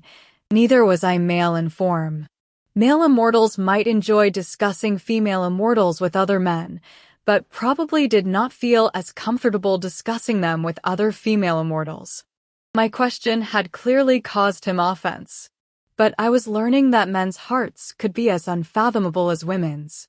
Yihua, who had seemed dispirited a moment ago, staring at me blankly when I asked the question, picked up his pen again and dipped it in the inkwell. The corners of his mouth lifted into a slight smile. Walk over and stand next to the window, he said. Yes, next to the bamboo couch. Oh, actually, why not lie down on it? Tidy up your hair. Find a relaxed pose. I followed his instructions in a trance before it finally dawned on me that he meant to draw my portrait. He had been sketching away, looking very refined, when out of nowhere he suddenly said, Liao Qing would rather die than marry the second prince of the Western Sea. She's been very good to Ollie and me, so I took her back to the Sky Palace and got her employment there as a servant. When she has had a chance to consider all her options, she can go back. I stared at him dumbly. I had not been expecting him to bring up Liao Qing. He lifted his head, and with warmth in his face, he said, Do you have anything else you wish to ask me? Please feel free if you do so. I did actually. My hand is numb. Can I change positions? He did a double take and gave a laugh. He sketched out a couple more lines and said, "As you wish." I ended up falling asleep like that on the bamboo couch. When I woke up, it was dark. I had been covered with Yihua's jet black cloak, but he was nowhere to be seen. Chapter 8. I climbed out of bed early the next morning and had a quick wash. I drank half a cup of strong tea before dragging myself to the entrance of the cave to wait for Yihua to take me off to the forest with him for a stroll. I had no idea where he had picked up this habit of his, but each morning he would take a stroll around the foxhole, without fail, an excursion I was forced to take with him, whether I liked it or not. There was nothing much in the way of scenery surrounding the foxhole, just some bamboo forest and a couple of clear springs. Walking around these places once or twice was fine, but after the third time, I started to find it tedious. A fortnight later, his enthusiasm for these walks did not seem to be waning in the slightest. The whole thing puzzled me. Today, I reached the cave entrance to hear the pitter-patter of rain outside. I tried to quash my feeling of elation as I put my teacup back down on the table next to the entrance and made my joyful way back to bed. I was just starting to drift off when I heard footsteps. I opened my eyes to see Hua standing beside my bed. Some water emperor or other seems to have arranged rain for today. If we go out in this weather, we'll just end up getting soaked through, I said, trying to sound disappointed. We'd better be sensible and stay indoors. There was a smile playing on Yihua's lips, but he said nothing. At this point, little Sticky Rice Dumpling, usually still fast asleep at this hour, appeared behind Yihua. Giving a joyful squeal, he launched himself up onto my bed. He was wearing a colorful tunic of shimmery embroidered cloud cotton, which accentuated his tender little white hands and bright face. He put his arms around my neck, dazzling my eyes with his gaudy garment. "Father Prince told me he's going to take us out to the mortal world today, so why are you still lazing around in bed, Mother?" he asked in a petulant little high-pitched voice. I looked at him in surprise. Yihua handed me my robe, which was hanging on the screen, saying, as luck would have it, there is no rainfall today in the mortal world. I had no idea what Yihua was up to. If he was unfamiliar with the mortal world, he should be asking an earth god to act as his guide. While studying at Mount Kunlun, I traveled to the mortal world every couple of days, but I never managed to orient myself properly and would make a terrible guide. However, seeing Sticky Rice Dumpling looking at me through those big, glistening, wet eyes, I felt unable to come out with an excuse. I jumped off my lucky cloud and transformed my appearance into that of a gentleman. For the next couple of days, you must refer to Yihua as Father instead of Father Prince. And me you can call, Godfather, I told Sticky Rice Dumpling. Little Sticky Rice Dumpling did not understand why, but as always he listened with blinking eyes and gave an obedient nod. Yihua kept his immortal form, but used magic to change his cloak for contemporary mortal clothes. He threw me a friendly and appreciative smile and said, "You look very confident and at ease like that." Having spent 20,000 years of my life as a boy, the pretense did come quite naturally. I cupped my hands together and bowed in his direction. "You're too kind," I said with a smile. An older immortal gentleman, a younger immortal gentleman, and a young immortal child all dropped into a bustling town center. We started walking along, Sticky Rice Dumpling yelping and squealing joyfully at every new sight, his Sky Clan etiquette completely out the window. Yihua did not make any attempt to rein him in and let him scamper ahead, while the two of us followed along slowly. The marketplace in the mortal world was busier and livelier than the one in Xianxia. I casually waved my fan around and suddenly remembered what I had been meaning to ask Yihua. "Why did you decide that we should come to the mortal world today? Jia Yun brought you a huge pile of documents yesterday morning, and from his expression, they looked like they might be quite urgent." He glanced at me out of the corner of his eye. "Today's Ali's birthday," he said. "Oh." I snapped the fan shut. "That's incredibly bad-mannered of you," I said sternly. "Why didn't you give me some warning?" I don't have anything nice to give him. Dumpling thinks of me as his mother. He's bound to be upset if I don't give him something nice for his birthday. Yihua looked unfazed. If you wish to give him a nice present, why not a night pearl? He asked. How do you know about my night pearls? I marveled. He raised an eyebrow and smiled. A couple of old immortals drank too much during some Sky Palace banquet and got to gossiping. They mentioned this as your gift of choice. You've nurtured the habit of only giving night pearls as gifts for a good many years now, apparently.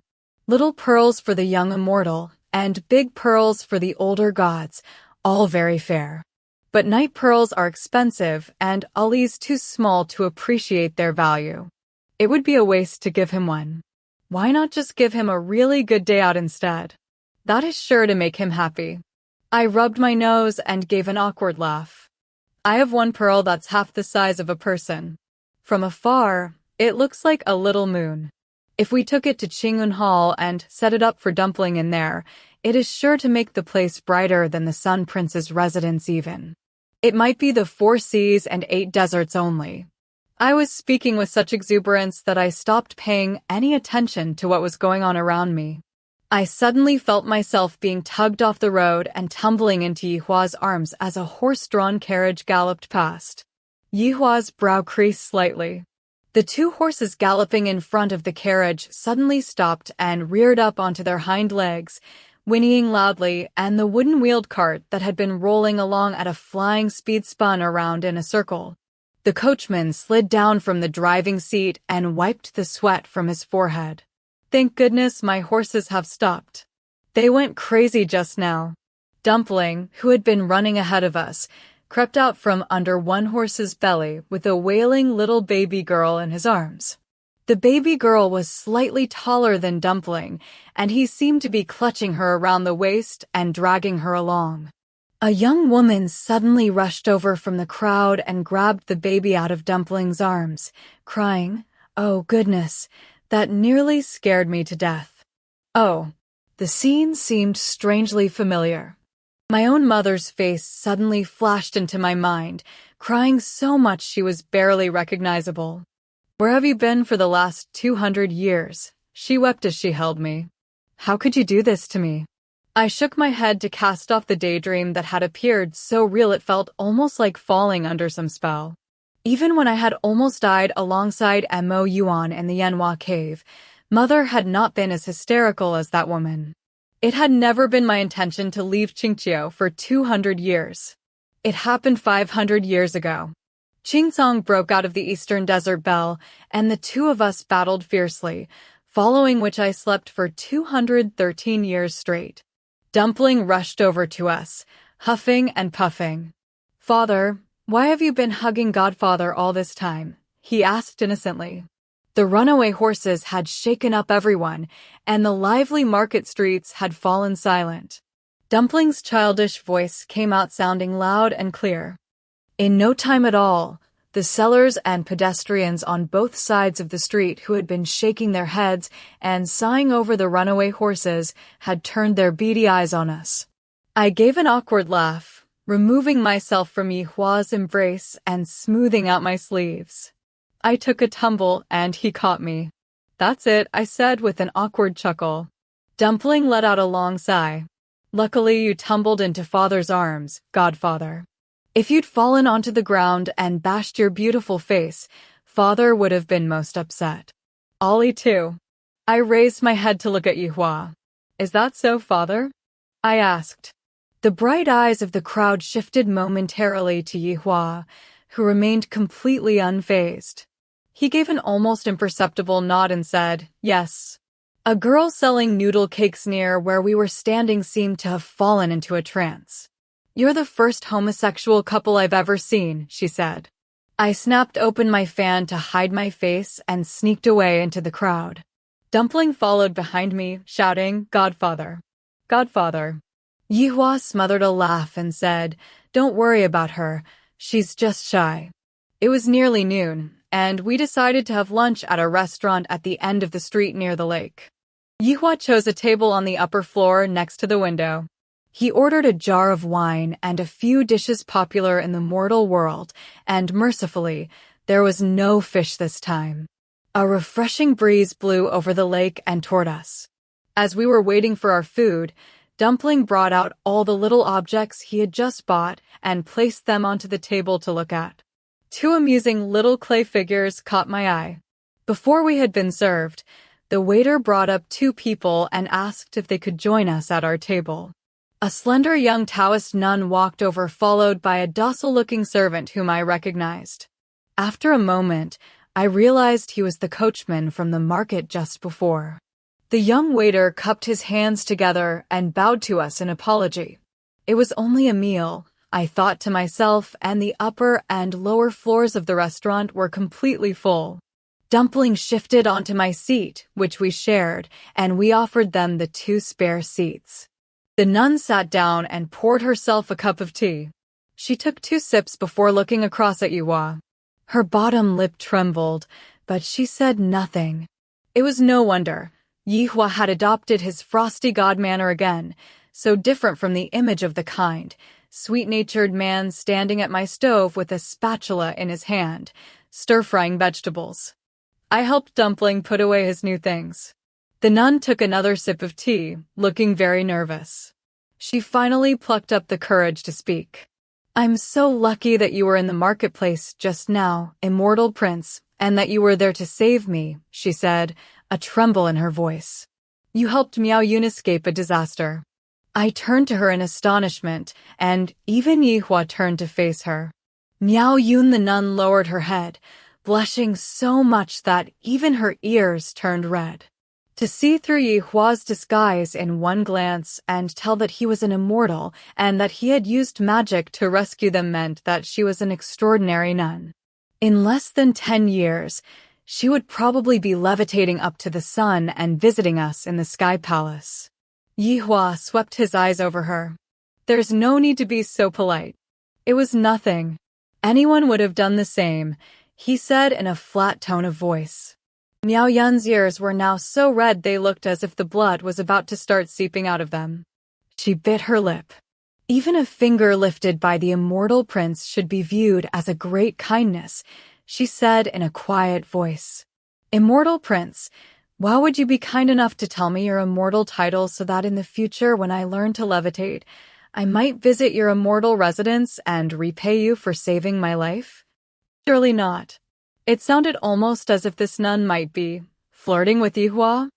I suddenly remembered the Mount Kunlun rules about taking on apprentices. Neither age nor family background was important, but female immortals were categorically forbidden. Mo Yuan must have had a similar problem with women falling for him. I had not been aware of this at the time. It was only now after meeting Yuhua that it became obvious.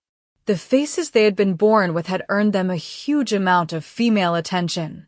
Yuhua took a sip of tea. "Good karma only comes around when it is due," he said in that same flat voice. "You have been on the receiving end of good karma today because you have built up good karma in the past. It has nothing to do with me. Don't concern yourself about repaying me." He spoke with compelling logic, and Miao Yun bit her lip, saying nothing. Dumpling and I had just finished clearing his things off the table. I lifted my head to give her a smile, which she returned. She looked up at Dumpling, who was waiting anxiously for his food. "What a handsome and well-mannered immortal child," she said softly. "Children are always adorable. It gives no guarantee what he'll look like later," I said in an attempt to deflect the compliment. There was one young immortal from my hometown who was unbelievably adorable when he was young. 3,000 years later, he vaguely resembles his younger self, but there is nothing remotely special about his face. Dumpling tugged at my sleeve and looked up at me mournfully. Oh dear, I had gone overboard with my modesty. Yuhua lifted his cup and looked at me with a faint smile. "There's no point for a boy being too handsome, is there?" he asked. "A charming face won't help you in a fight like strong pair of fists will. And anyway," he continued, taking a sip of tea, "girls tend to resemble their fathers and boys their mothers, so as far as I'm concerned, Ollie is going to grow up with excellent good looks." Dumpling, who had been looking like he was about to cry, was suddenly radiating good spirits once more. He gave his father an affectionate look and started nudging his way toward him. I gave a cough and looked at him lovingly. It doesn't matter what Dumpling ends up looking like. He will always have a place in my heart, and I will always be there to look after him. Dumpling turned back to me, his eyes brimming with tears of joy, and he started nudging back toward me. Yihua gave a quiet laugh but said nothing. The wine was the first thing to arrive at our table, but it was soon followed by the food. The young waiter was gracious and considerate, and our pot of sweet osmanthus wine had been heated to just the right temperature. Mao the Sun Prince was doing himself proud, and the sun was strong but not fierce. The sky was adorned with the occasional puff of lucky cloud, which looked lovely against the line of shady trees. Drinking a few cups of wine in these blissful conditions made me feel inspired to compose a poem. But Miao Yun and her coachman were not drinking, and after 2 or 3 cups of wine, Yihua disappointed me by asking the waiter to take away our cups. Yihua seemed to have fallen under some kind of spell while we were eating and kept making desperate attempts to feed me. With a tender smile, he forced food upon me with words like, "You love this, have a bit more," or "I know this isn't your favorite, but it's good for you. Your thinness may not worry you, but it worries me." I knew he was just using me as an excuse to avoid Miao Yan, but hearing him talk like this still made my skin crawl. Miao Yun was obviously not enjoying being made to listen to this either, and her face turned as white as paper. The coachman sensed the strange atmosphere and quickly gobbled down his rice so that he and his mistress could leave. Yihua finally stopped shoving food toward me and let out a long sigh. "You don't seem comfortable with terms of endearment," he said slowly. "What are we going to do about that?" I lowered my head and dug my chopsticks into my rice, ignoring him. We were still eating when Yihua's desk official, Jia Yun, suddenly appeared out of nowhere. Fortunately, he had made himself invisible. Who knows how all the mortals would have reacted to suddenly seeing someone floating in midair in the restaurant. He mentioned a letter that needed urgent attention, although I switched off when he went into details. Yihua turned to me and said, "Well, it looks like I am needed back at the Sky Palace. Will you stay here with Ollie this afternoon and show him around? I'll come back and join up with you both this evening." My mouth was too full of rice to speak, so I just gave a nod. I came out of the restaurant and looked around. The sun was directly above us. It was so hot that the market sellers had moved their things under the awning, while those that had not managed to grab a good spot were packing up to go home, looking miserable. When I was settling up in the restaurant, the waiter graciously pointed out that I had overtipped him and then suggested I go along to the Free Thought Tea House to listen to their storytelling. The tea was a little expensive, but the storytelling was excellent. I was certain that there was no storytelling in the Sky Palace, and Dumpling had probably never been to a reading. I grabbed his hand and led him there so he could experience it. The storyteller was an old gentleman whose hair and beard had both turned half white. When we sat down, he was telling the story of a wild crane repaying a debt of gratitude. It was a completely new experience for Dumpling, whose eyes sparkled as he listened. Sometimes he would give a knowing smile, other times his fists would ball up tightly or he would let out a deep sigh. At Xianxia's, I had always had countless books at my fingertips and found this story somewhat contrived and uninspired. I asked for a pot of green tea and sat at the table, letting my mind wander. It was mid-afternoon in no time, and the storyteller was hitting his wooden block to shake up the audience with the words, "And if you want to know what happens next, you'll have to come to the next session." I could see the lanterns outside the window were starting to be lit. I opened my eyes in a daze and looked around for Dumpling, but the place where he had been sitting was now empty. I started to shake, immediately wide awake. Luckily, I had brought along my water mirror. In the immortal realm, a water mirror functions just like a vanity mirror, but in the mortal world, it can be used to find people. I just hoped Dumpling was in an easily distinguishable location. If he were standing in a nondescript room, The water mirror would be completely useless. I found a secluded spot and wrote Dumpling's name onto the mirror's surface. A white light shone out in immediate response. I followed the white light with my eyes and stumbled, almost dropping the mirror. My goodness. The room Dumpling had ended up in certainly could not be called nondescript. It contained a carved rosewood bed on which lay a scantily clad couple. The man was half naked, while the woman underneath him had on nothing but a bright red slip. Decent mortal women did not tend to wear such garish colors. I was starting to feel giddy, but I forced myself to stand up straight and grabbed a passerby. "Excuse me, do you know which direction the town brothel is in?" I asked. He looked at me carefully, sizing me up before finally pointing to the building diagonally across from the Free Thought Tea House. I thanked him and raced over. I heard him give a faint sigh behind me and say, "And he looked like such a well-brought-up boy. Who would have thought he would be such a degenerate? Such immoral times we live in." I knew that Dumpling was inside the brothel, but I did not know which room. I made myself invisible so as not to disturb the madam's business and started to go from room to room. I searched through 13 rooms before finally finding him floating in midair, also invisible, his chin in his hand, looking pensive. I reached out and dragged him through the wall, away from the passionately kissing couple on the bed. My face was burning red. Luckily, their bedroom activity had not progressed past kissing. I had first visited the mortal world during my Mount Kunlun apprenticeship. Thirsty for knowledge, I had read as much erotic fiction as I could get my hands on. There were lowbrow books that could be found in any market for 3 pennies a copy, and one so rare that the only copy could be found hidden underneath the emperor's pillow. Some of these books described encounters between men and women, and others men and men, all of which I dabbled in. I used to read them, looking as calm as a plank of wood, with neither my face reddening nor my heart jumping about wildly. But not so today. It was a different situation. I was with a child and witnessing live action. If that was not enough to turn my old face red, I really did not deserve to have Dumpling call me mother. There were girls outside the brothel room talking to potential customers in sweet, dulcet tones. They were still conducting their dirty business, but at least these ones were fully clothed. There was not one quiet spot in the entire building. A maid walked gracefully past us, dressed in red and carrying a tray of mung bean cakes. Sticky Rice Dumpling gave a sniff and turned visible to chase after her, asking for one.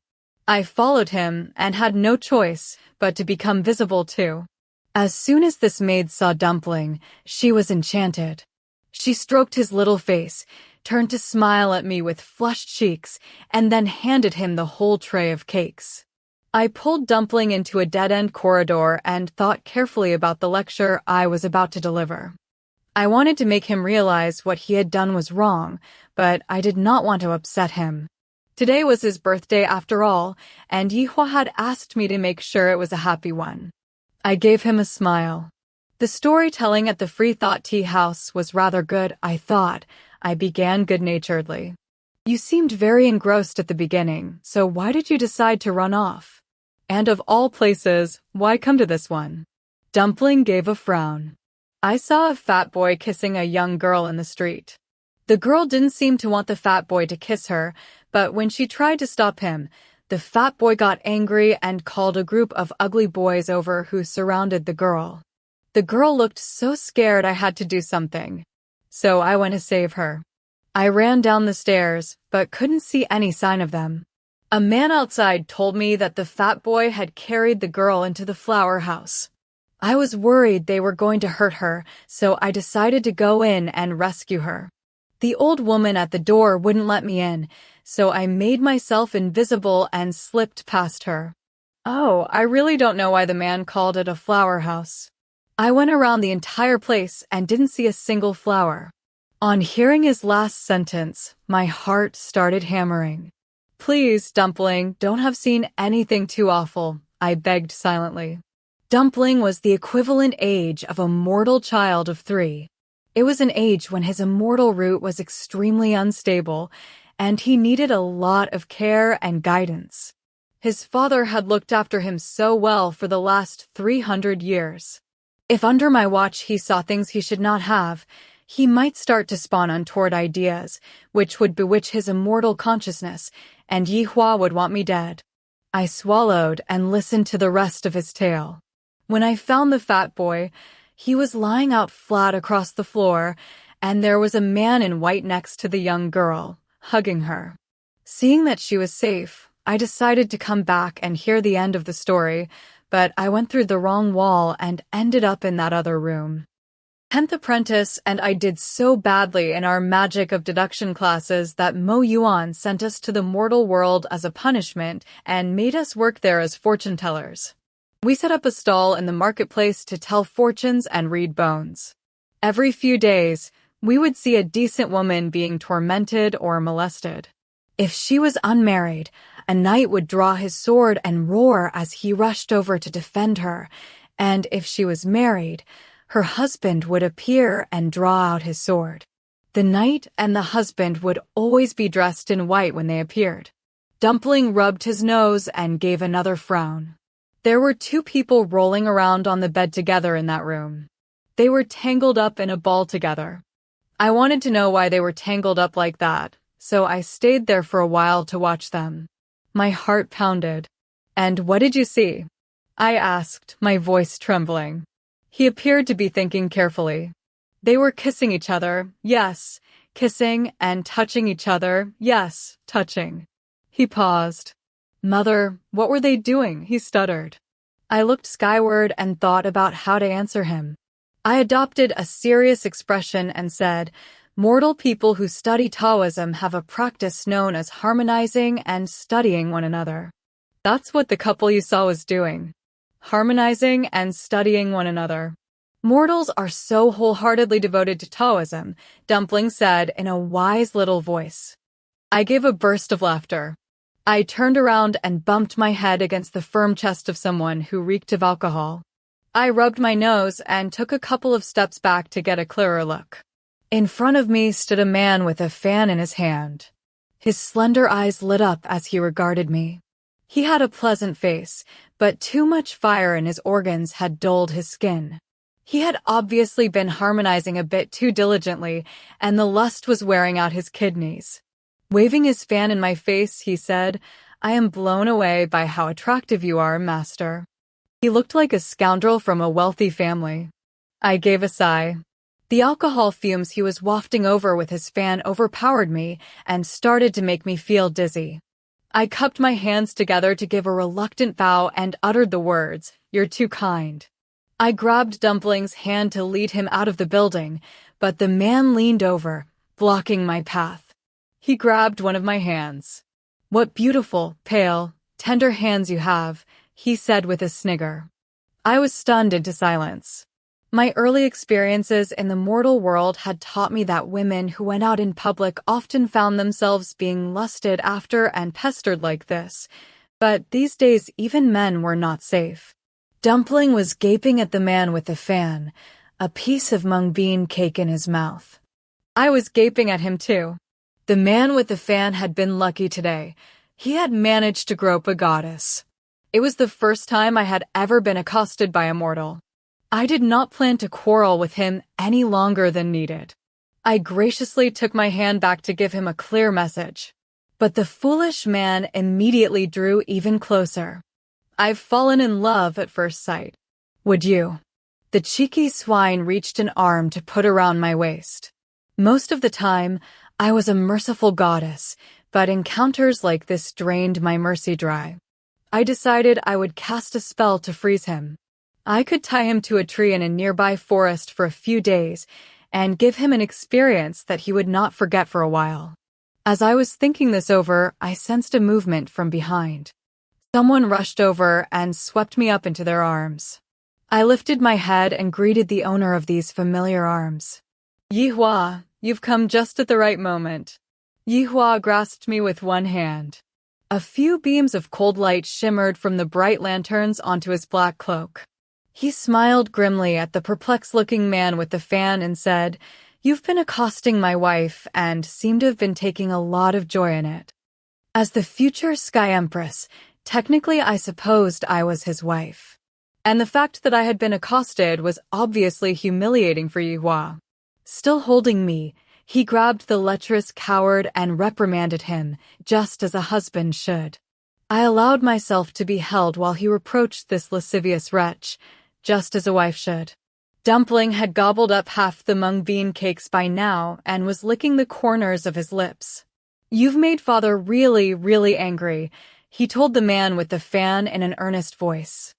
"Father hardly ever gets angry, so you must be really talented. It's time for us to say goodbye to you now. So long." Dumpling took up position next to me. The man with the fan was outraged. "Do you know who I am, huh?" he sneered. "Huh." But he vanished before he had even finished speaking. "What have you done with him?" I turned to ask Yihua. Yihua looked toward the dim patch after the twinkling lights of the town petered out. "A haunted forest nearby," he said calmly. I was stunned. Great minds. Yihua gazed into the distance and then turned to scrutinize me. "Why didn't you hide yourself when he started taking advantage?" he asked. "It was nothing but a wandering hand," I said meekly. He lowered his head, his face expressionless, and planted a kiss upon my lips. I was too stunned to react. He looked at me, his face still impassive, and said, "And that was nothing but a pair of wandering lips."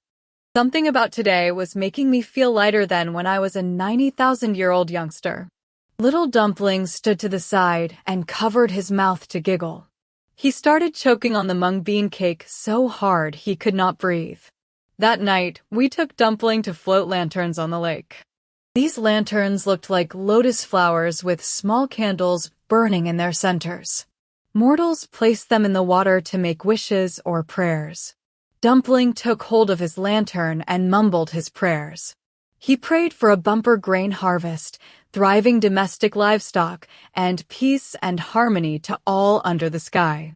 Finally, he was satisfied with his prayers and released his lantern into the water. His little lantern managed to stay afloat despite the weight of all the prayers it was carrying. It spun in a circle, and when the wind blew, it swayed from side to side before floating off. Yihua handed me a lantern too. When mortals prayed, they asked immortals for protection, but to whom did immortals pray to ask for protection? Yihua gave a faint smile. "Just make any old wish.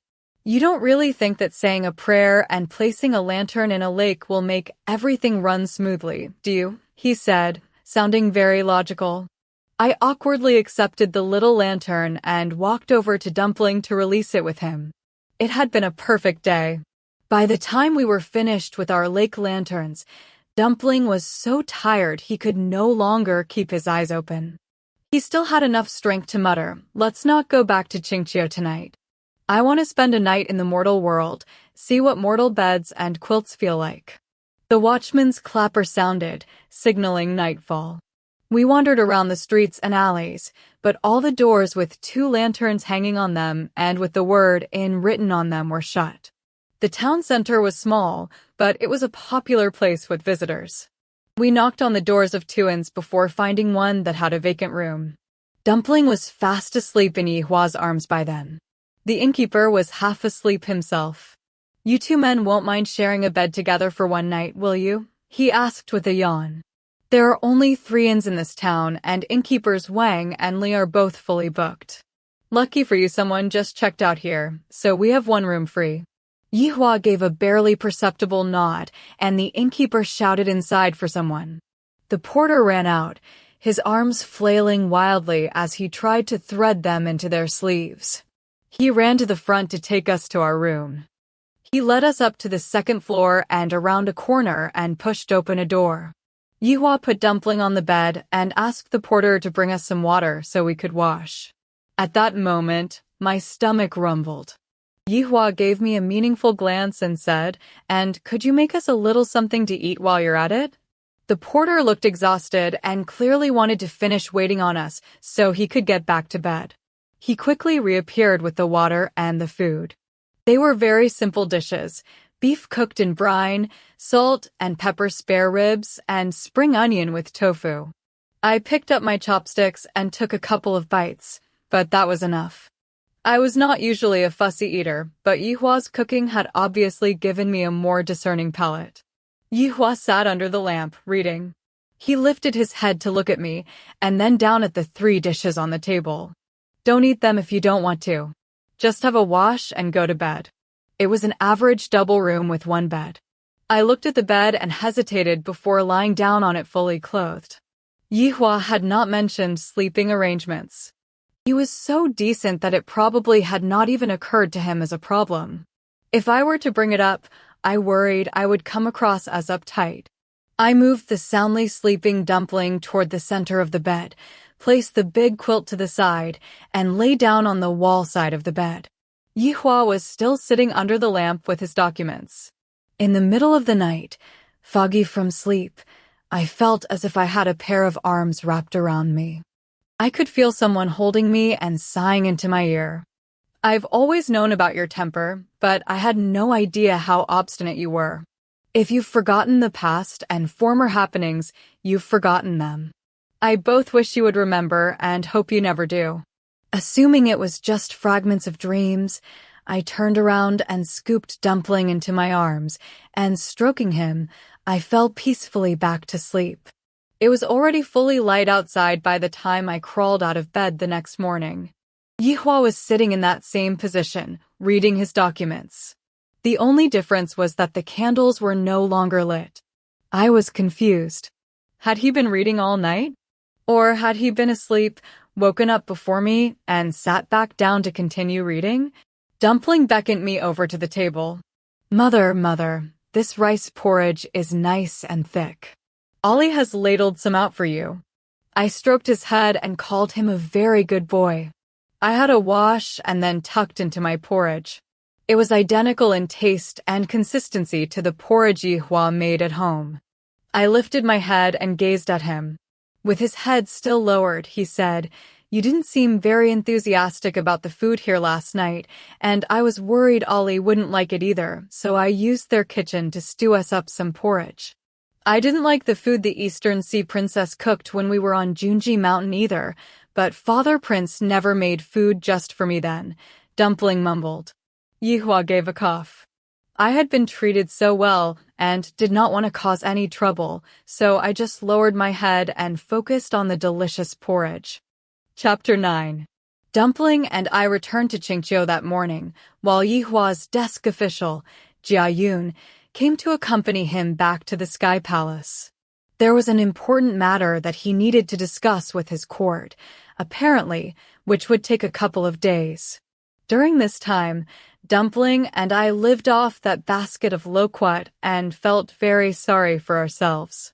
Dumpling ate so much of the fruit that his face turned orange. Tugging pitifully at my sleeve, he said, "Mother, when is Father Prince coming back? Ollie wants to eat steamed mushrooms and a bowl of his cabbage and carrot soup." Mystic Gorge could not bear to see such a pitiful little face any longer. If it was only steamed mushrooms and a cabbage and carrot soup Dumpling was craving, it could not be too hard to make, he thought, stoically rolling up his sleeves and marching into the kitchen. Yihua's steamed mushrooms and his cabbage and carrot soup were unbelievably rich and flavorsome, but they were so complicated and laborious to prepare that flowers wilted, trees shed their leaves, and the sky changed color during the process. Mystic Gorge turned the foxhole upside down in his attempt to replicate these 2 dishes, but still he failed to meet Dumpling's approval. Dumpling continued tugging at my sleeve. Mother, when is Father Prince coming back?" he asked in distress. Phoenix 9 often used to tell me her experiences of love when she was drunk. She had come to the conclusion that you did not really know what love was until you had tried it.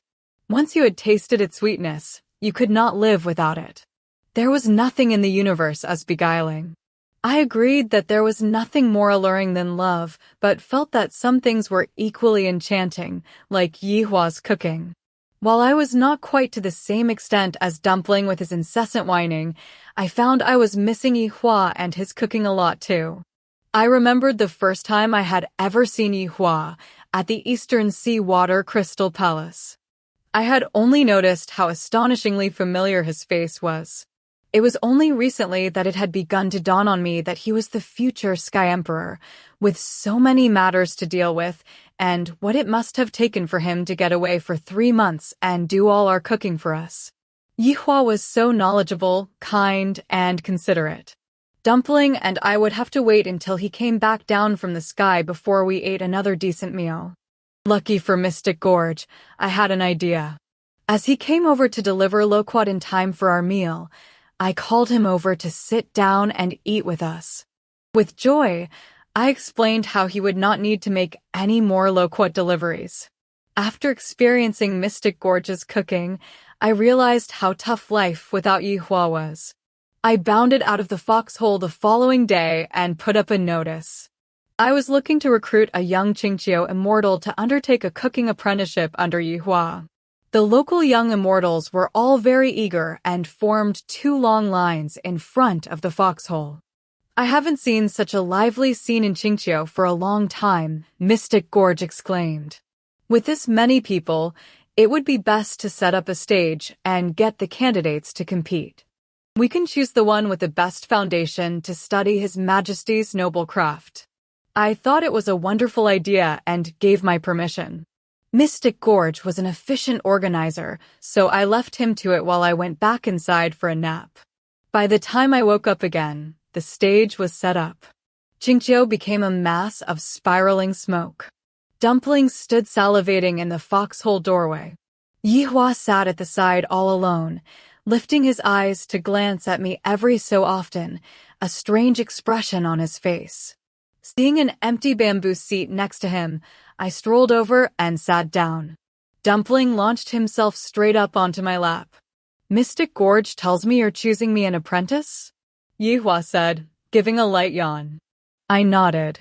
He swept his eyes over the crowd of young Immortals rushing around on the stage and the smoke and flames leaping into the sky. He leaned over to me and said, "Tell them they can all leave. They're all lacking the right foundation." He looked me up and down and with a smile said, "You look like you'll do. But you don't really need to learn. As long as one of us can cook, we'll be fine." He casually got to his feet and returned to his study. I was left there staring blankly, not sure what he meant. "Which one did His Majesty just choose?" Mystic Gorge asked, skipping over. I shook my head in confusion. He didn't like the look of any of them. He said to send them all away. One morning a week or so later, I was nestled up in Yihua's study, flicking through a book of folk stories and crunching on sunflower seeds, while Yihua sat with a couple of files in front of him, working through a pile of documents. I suspected that the old Sky Emperor had already started to enjoy the comforts of retirement.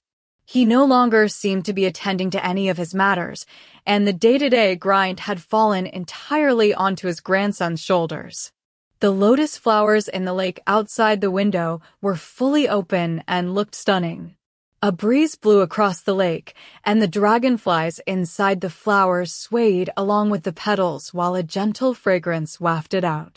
Mystic Gorge took Dumpling out into the middle of the lake in a little boat, and they picked lotus leaves to dry in the sun and make a refreshing tea. Mystic Gorge was not a dab hand at the stove, but he was good at making tea, another highly skilled job. Yihua put down his document and walked over to the window to open the curtain fully. You never bother to give the lotus flowers in your lake any attention. You leave them to live or die as they will, and yet they are so beautiful as those in the Sky Palace's jade pool even, he said with a smile. I gave a quick laugh and then reached over to offer him a handful of sunflower seeds. He never ate them, but he took them from me anyway and stood in front of the window, shelling them before handing the kernels back to me. I would give these to Ollie if he were here, but his loss is your gain. I accepted them gratefully when I heard Dumpling give a sudden shriek from the lake outside. I stuck my head out the window to see Mystic Gorge rushing off the boat. It looked from his reaction as if Xianxia might be under siege. Come and get some sunflower seeds, I called out to Dumpling, sitting alone in the boat. He sat there in the middle of the lotus lake for a while, coyly wringing his hands, before turning red in the face and saying, "Ollie. Ollie doesn't know how to row." I went back to my book. I had just come to the most gripping part when Mystic Gorge entered Yihua's study and presented me with the broken cloud fan. It looks as if my second uncle's wife has decided to make an appearance," Yihua said coolly. His family had such an extensive and mysterious lineage that it took a moment to work out which uncle he was talking about. It was only when I looked down at the broken cloud fan that I put two and two together. His second uncle was Shangji, the man who had broken our engagement. And his wife was Xianxia. While in the Eastern Sea, I had promised to honor our former master and servant relationship by granting her a wish. I had told her that when she had decided what she wanted, she should come and see me in Xianxia, bringing this fan. She obviously knew what she wanted. Mystic Gorge's face paled and then darkened as he led Xianxia inside. I gave him a pointed look, reminding him that Dumpling was still in the middle of the lake in his boat. Mystic Gorge exclaimed, leaping out the window. Yihua continued to read his documents in silence. I continued to read my folktale in silence. Xianxia knelt on the floor in silence. I finished the story and noticed I had run out of tea. I got up and went out to brew a new pot, picking up Yihua's cup from his desk so that I could replenish that too. When I came back with the tea, Xianxia was still kneeling there in silence. I took a sip of tea and watched her with bemusement. "You've come to see me, so I expect you've decided what to ask for. Why not just come out and say it?" She lifted her head, glanced at Yihua, and bit her lip. Yihua sat there, calmly drinking his tea and reading through his documents. I put down my cup. "Prince Yihua is not some stranger," I continued calmly. "You'll just have to be brave and say what you have to say in front of him." Yihua lifted his head and glanced at me with a faint smile. Xianxia hesitated before finally starting to speak. Your Highness, can you help my son Yuanjin?" she asked in a timid voice. I had to wait for Xianxia to stop sniveling and crying before I understood what had happened and why she had been so reluctant to speak in Yihua's presence. Yuanjin was Xianxia and Shangji's first son. Although Shangji had fallen out of favor with the Sky Emperor still doted on this grandson and invited him along every time he hosted a banquet. The Sky Emperor had celebrated his birthday recently. Shangji took Yuanjin along bearing gifts, and they stayed the night in the Sky Palace. Yuanjin drank far too much at the banquet, and he stumbled into Shiwu Palace in this inebriated state and tried to have his way with head concubine Su Jin. I threw a glance at Yihua, well aware that Su Jin was his concubine. He looked up at me as he was sorting through his papers, a hint of amusement in his eyes. How unique Prince Yihua was. He remained light-hearted even when being cuckolded. Luckily, he had not actually been cuckolded. Yuanjin had reined himself in at the last moment and not actually assaulted the concubine. But Su Jin was so resolute and upright that she had taken a length of white silk and tied it to the eaves of the roof. Her suicide attempt had alerted the Sky Emperor as to what happened. I had heard that the Sky Emperor had previously married Su Jin as his concubine, but when his grandson had taken a liking to her, his doting grandfather had transferred his new concubine over to him. When the Sky Emperor heard that Yuanjin had taken advantage of Su Jin, he felt very sorry for his former concubine and was filled with rage at Yuanjin. He tied up Yuanjin with immortal ropes and issued a sky decree stating that the youngster would be reborn as immortal. Only after he had lived out a 60-year mortal life cycle would he be reinstated as an immortal. Yuanjin was a kind and well-behaved boy, Xianxia repeated again and again through her tears. He was so caring and careful that when he was out walking, he would make sure not to step on a single ant. He would never have committed an offense like this. I was not convinced by her logic. In my experience, there was no relation between kindness and lust. Yuanjin had been sent down into the mortal world. I stroked my teacup. If he only attempted to have his way with her, this punishment does seem excessively harsh, I said. However, the fact that it was Yihua's head concubine your son tried to take advantage of and Prince Yihua has been in the foxhole, looking after me and cooking me meals for many months now, puts me in a difficult position to help. Yihua picked up a new document. You don't have to worry about my feelings, he said flatly. I agree that Yuanjin's punishment has been excessively harsh. I was shocked. But it was your head concubine he was lusting over. I have no head concubine, he scoffed. He stood up to pour out some more tea, taking my teacup to refill too. I was even more shocked. The rumor within the 4 seas and 8 deserts was that Yihua loved and doted upon head concubine Su Jin. Could it all have been just hearsay? It was not a particularly difficult favor Xianxia was asking of me. She had found out that Yuanjin would encounter his big calamity when he was 18 in his mortal form, and that it would cause him a lifetime of suffering.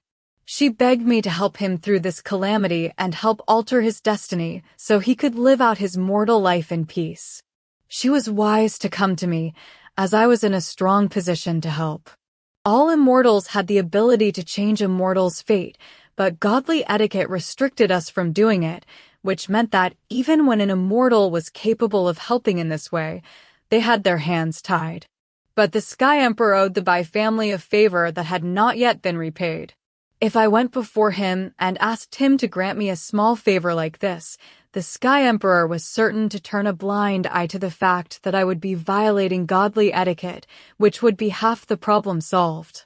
Yuanjin had been reborn into an imperial Song family as Song Yuanjin. When he turned 12, he was chosen as heir to the throne. He was fortunate and never wanted for anything, but at age 18, he was fast approaching his calamity. Yuanjin's mortal world mother was a strange woman. She was the only daughter of the emperor's tutor and had been sent to the palace when she was 15 to become an honored imperial concubine, a distinguished and prominent position. After giving birth to Yuanjin, she decided she wanted to be a nun, and there was nothing that the emperor could do to dissuade her. The emperor had begrudgingly found her a solitary mountain behind the imperial city on which he had built her a Taoist temple, where he had left her to her devoted religious practice. When she became a nun, her son usually would have been adopted by the empress and continued to be raised in the palace. Yuanjin's mother was extremely obstinate, however, and stated that she would die before handing over her son. She took Yuanjin to live in the Taoist temple with her until he turned 16, after which time he was sent back to the palace, accompanied by a Taoist nun. This nun was Yuanjin's mortal Taoist master, but she was also a serving girl working for the Northern Sea Emperor, Yuanjin's real father, Shangji, who had sent her down to the mortal world to watch over his son. When I went down to the mortal world to protect Yuanjin and help him through his calamity, I would be replacing this Taoist master of his. I saw Xianxia out and then started to make a plan. First, I needed to go to the South Pole Emperors to meet with Si Ming the Star Prince and see if I could pull any strings. I needed to find out the exact day and hour that Yuanjin's calamity would befall him and how it would happen. Yuanjin's calamity was a mortal calamity.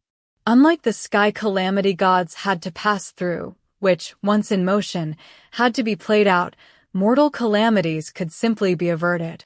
I was not on close terms with the South Pole Emperor and had never even set eyes on the 6 star princes who worked for him.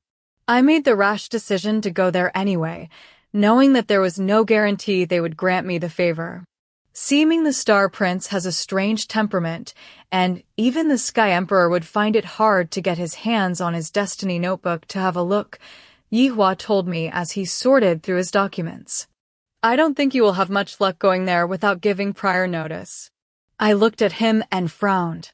He paused, sipped his tea, and said, Actually, I might have a way, it's just. He gave me a kind and serious look. If I help you get the destiny notebook, you must promise me one thing, he said with a smile.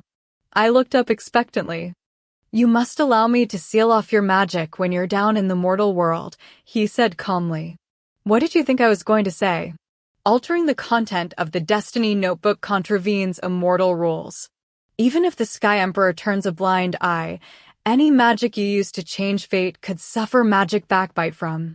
Your understanding of this is probably better than mine. Getting magic backbite more than once or twice is very serious, even if you're a goddess. What if the backbite occurs when I'm about to succeed to the Sky Throne and you're about to become Empress? On their accession to the Sky Throne, the Sky Emperor and Empress had to endure 81 blasts of wildfire and 9 blasts of thunder. Only after this were they allowed to preside over the 4 seas and 8 deserts. This was the way it always had been. The consequences of backbite from your own magic at this moment would be severe. I considered the implications, and realizing that he was making a lot of sense, I gave him my permission. After agreeing, something else occurred to me. But we aren't even married yet, I said. If you succeed to the Sky Throne soon, I won't succeed with you anyway. We have to be married before I can become Sky Empress. He put down his teacup and stared at me and gave a sudden laugh. Are you upset with me for not mentioning marriage earlier? Hearing him laugh like that caused a pearl of cold sweat to drop from my forehead and roll down my face. I gave an awkward laugh. Nothing of the sort. I meant nothing of the sort. Yi Hua was used to having hundreds of pressing matters requiring his attention, and by the next morning he presented me with Si Ming the Star Prince's Destiny Notebook. After he had told me how precious and coveted this Destiny Notebook was, the most I was expecting was some handwritten copies of the relevant content, even though Si Ming did owe Yi Hua a favor. I had not imagined that he might bring me the genuine article. Yi Hua handed me the notebook with a sigh. I flicked through to Yuanjin's fate and gave a sigh too. What a convoluted up and down, mixed bag of a fate it was. According to the Destiny Notebook, between his birth and his 18th birthday, Yuanjin's life was very peaceful. His misfortune began on the 1st of June of his 18th year. The 1st of June was the Vedic Dharma festival, and the Sky Emperor made a trip to the Siu River to celebrate with his subjects. He led a large procession of nobles and honored concubines, which included Yuanjin too. At noon on the dot, a little pleasure boat floated gracefully into the middle of the Siu River with a beautiful woman inside, her fine and delicate features half obscured by a circular fan. In the midst of this harmonious and happy scene, a giant pung bird suddenly swooped down through the sky and took the little boat in its talons, tugging and clawing at it.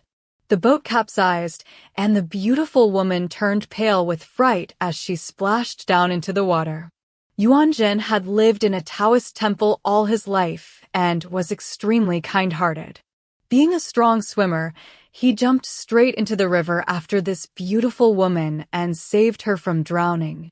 Their eyes met the glittering water, and they fell in love. Unfortunately, it was not just Yuanjin who lost his heart to this woman. Her beauty bewitched everyone at the scene, including Yuanjin's father, the emperor, who also fell instantly in love with her. The emperor wrapped this bedraggled beauty up in a blanket and took her back to the palace with him. Yuanjin felt anguished and indignant, but he managed to conceal his melancholy.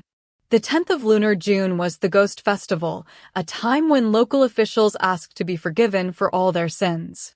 That night, Yuanjin became so drunk he lost control, and he ended up becoming intimate with a beautiful woman, who was by now his father's concubine. The misdeed he had not managed to commit in his immortal life was successfully played out in his mortal one. Despite his misdeed, Yuanjin was actually a filial boy, and waking up to the cold light of day the next morning and recalling his night of joyful congress with his own father's concubine, the guilt hit him hard, and he fell seriously ill. It was 9 months before he next left his bed. As soon as he got up, he was told that this beautiful woman had borne a son, and realizing that it could be his illness returned with twice the force. The beautiful woman wished to reignite their affair, but Yuanjin felt such intense guilt that the fire of love in his chest turned cold. Yuanjin woke up to what he had done and ended the relationship. More than a decade passed. The beautiful woman's son grew up into a man. When the emperor was ill on his deathbed, this son came to see Yuanjin and challenged him for the throne. A huge struggle ensued, and Yuanjin, who was a very different man from the boy he had once been, killed the beautiful woman's son with his sword. When the beautiful woman heard the news about her son, she hung herself, leaving a note telling Yuanjin that the boy he had killed belonged not to the emperor, but to Yuanjin himself. Yuanjin thought about slitting his own throat, but he was the last male heir to the dynasty and had no choice but to carry on living. He sat on his throne, his chest filled with an unbearable sadness. He lived with this misery until he was 60 years old and could finally be laid to rest. The beautiful woman who fell into the lake had clearly been Yuanjin's mortal calamity. I read all the pages of the notebook relating to Yuanjin's fate 7 or 8 times. Everything seemed to have been organized seamlessly, except for the appearance of the giant pung bird. Did giant pung birds actually exist in the mortal world? Yihua placed the documents he had already read under a paperweight and took a leisurely sip of his tea. The giant pung bird was borrowed from the great Buddha of the Western paradise. He paused, tooted, and sighed. Ming seems to seriously have it in for this boy. My second uncle, Ji, must have built up some bad blood over the years. I started to tremble. I had not imagined that Ming might be one to bear a grudge. Planning a great drama like this had been no mean feat if I were to crash my way into the middle of it, changing the fate of one of its characters and messing everything up. Who was to say he would not start to resent me too? Yihua took the notebook back, glanced over at me, and smiled. What are you worried about? He still owes me a big favor.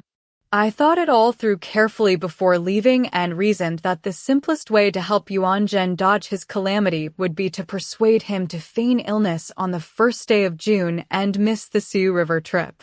No magic would be required then, and if there was any sign of danger, I could just hide. Even if I did not manage to hide and got a scratch or two, it was not going to be anywhere near as damaging as magic backbite. I took Yihua's advice and let him seal off my entire supply of immortal magic. I dropped down into the mortal world, where I was met by the immortal attendant who Ji had sent down there to watch over Yuanjin. If I was to replace her and become Yuanjin's second Taoist master, the first thing I needed to do was win over his elderly mother. The Northern Sea immortal attendant had done a good job of protecting Yuanjin and ensuring his safety up to this point. Yuanjin's mother really looked up to this first master of his. Her words and actions were all incredibly respectful, treating her as if she were indeed some supreme otherworldly being. This young immortal servant took me over to meet Yuanjin's mother. Running her hand up and down a horsetail whisk, she said, "Every banquet must come to an end, and my earthly bond with His Majesty Yuanjin has reached the end of the road." I am not one to just leave, however. Luckily, a fellow esteemed Taoist master who has been wandering the world recently happened upon our sacred land and has grown to love the place. I have asked her to oversee and protect His Majesty in my place. This master spent hundreds of years of seclusion in her temple. The fact that fate has led her out of her temple and allowed her to meet Yuanjin, giving them this opportunity to become mistress and apprentice, is a rare stroke of good luck for His Majesty. Coming so highly recommended, Yuanjin's mother embraced me wholeheartedly and called Yuanjin over straightaway and got him to praise me as his new master. When immortals were reincarnated as mortals, they usually retained an element of their immortal bearing. Yuanjin was no exception. Even though he was only 18, he already had the elegant and graceful bearing of an immortal. He bowed down graciously in front of me, and before we had even performed his apprentice ceremony, he was already calling me master. I looked him up and down and gave a satisfied nod. You seem to have good immortal foundations. I would be happy to take you on as my apprentice. Yuanjin's mother was overjoyed. I accompanied Yuanjin back to the Eastern Palace, where the eunuchs in charge assigned me to a quiet courtyard. It suddenly dawned on me that I had successfully managed to infiltrate myself into the great drama set up by seeming the star prince of the ninth sky. I heard a couple of female palace attendants gossiping inside Yuanjin's palace the next day. They were talking about how happy the emperor had been yesterday morning when he heard that his son's Taoist nun had finally left. By that afternoon, he found out that she had been replaced by another Taoist nun, and he became extremely angry. He spent the whole evening in a foul mood, and this morning he was still seething and had been taking it out on innocent officials. The emperor's anger was understandable. He had a very weak lineage, and despite working hard to remedy this, Yuanjun was still his only son.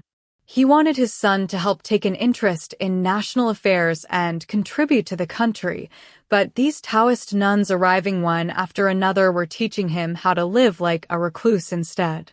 The emperor was not to know that neither Yuanjin's old master nor I was recruiting Yuanjin as an apprentice in order to help him cultivate the spiritual energy needed to become an immortal. Yuanjin was a fallen immortal after all and had no need for spiritual cultivation practice. The emperor had no idea about my actual mission and was in no great hurry to meet me. I spent a whole week at the palace without even setting eyes on him. Yuanjin was making very good progress as an apprentice. He seemed to want to make use of me and would turn up every day with a pile of Taoist texts in his arms and pester me with difficult questions. The books on profound theory gave me the biggest headache, and every time we discussed it, it zapped 3 years off my supply of immortal cultivated energy. It was still 1 month until the 1st of June. After spending a couple of days with Yuanjin, I worked out what I needed to do. Yuanjin came across as a modest, cautious, and amiable apprentice, but he had an immature mind and found everything new and exciting. If you told him to head east, he might set off toward the east, but as soon as your back was turned, he would turn around and head west instead. That was how he was about everything. If I were to deal with his calamity using a direct approach, I would simply urge him not to go on the trip to the Siu River. He would be certain to ask me why, however, and any reason I used to dissuade him would only end up piquing his curiosity and might well lead him to tag along secretly with them without my knowledge, just to see what would happen. Many of life's joys and sorrows were caused by seeing what would happen. The direct approach would not work. I had to rethink things. Yuanjin's situation needed to be handled in a more careful and subtle way. What if when the time came for the beautiful woman fate had chosen to hurt Yuanjin to fall into the water, I leaped in to save her first? Oh, but what if there was a shift in fate and she fell in love with me instead? How would that work out? No, it was no good, no good. What if when the time came, I had gathered together a few other women, and when the beautiful woman showed up, I arranged for them all to sit with her in the little pleasure boat on the Siu River. They would be jumping off left, right, and center, and Yuanjin would be unable to save the beautiful woman from the pages of the Destiny Notebook. Oh, but what if Yuanjin rescued another woman, but the destiny in the notebook transferred the other woman's fate to this new woman? This too is no good. I brooded over the matter day and night. I caught my reflection in the mirror and saw that all my fretting had started to make me look old and haggard. I still had no idea what I should do. Already it was lunar May. That evening I was sitting under my lantern, fretting as usual. I pondered this matter until late in the evening, when I decided it was time to get some sleep. I opened my eyes to extinguish the candle, but as I did, I saw Yi Hua, who should have been in Xianxia, strolling over with a cup of tea in his hand and a serious expression on his face. I hesitated a while, convinced I must have fallen asleep, and started dreaming. He took a sip of tea and gave me a suggestive smile. I haven't seen you for a long time, Xianxia, and I've been missing you terribly. Have you been missing me too? I gave a jolt and leaped from my chair. He supported his chin in his hand and looked at me with bewilderment. Have you become crazed with joy? Don't go to bed just yet, he said with a laugh. I've got something important to tell you. Can you guess which immortal has been reborn as Yuanjin's mortal world father? I was feeling very tired. Which immortal has been reborn as his father? Well, it's not your grandfather, the old Sky Emperor. That much I know for sure, I said flippantly. He turned and sat down on the edge of my bed to stop me from lying down. He gave the space next to him a casual pat. I hesitated before sitting down. He picked up a cup of tea from the table. Wake yourself up a bit, he said, passing it to me. No, it's not my grandfather, but you're not far off. It's someone I'm sure you're familiar with. He had my full attention now. It's Emperor Donghua, he said slowly. I snorted the tea out through my nose. Could Yuanjin's mortal life father actually be Emperor Donghua? That was a familiar one to me. My niece Phoenix 9 had held unrequited love for Emperor Donghua for over 2,000 years. Whenever she was drunk, she would whisper on and on to me about Donghua this, Donghua that. Even now, I could bring to mind everything she had told me about him as if it had happened to me personally. During the age of primal chaos, Emperor Donghua had been overlord of the sky and earth. Now he was the head of the immortal audience, and although his position in the Sky Clan was beneath that of the Sky Emperor, the Sky Emperor had to consult with him before making his decisions. I had heard that Emperor Donghua had gone to the 13th Sky Taichan Palace recently, where he was keeping a low profile, looking after the Immortal Book of Records. All the alluring she-goblins and mortals who had cultivated enough spiritual energy to turn into immortals needed to notify him, and all immortals needed to praise him before they could ascend to the rank of god or goddess. Emperor Donghua was always very calm and detached. He sought and desired nothing and remained blank-faced and indifferent toward others. Father rarely praised anyone, but once I heard him say, "There are so many immortals in the 4 seas and 8 deserts, but no one has an immortal bearing like Emperor Donghua." When Phoenix 9 was still a little fox cub, she used to be extremely plucky, even before she had fully developed her immortal powers, and she would often run out of Second Brother's cave and scamper around stirring up trouble. Once when she was doing this, a tiger spirit tried to kill her. Just as the spirit was about to pounce, Emperor Donghua turned up and saved her life. As Phoenix 9 grew older, she developed a deep affection for Donghua, which led her to demean herself. For a few hundred years, the poor thing dropped well below her rank and acted as Donghua's immortal servant in his Taichan palace. Donghua treated her with indifference, which she found extremely upsetting. It was only a few decades ago that she finally managed to relinquish her affection for him. I was astonished that Emperor Donghua, such a powerful, unyielding, upright man, unswayed by riches or lust and free from any kind of scandal, had somehow committed such a terrible offense that he had been cast down into the mortal world as a punishment. Yihua leaned back against the bedrail. Emperor Donghua wasn't sent down to the mortal world as a punishment from the Sky Emperor. He went of his own accord, he said with a laugh. He wanted to have a proper experience of mortal life. First-hand understanding of old age, illness, death, sorrow, the bitterness of living with those you hate, the pain of separation from those you love, seeking but not getting, the confusion that comes from greed and desire and all the other ills of humanity. That's why I've come to warn you that while you're changing Yuanjin's destiny, you must be careful not to do anything that might change Donghua's destiny too. Yihua's words made me feel both elated and afraid.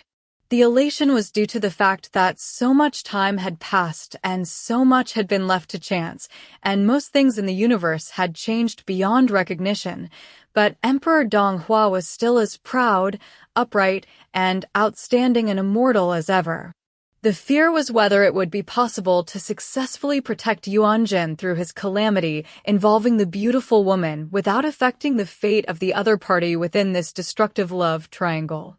It was going to be extremely tricky. There seemed to be a great wind outside, blustering so hard that the window frames creaked. Feeling chilly, I got up to close the window and returned to my bed to find that Yihua had taken off his cloak and was shaking out the bed quilt. I looked at him in shock. He skillfully made the bed before turning to me and asking, "Which side do you normally sleep on, the inside or the outside?" I looked first at the bed, then at the floor. "I'll just sleep on the floor," I said earnestly. "If I had bad intentions toward you, it wouldn't matter if you were sleeping on the floor or the bed. I would still get my way," he said airily. "If you had your magic at your fingertips, we could fight it out together and both end up the worse for wear. But oh, I've sealed off your magic powers, haven't I?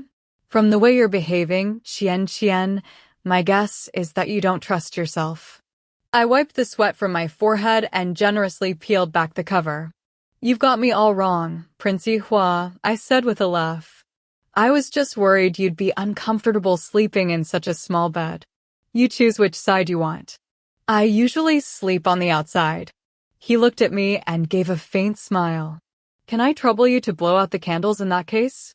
With Yihua on the inside of the bed and me on the outside, we finally drifted off to sleep. The courtyard I was staying in was called Purple Bamboo Garden, which contained a thick forest of bamboo, living up to its name. It was cool at this time of year, and this evening particularly so. All we had was one thin quilt between us, which Yihua and I were forced to share along with the bed and the pillow. I lay on the edge of the bed with my back to him, my arms and legs outside the cover, getting cold, and without my immortal energy to protect myself, I was soon shivering. Yihua's breathing became long and deep, and it sounded as if he was already asleep. His body smelled faintly of peach blossoms, which was driving me slightly crazy. I wondered when this long night would come to an end. Yihua turned around. I shifted toward the edge of the bed. "Do you want me to sleep with my arms wrapped around you?" Yihua asked from behind me. I was too surprised to respond. He turned around without a word, and I reflexively continued to move away from him until I dropped off the edge and landed on the floor with a thump. He gave a chuckle. "I was just thinking to myself that if I didn't put my arms around you, you might roll off the bed, and sure enough, that's exactly what happened." "This bed is just too small," I said with frustration. He reached out to scoop me up off the floor and pushed me to the inside of the bed. "You're right. The bed really is too small," he said sarcastically. "Even though when we're lying flat on our backs, there is enough room between us to sleep 3 or 4 people, it really is too small." I gave a chuckle.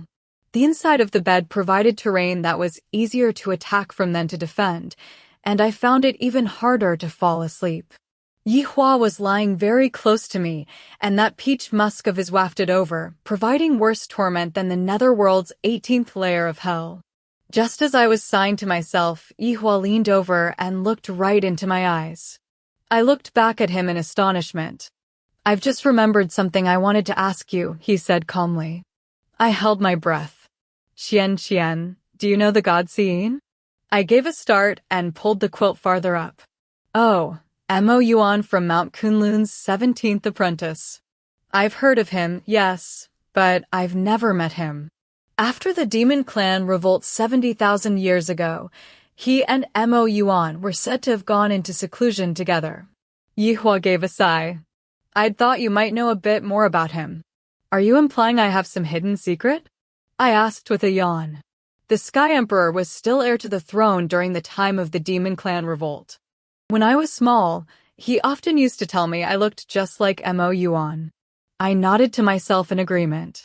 It wasn't just his face, but his physique too.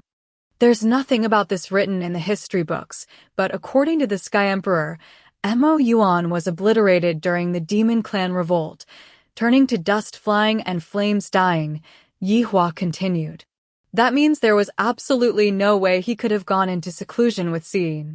The old Sky Emperor sent 18 high-ranking immortals to Mount Kunlun to arrange Mo Yuan's funeral, but Xian chased them off with his fan.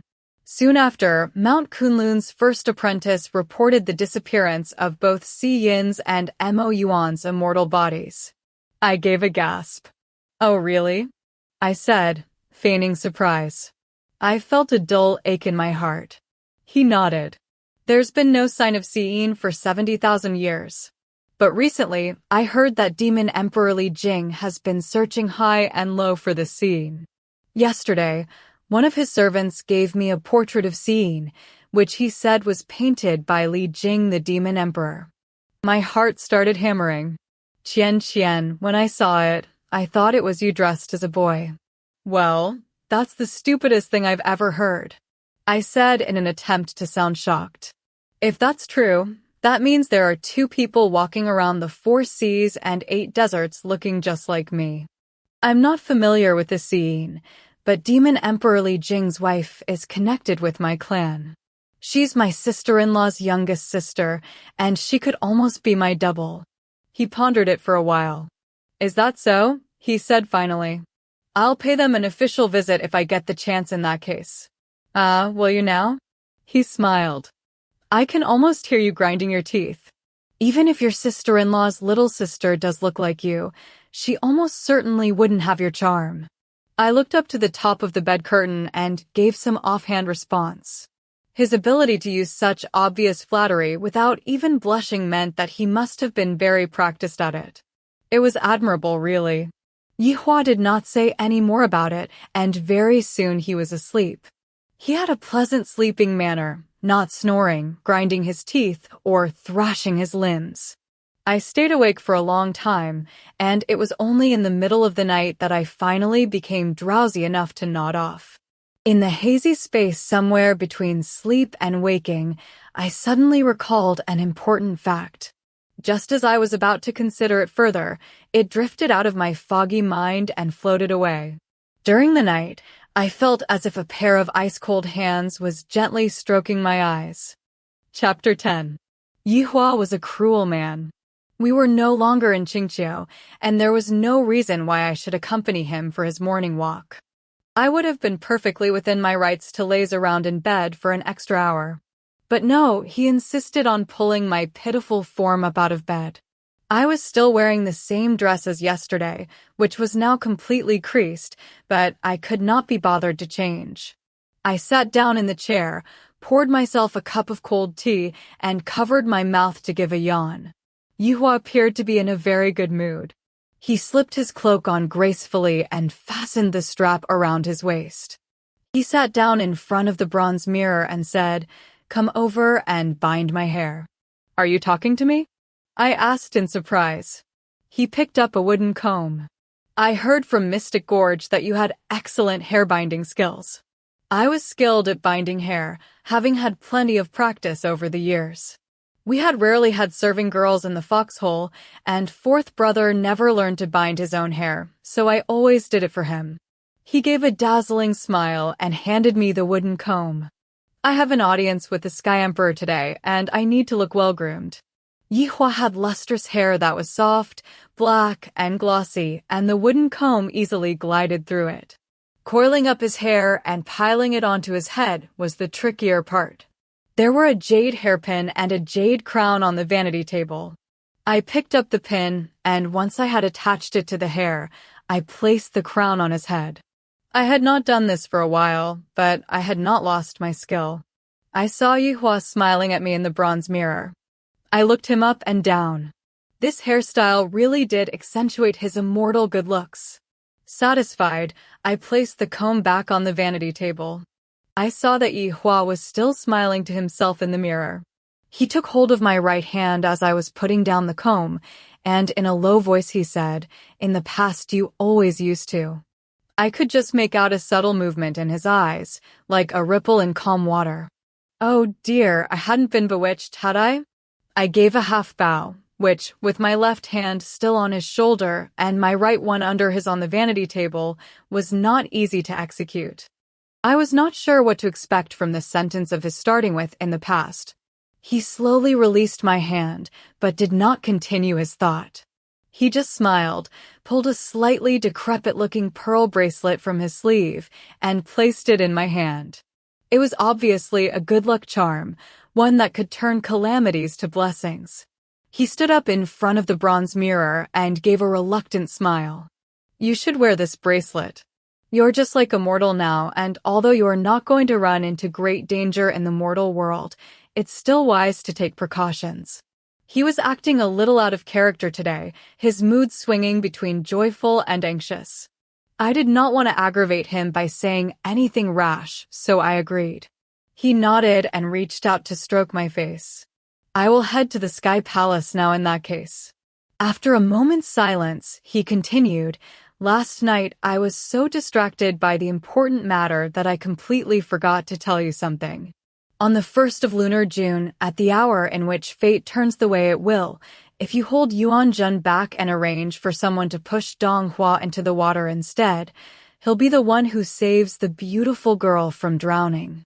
Yuan Jin will be freed from entanglement without it obstructing Dong Hua's experience of human pain and suffering. Everyone will be happy. As soon as he had imparted this information, he turned around and was gone. I thought back over all the things Hua and I had been busy discussing the night before, but not one presented itself as this important matter he had just mentioned. I decided to disregard it for the time being and think about what he had said after instead. He really had come up with an ingenious method. Only someone removed from the situation could view it with such clarity. I had been dithering about for so long now that all I was doing was making myself more confused. Thinking of a solution to this big concern made me feel as if a huge rock that had been pressing down on my body for weeks had been lifted. I felt weightless and infinitely more relaxed. I ran my fingers along the leaves of the mimosa plant in the pot on the windowsill, feeling light as a feather. I sat down and drank another cup of tea, still feeling light as a feather. I had only finished half the cup when suddenly I remembered the thing that had occurred to me as I had been drifting off. It was a really dreadful thought. According to Mystic Gorge, Phoenix 9 had gone to the mortal world to repay her debt of gratitude. All I knew was that some mortal had done her a favor, which she had gone to the mortal world to repay, an explanation I had accepted without giving it another thought. Thinking it over more carefully, I realized that in all her 30,000 years, Phoenix 9 had owed a favor to only one person, and that was Dong Hua. His immortal magic was much more powerful than hers, which made it difficult for her to repay him. Could she have come to the mortal world to find Dong Hua in his reincarnated form and repay the debt that way? It had taken so much for her to make a clean break from her destructive love for Dong Hua. A few days of fussing over him could easily reignite those feelings. For the sake of second brother and second sister-in-law, I had to act. I jumped to my feet, changed my clothes, and ran out into the courtyard. I needed to go see Yuan Jin, the disciple who zapped 3 years of my spiritual energy each time we met, and ask him whether a young woman had arrived at the palace half a year ago with a phoenix feather birthmark on her forehead. Phoenix 9's mother was from the Red Fox clan. After she and my brother had married, I was expecting the birth of a mottled little half-red, half-white fox cub. Instead, after 3 years of pregnancy, she gave birth to an exquisitely adorable little fox cub as red as pigeon blood with 1 white circle on her ear and 4 white paws. When she was a year old, she transformed into human form with a phoenix feather birthmark on her forehead. It was a beautiful birthmark, but it made changing form difficult for her because whichever human form she took, this birthmark was always visible. Second brother was rather lazy, and due to this phoenix feather birthmark and the fact that she was born in August, the 9th month, he gave her the rather unimaginative name Phoenix 9. Yuan Jin had impeccable timing, and before I had even left the courtyard to find him, there he was striding toward me, 2 scriptures in his hands. His eyes lit up when he saw me. "Master," he greeted with reverence. Yuan Jin was an inquisitive boy, and I was not able to just come out and ask about Phoenix 9. I considered it for a moment before pulling him over to a stone bench and sitting down. Yuan Jin gave a cough and said, "What's wrong with your neck, master?" "It looks as if. My hand flew to my neck, but I felt nothing. He pulled a mirror from his sleeve and handed it to me, and I saw a red mark, as if a mosquito had bitten me. What gall that mosquito had, daring to suck the blood of a goddess. What luck that mosquito had too. One suck of my blood would provide him with thousands of years of cultivated spiritual energy, enough to transform him into a mosquito spirit probably. I nodded and sighed in admiration. You noticed the small, insignificant red mark. And I've heard that you are so kind you won't even tread on an ant. These are extremely good traits. Yuanjin turned red in the face. What do you mean? He said, looking at me. Well, I said, in order to stop yourself treading on ants as you walk down the road, you need both a kind heart and a careful mind. A kind heart and a careful mind together make an integral whole. Yuanjin stood up so that he could pay full attention to the information I was relaying. I stroked my chin, and in a wise voice I said, Taoism gives rise to one being gives rise to two beings give rise to three, and three to thousands and thousands of beings. These thousands of beings have originated from nothing, and the process is complicated and delicate. Studying Taoism is a complicated and delicate process too. As your current master, I wish to examine your awareness of the complex and delicate nature of the world. Please go ahead, Master, Yuanjin said solemnly. Matching his solemn tone, I said, before you turned 16, you lived in the Taoist temple, and after you turned 16, you moved to the imperial palace. It is not my intention to vex you with difficult questions, so I will just ask a couple of things, one about the temple and one about the palace. Yuanjin pricked up his ears. In the temple where you lived, there was a nun who always wore white, I said. This nun had a duster she used a lot. What kind of wood was the duster handle made of? He thought about it a long time, but could not recall. It was just a nonsense question I had concocted on the spot, so of course he could not answer it. With faint composure, I continued, since you are unable to answer that, I have another question. You must listen carefully and consider what I am asking fully. There's a woman in this imperial palace with a birthmark the shape of a phoenix feather on her forehead. What is her name, her ranking, and in which palace does she live? He contemplated it a while before saying, Master, your question about the temple has highlighted my ignorance, but your question about the woman with the phoenix feather birthmark I can answer. It is Honorable Concubine Qin, who lives in Lotus Bud Courtyard. Honorable Concubine Qin never actually used to have this phoenix feather on her forehead, but last December she fell into the lotus pond and was taken seriously ill. Her medicine wasn't working, and for a while it looked like she might not make it. But then suddenly she recovered. Since then, she has had this phoenix feather marking on her forehead. A couple of the other honorable concubines asked a Taoist master to examine the marking, and he claimed that it was a goblin marking. My father, the emperor, didn't believe it, but he's been keeping his distance from her since then anyway. I was right. Phoenix 9 had come after Donghua. I was impressed that this Taoist master could tell it was a goblin marking. Yuanjin looked at me anxiously. It's not easy to cultivate such close attention to detail, I said with a nod. You have the rare gift of a meticulous and attentive mind, which is the foundation of Taoist practice. But you need to cultivate further attentiveness. You can leave now. Rest from your scriptures today. Go away and think about your attitude toward Taoist study. Yuanjin wandered off forlornly. His head drooped, a sight that made me feel very bad. Yuanjin did not need to be any more attentive than he was already. I watched him stumble off and then called over a serving girl and asked her to lead me to Honorable Concubine Chen's Lotus Bud Courtyard. As Phoenix 9's Xianxia family, we appreciated that she owed Donghua this favor, and as her aunts and uncles, we saw it as our debt too. Nevertheless, today I was going to try my best to convince Phoenix 9 to go back to Xianxia.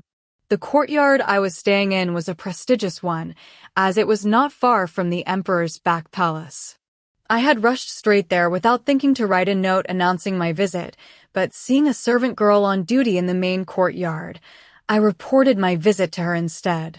Not long after, a waiting girl led me inside.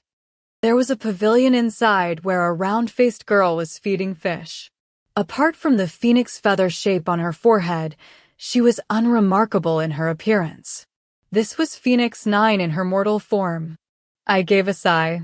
Phoenix 9, the Bai clan's only granddaughter, had been such a free spirit. It was distressing to see her in such a desolate place, demeaning herself by feeding Donghua's fish. She heard my sigh and looked up from the fish.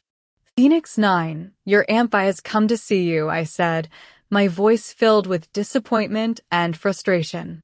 She had been in the mortal world on her own for half a year now and had obviously been feeling very cut off and lonely. Hearing me call her name, she felt overcome with sorrow and rushed toward my arms. I opened them wide for her. Squealing, she rushed straight past me and to the serving girl who had led me in, and it was this girl who received her crushing hug. I was not sure whether to continue to hold my arms open or not. Her whole face was contorted in panic. She was crying and desperately shaking her head, saying, "No, Aunt Bai, don't take me back with you. I love him, and I can't be without him. No one can keep us apart, no one." I was so shocked by her reaction that I took a step back. This could not be the little red fox from our clan, surely? Phoenix 9 could be a silly girl at times, but she was always composed and had never been known to cry and fuss in this way. Even when she felt upset by her feelings for Donghua, she rarely let it show, choosing to drown her sorrows in Jiyan's wine instead. Seeing her in front of me now, clinging to her serving girl and wailing to high heaven, I felt so shocked I could not speak. All I could do was shake my head. Seeing me shake my head only made her cry harder. "Aunt Bai, please have mercy. Please don't stand in my way. I'll do anything you ask, but please don't stand in the way of what I've come here to do." The serving girl in her arms was trembling like a leaf in the wind. I felt the corners of my mouth twitching. Phoenix 9 suddenly squatted down, clutching at the front of her robe. Her serving girl leaped up into the air as if she had been stung and ran off yelling, "My mistress is vomiting up blood again. You, quickly go and tell the emperor. You, hurry and fetch a handkerchief. You, rush and fetch a wash basin." I covered my mouth to give a cough. "Come on, calm down. If you carry on vomiting blood, you'll choke. I'll leave you now if that will make you feel better. See, I am going now." I found the serving girl who had led me here standing at the side of the courtyard with her mouth agape, and we both took our hasty leave. The whole way back to Purple Bamboo Garden, I thought about how unlike Phoenix 9 Honorable Concubine Chen's emotional behavior had been. But she did have that phoenix feather marking on her forehead, and she had recognized me as her aunt straight away. As an immortal, all Phoenix 9 needed was to borrow a mortal body to live in the mortal world. She should not be affected by the emotions of the mortal whose body it had been. It seemed almost as if. No, but it couldn't be. I stroked my forehead as I thought. She wouldn't have used the 2 lives incantation on herself, would she? Not when it was forbidden in Xianxia. There was nothing inherently wicked about the 2 lives incantation. All it did was allow you to change your personality for a certain amount of time. Sometimes young immortals doing business in the marketplace in Xianxia performed the 2 lives incantation on themselves. Under its spell, it would not matter how many difficult customers they had to deal with. All they would have for them was looks of heartfelt sincerity and smiles as splendid as chrysanthemums. There were never any unpleasant exchanges or fights. But it was obviously not an honest magic, and it violated the immortal code of conduct. Later, 4th brother and I agreed to forbid it. But why would Phoenix 9 have performed this incantation on herself? I spent a long time trying to work it out, but it failed to make any sense. I took a nap that afternoon, planning to return to Lotus Bud Courtyard in the evening. Phoenix 9 was considerate enough to save me the journey. I had a table set up in the back courtyard and was sitting out there eating dinner on my own. There were few stars and the moon was bright, and with such a thick growth of bamboo, it felt like being in a lush forest.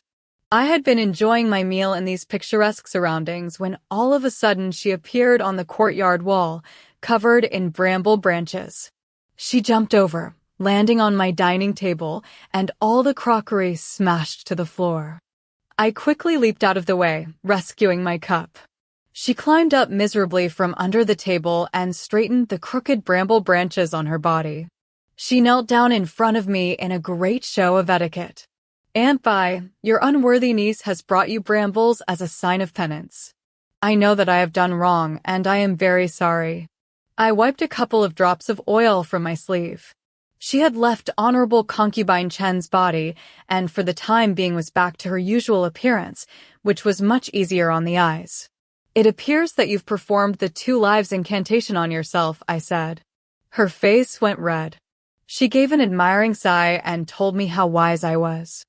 I wanted to help her up to her feet, but when I saw all the oil on her body glistening in the moonlight, I changed my mind and just lifted a hand, instructing her to rise while I went over to the stone bench to sit down. I took a sip of tea from the teacup I had rescued. "I can understand why you've come here to repay Dong Hua's debt of kindness, but why did you need to perform the forbidden 2 lives incantation on yourself?" I asked with a frown. Phoenix Nine's mouth immediately opened out into a wide circle. "Aunt Bai, how do you know that I've come to repay my debt to Emperor Dong Hua?" Seeming the Star Prince said that Emperor Dong Hua's mortal reincarnation was top secret, and only a few people in the whole of the 4 seas and 8 deserts knew. I took a leisurely sip of tea and remained silent, trying to look mysterious. She started to tremble violently. "Aunt Bai, all this concern and interest in Dong Hua, you haven't fallen in love with him, have you?" She wrung her hands in sorrow. "Emperor Dong Hua is more attractive than the Northern Sea Emperor, his magic is more sophisticated, and he is a more suitable age for you, but you must know, Dong Hua's heart is made of stone. If you've fallen in love with him, you have a very bleak future ahead." I looked up at the moon. "Fourth brother will be back from the Western Mountains soon," I said casually. He was the one to forbid the 2 lives incantation. One unthinking Xianxia Immortal thought the ban was just for show and continued to use the incantation regardless, and fourth brother ended up banishing him from our kingdom. Phoenix Nine jumped straight up from the stone bench, and supporting herself on the bundle of bramble branches, she cupped her hands together and bowed down toward me with reverence. "When I was a serving girl in Dong Hua's residence, I did a favor for Ming the Star Prince. Ming was very grateful to me, and when he discovered that Dong Hua wished to be reborn as a mortal, he arranged for an immortal disciple to let me know as a way to repay his favor. I have been feeling so unworthy. Dong Hua saved my life so long ago, and I still haven't repaid him. When I found out he had asked to be reincarnated as a mortal, I knew it was my chance to repay him.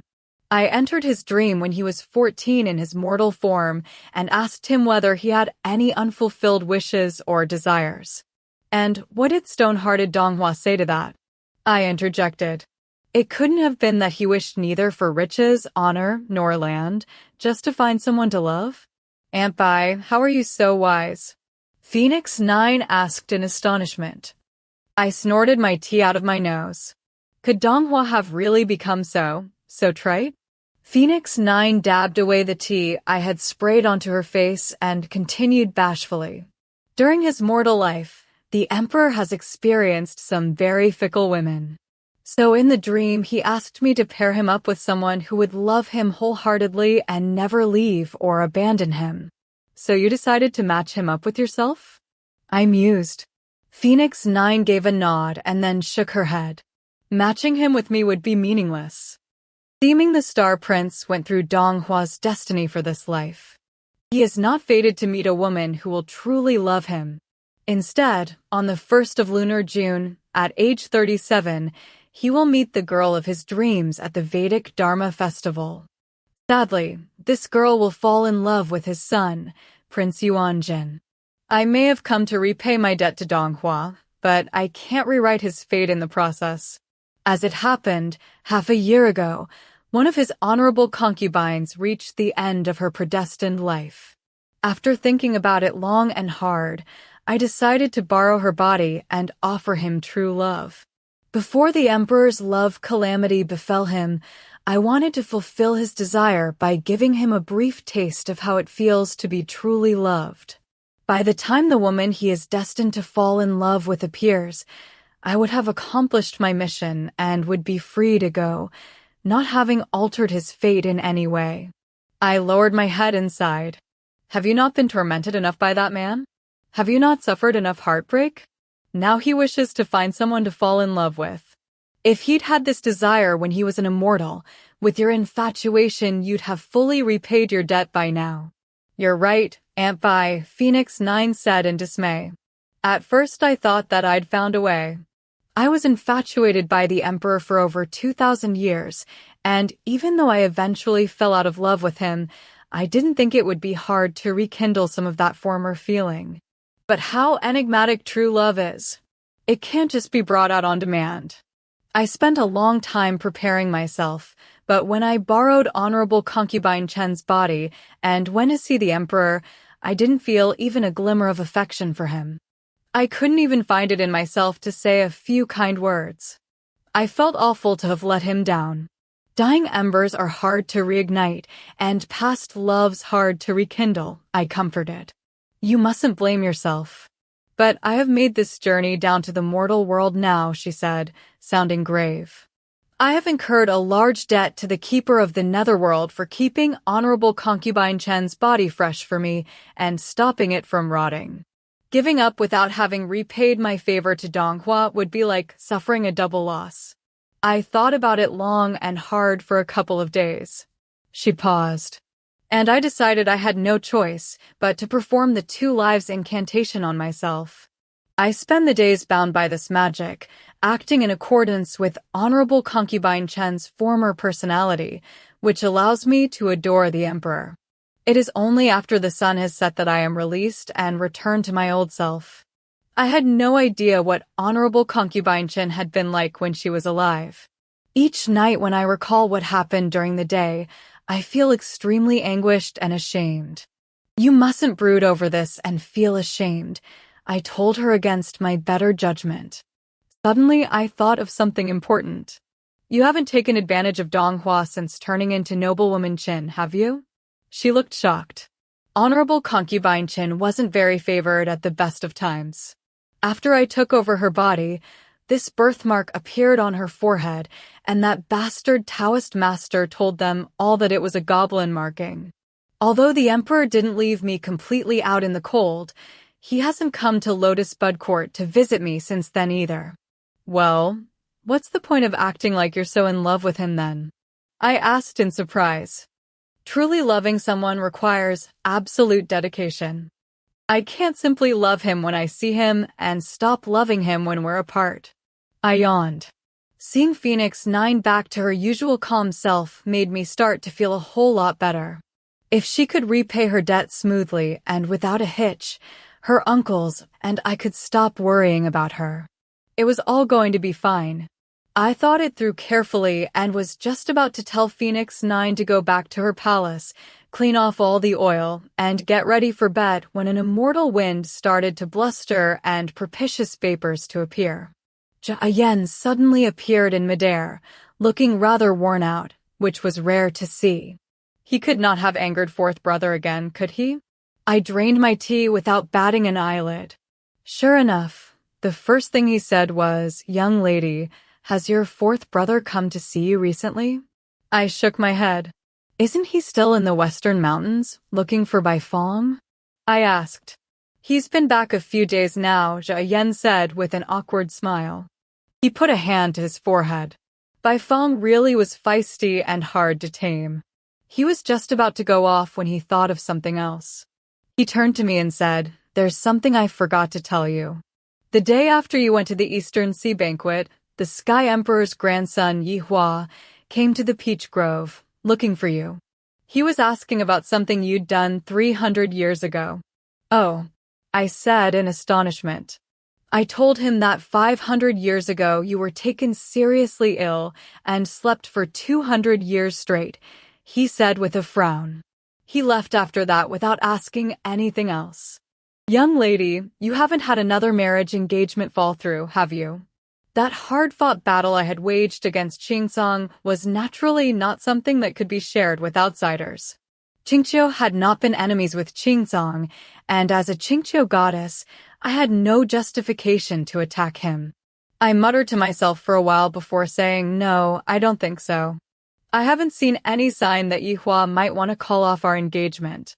Well, that's good, he said with a nod. Then he leaned toward Phoenix 9 and said, Fourth brother really misses your cooking. Please come to the peach grove when you are free. I'm too busy, Phoenix 9 said, shaking her head. Jian looked at her and said, Your 2 lives incantation worked very well, before disappearing.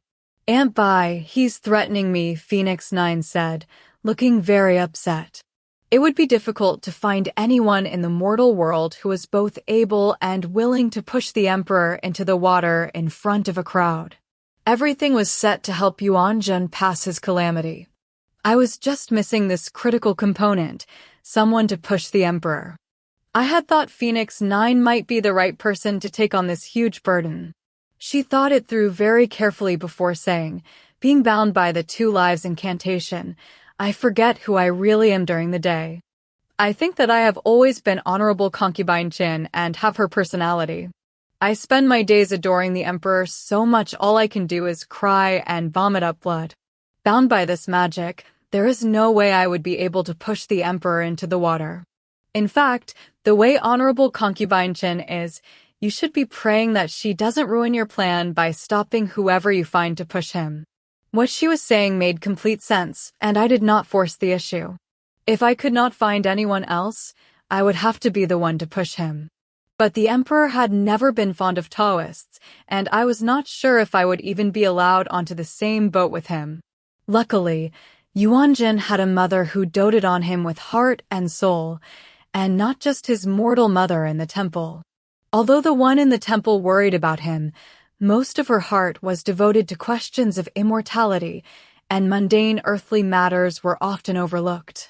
The mother who doted on him and also concerned herself with these mundane earthly matters was his immortal mother, Xianxia. Xianxia had come down to the mortal world to see how Yuanzhen was and how preparations were going to help him through his impending calamity. When I saw her, I asked her to take on the monumental responsibility of pushing the emperor overboard. My idea was a logical one. When the time came, she could use immortal magic to make herself invisible. When the predestined beautiful woman appeared and everybody was focused on her, Xianxia could stand behind the emperor and give him a light shove, toppling him over into the water. But there was a hitch to this plan too. She would be using immortal magic to change Yuanzhen's destiny, and since Xianxia was pregnant, it would not be right to ask this of her. If she did suffer her own magic backbite, it was likely to impact her unborn baby. My eyes dropped to Xianxia's bulging belly, and I muttered, it would be dangerous for you to take this on. We need someone sturdier. After thinking it through, Xianxia suggested getting her husband, Tang, to do the dirty deed. Chapter 11. A few days later, it was the 1st of June. The information in the Destiny notebook was correct. The emperor did take all his officials and a crowd of concubines and nobles for a dragon boat trip on the Sioux River. Despite the fact that I was his son's master, the emperor did not hold me in high regard, and I had not been ranked highly within the imperial palace. Some officials from the Department of Rights were more insightful, however, and realizing that I was a supreme being, they ensured that I was among the officials in the dragon boat. I found myself positioned next to a couple of 8th-level advisors, but from here all I could see of the emperor was the back of his head. 3 feet away from the emperor's head, I could see the back of another head, which looked rather like Honorable Concubine Chen's. Mao the Sun Prince was doing himself proud, and on the day of Yuanzhen's and Emperor Donghua's predestined calamities, the sun was shining and the air was sizzling hot. There were a couple of clouds floating in the sky, but they were wispy and looked as if they might just evaporate away from the heat. The Suyu River was not very wide, and the emperor's sizable dragon boat took up almost half its width. Both sides of the river were crowded with the emperor's subjects, who must have started arriving at dawn to find good spots to watch from. The dragon boat was not going to be traveling down a very long section of the river, and there were far too many people to fit on the banks, which meant that some had climbed up trees or onto nearby houses instead. The officials rowing the boat were having a tricky time, as they had to ensure that they steered the boat right down the center of the river. If it deviated an inch in either direction, it would look as if the emperor were favoring the citizens from that side of the bank over those on the other. Rowing with such precision meant that the boat moved along at an almost unperceivable pace.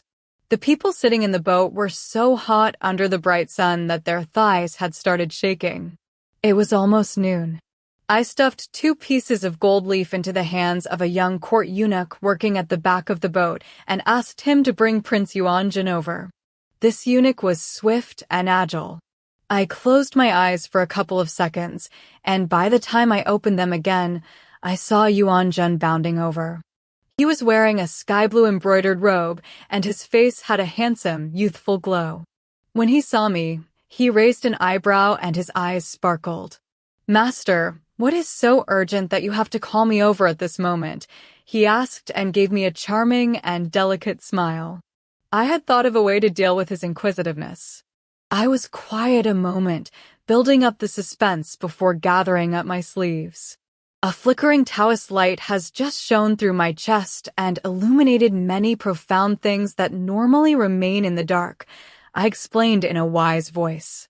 I remembered with fondness how dedicated you are to Taoist practice, and since I have arrived at this truth, I wish to share it with you.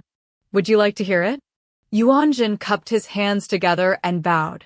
He stood with his head lowered, waiting to hear what I had to say. I cleared my throat to make myself sound more commanding. Despite napping through Mo Yuan's classes for all those thousands of years, much must still have managed to seep through, because providing a mortal with an hour-long lecture on Taoist practice posed me no problem whatsoever. I lectured Yuanjin on Taoism while waiting for the beautiful woman from Ming the Star Prince's Destiny notebook to appear. It was almost midday, and I was feeling apprehensive. I was getting toward the end of my lecture when Yuanjin, who had been looking as if he wanted to say something for a while now, finally cut in. "Master, you've repeated the part about dual-person Taoist practice, cultivation of qi, and harmonization of the soul 4 times now," he said. "Of course I've repeated that part 4 times," I said in false exasperation.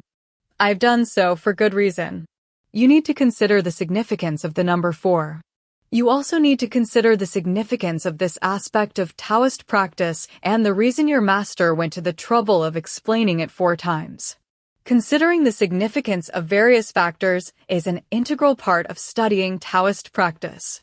If you don't understand your master's efforts, you are going to have a very hard time cultivating spiritual practice." Yuanjin buried his head in his hands. He had interrupted me mid-flow, and I tried to remember which part one had repeated 4 times.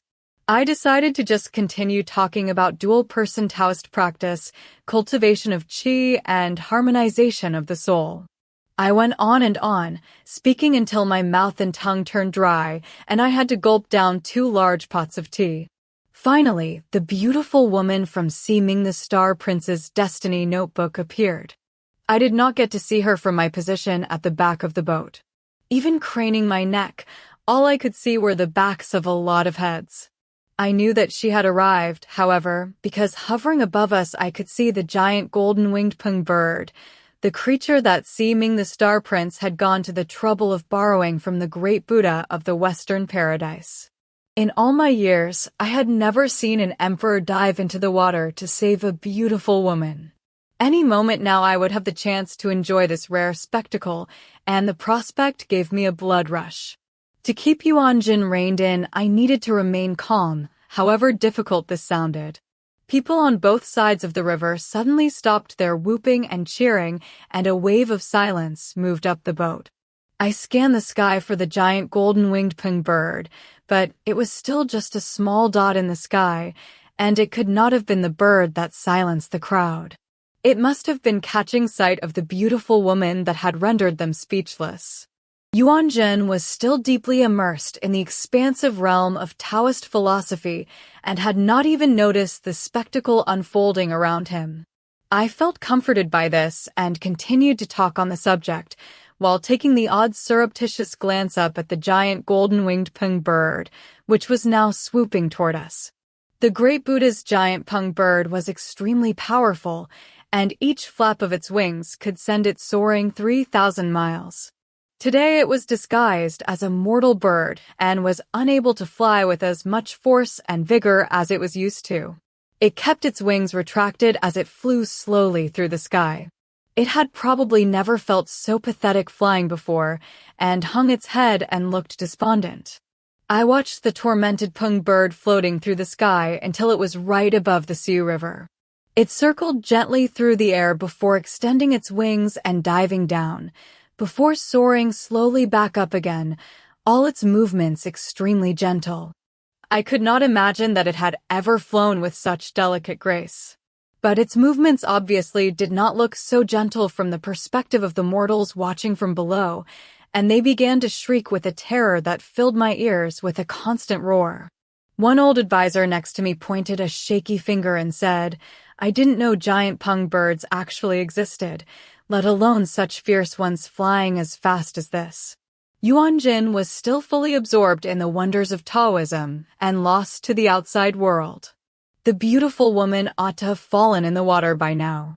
I sat there calmly, waiting for the splash that would signal Xianxia to push the emperor into the water from the front of the boat. Finally, I heard it and nodded to myself in satisfaction. Xianxia had succeeded in pushing Dong Hua into the water. Excellent. I was still nodding to myself when I heard Honorable Concubine Chen shouting, "The emperor can't swim." Oh, goodness gracious, he can't swim. This was followed closely by another splash and another. Splash after splash after splash. I stared in dumbstruck horror. Oh my. Despite planning everything so meticulously, we had not given a moment's consideration to whether Dong Hua in his mortal form might actually be able to swim. Who was going to dive into the water and rescue the beautiful woman now? I scrambled toward the front of the boat.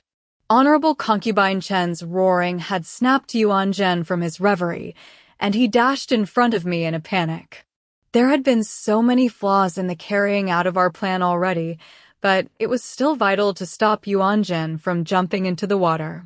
Dong Hua's fate may have been altered, but the very least we could do was make sure that Yuan Jin's was altered along with it. Finding a moment's clarity within all this chaos, I rolled up my sleeves and grabbed Yuan Jin by the arm. As he was racing toward the front of the boat, Yuan Jin turned and gave me a serious look before continuing to sprint on ahead. Everyone cleared the way for the heir to the throne, and we were soon at the front. We squeezed past the thick crowd and found ourselves standing behind the mast column. I looked down past the column to see a very strange scene. A number of brightly dressed officials of all ranks were bobbing around in the Sioux River. Those that could not swim were choking on water and yelling to be saved, while those who could were swimming back and forth, dipping their heads in the water, swimming a bit farther and shouting, "Emperor." When they came across a colleague who had leaped into the water without being able to swim, they would grab them, and together they would swim back and forth in search of the emperor. The sheer volume of people in the river was making the search for the emperor more difficult. Standing inside the boat gave me a panoramic view out over the river, and I saw that while all his officials were swimming up and down in a desperate search for him, the emperor was actually being held firmly in Honorable Concubine Chen's slender arms as she swam her exhausted way toward the dragon boat. After Xianxia had pushed the emperor into the water, Honorable Concubine Chen must have alerted the crowds with her shouts of "His Highness can't swim," and the emperor's eunuchs had displayed their undivided loyalty by diving into the water to save him. Some of them could not even swim, but stirred up by the eager crowds, they had pulled up their sleeves, gritting their teeth, and jumped in as well.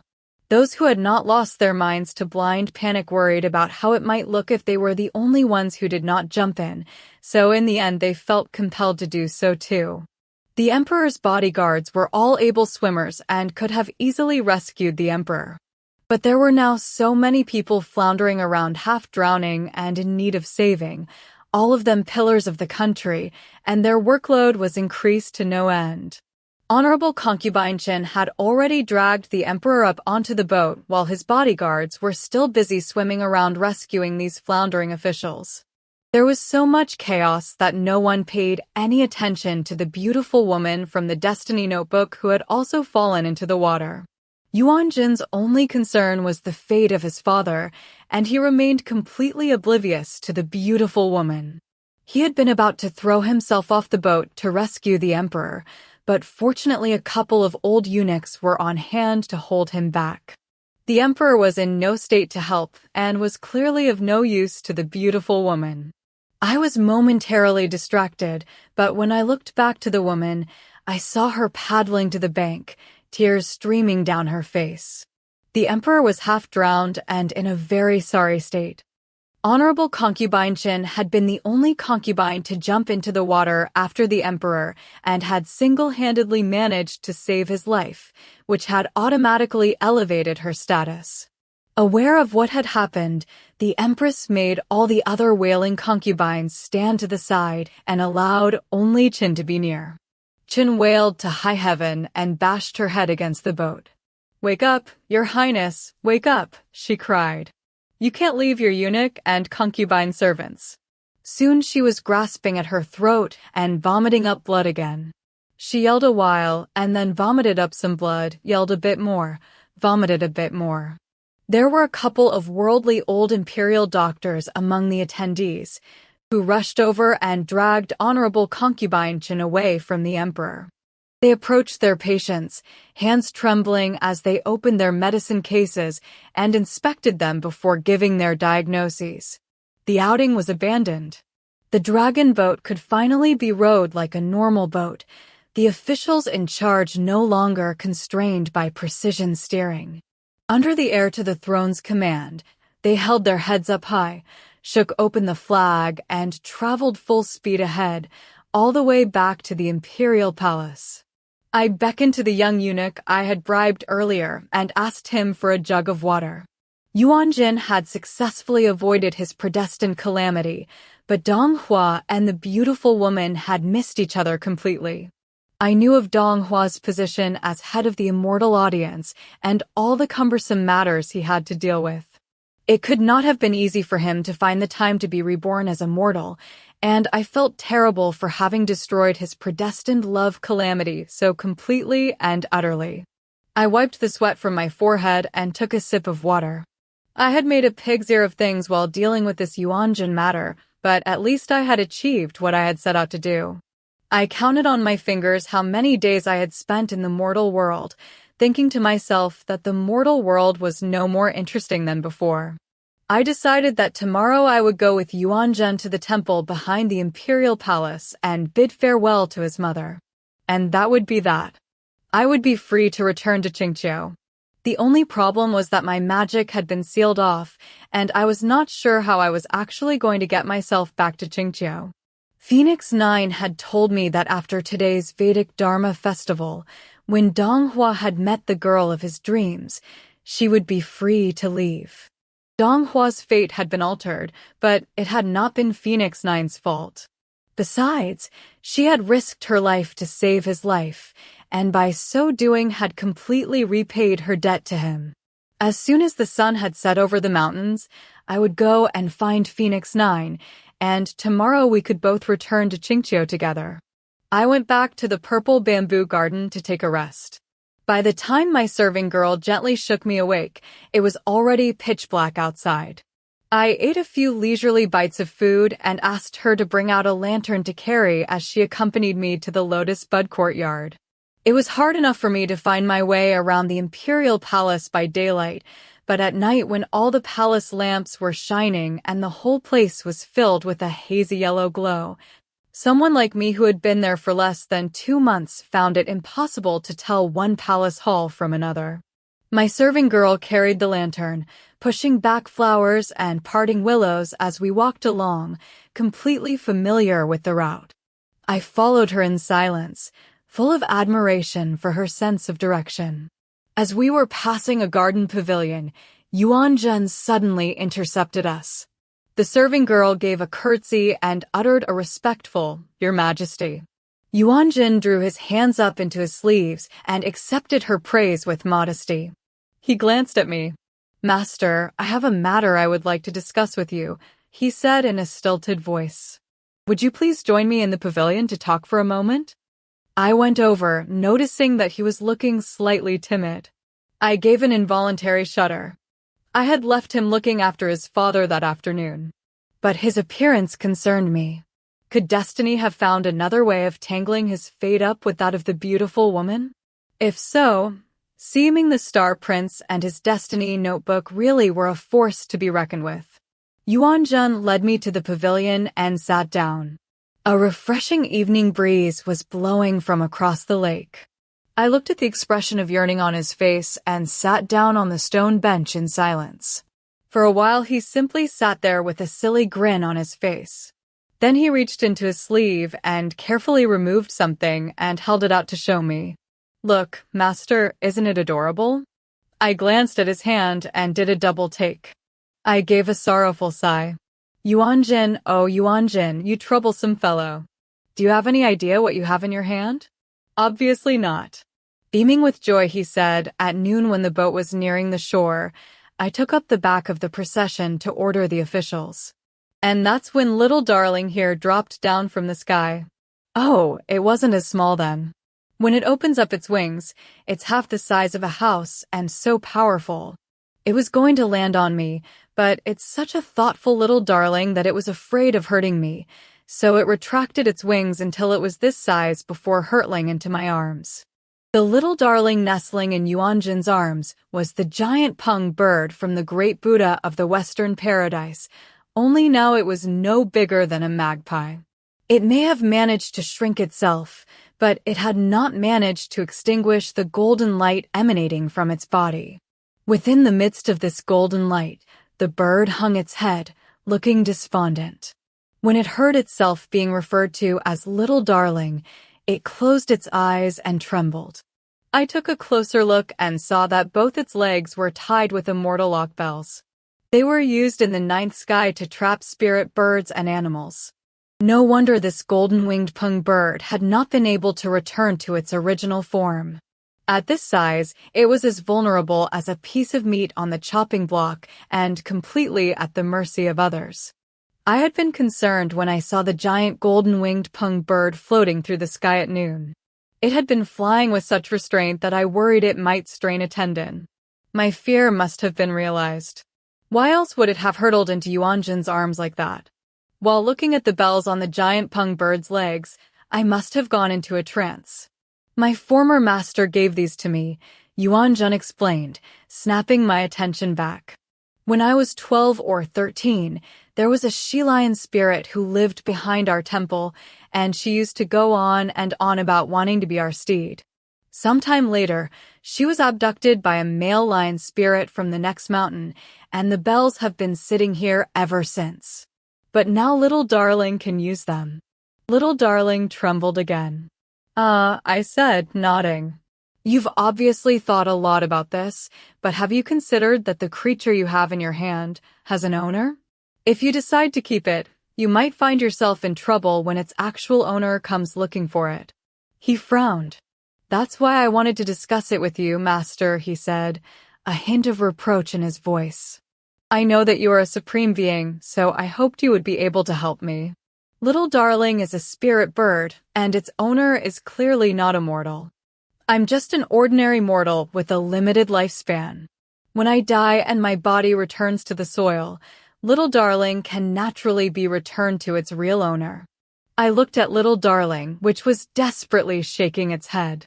Because it was in bird form, its neck was not as flexible as a human neck, and when its head moved, its whole body moved too. Yuanzhen held little darling in front of me, saying, "Mistress, see how excited little darling became when he heard I wanted to keep him." Little darling collapsed in a heap, playing dead. Yuanjun looked at me with a mixture of hope and sorrow. My heart felt hot. I considered what he had just said and realized it had been a reasonable request. I had destroyed Yuanjun's predestined love match, which was bound to make the next half of his life fairly dull. To raise a beloved spirit bird and keep it by his side was sure to bring him comfort and help him while away the years.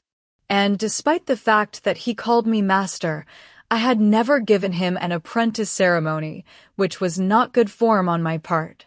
I was certain that if I were to go to the great Buddha of the Western Paradise to explain the situation and ask if he would not mind lending his golden-winged pung bird out for a little while longer, he was certain to be acquiescent.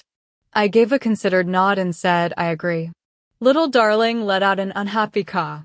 Yuanjun tucked Little Darling back into his sleeve and grabbed my hand with joyful excitement. Are you really saying yes, master? I'm not dreaming, am I? I thought I was being delusional just asking.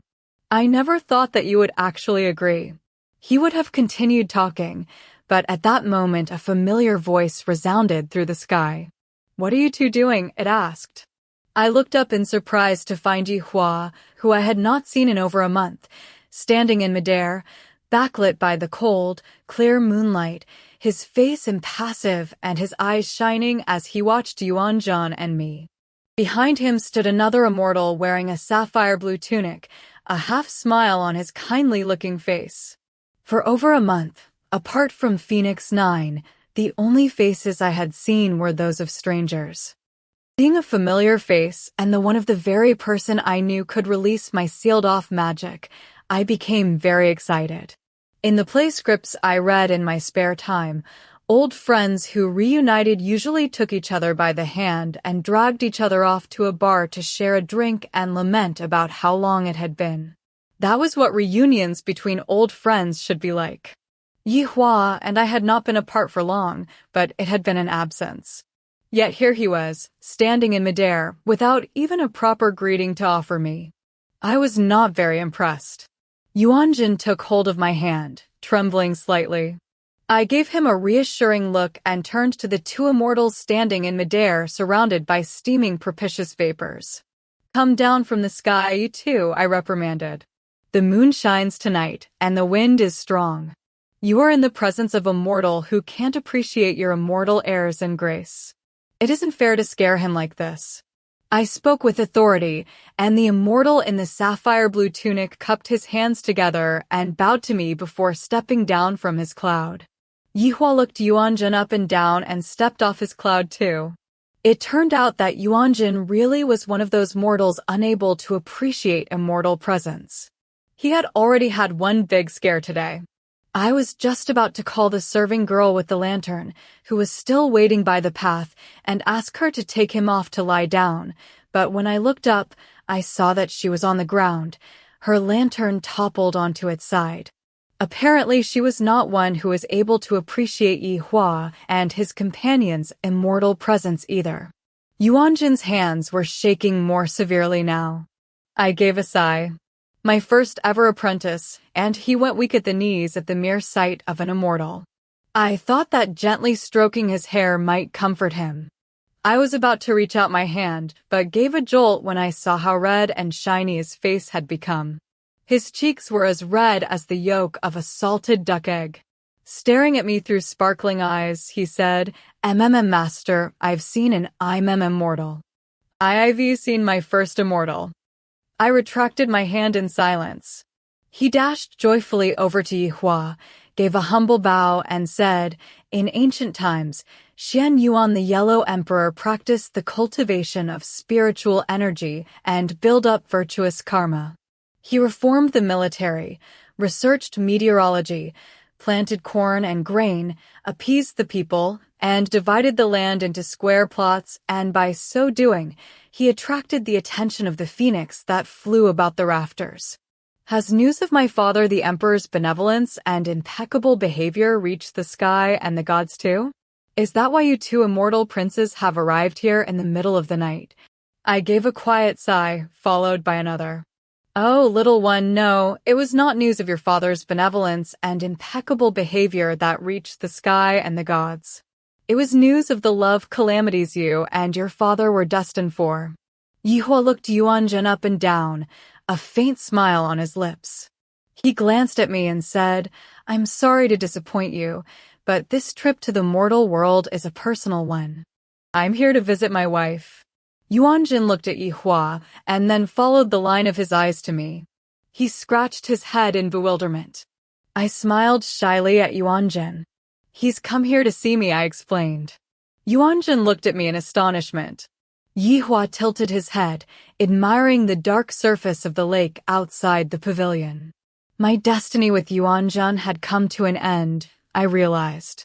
Tomorrow I could leave. Yihua had arrived at just the right time. Immortal destiny had allowed them to run into each other today, and had also given me an opportunity to excuse myself and say goodbye. Before I had the chance to think up a good excuse for leaving, the immortal in the sapphire tunic who had been standing quietly to the side used a golden light to strike Yuanjun on the forehead, toppling him face first onto the ground. The immortal in the sapphire tunic gave me a reserved smile. You mustn't be concerned, Your Highness. All I've done is erase Yuanjun's memory of seeing the prince and me tonight. Thanks to your gentle hands, His Majesty Yuanjun has a promising future ahead. My only fear is that seeing two genuine immortals might vex and bewitch him. Yuanjun has caused a slight change to the Emperor's destiny, which I have come here to remedy. I would be grateful, Your Highness, if you could point me in the direction of where I could find Phoenix 9. I need to ask for her help. This immortal in the sapphire blue tunic was quite a smooth talker. The effect on Dong Hua's destiny could in no way be described as a slight change. I was a magnanimous immortal and understood that he was completely within his right to reprimand us. He was so good with words and had this kind and gentle face, which made it hard to scowl at him and ask for justice for the way he had treated Yuanjun and the poor serving girl, both sprawled out on the ground. I decided to leave the mortals toppled over as they were.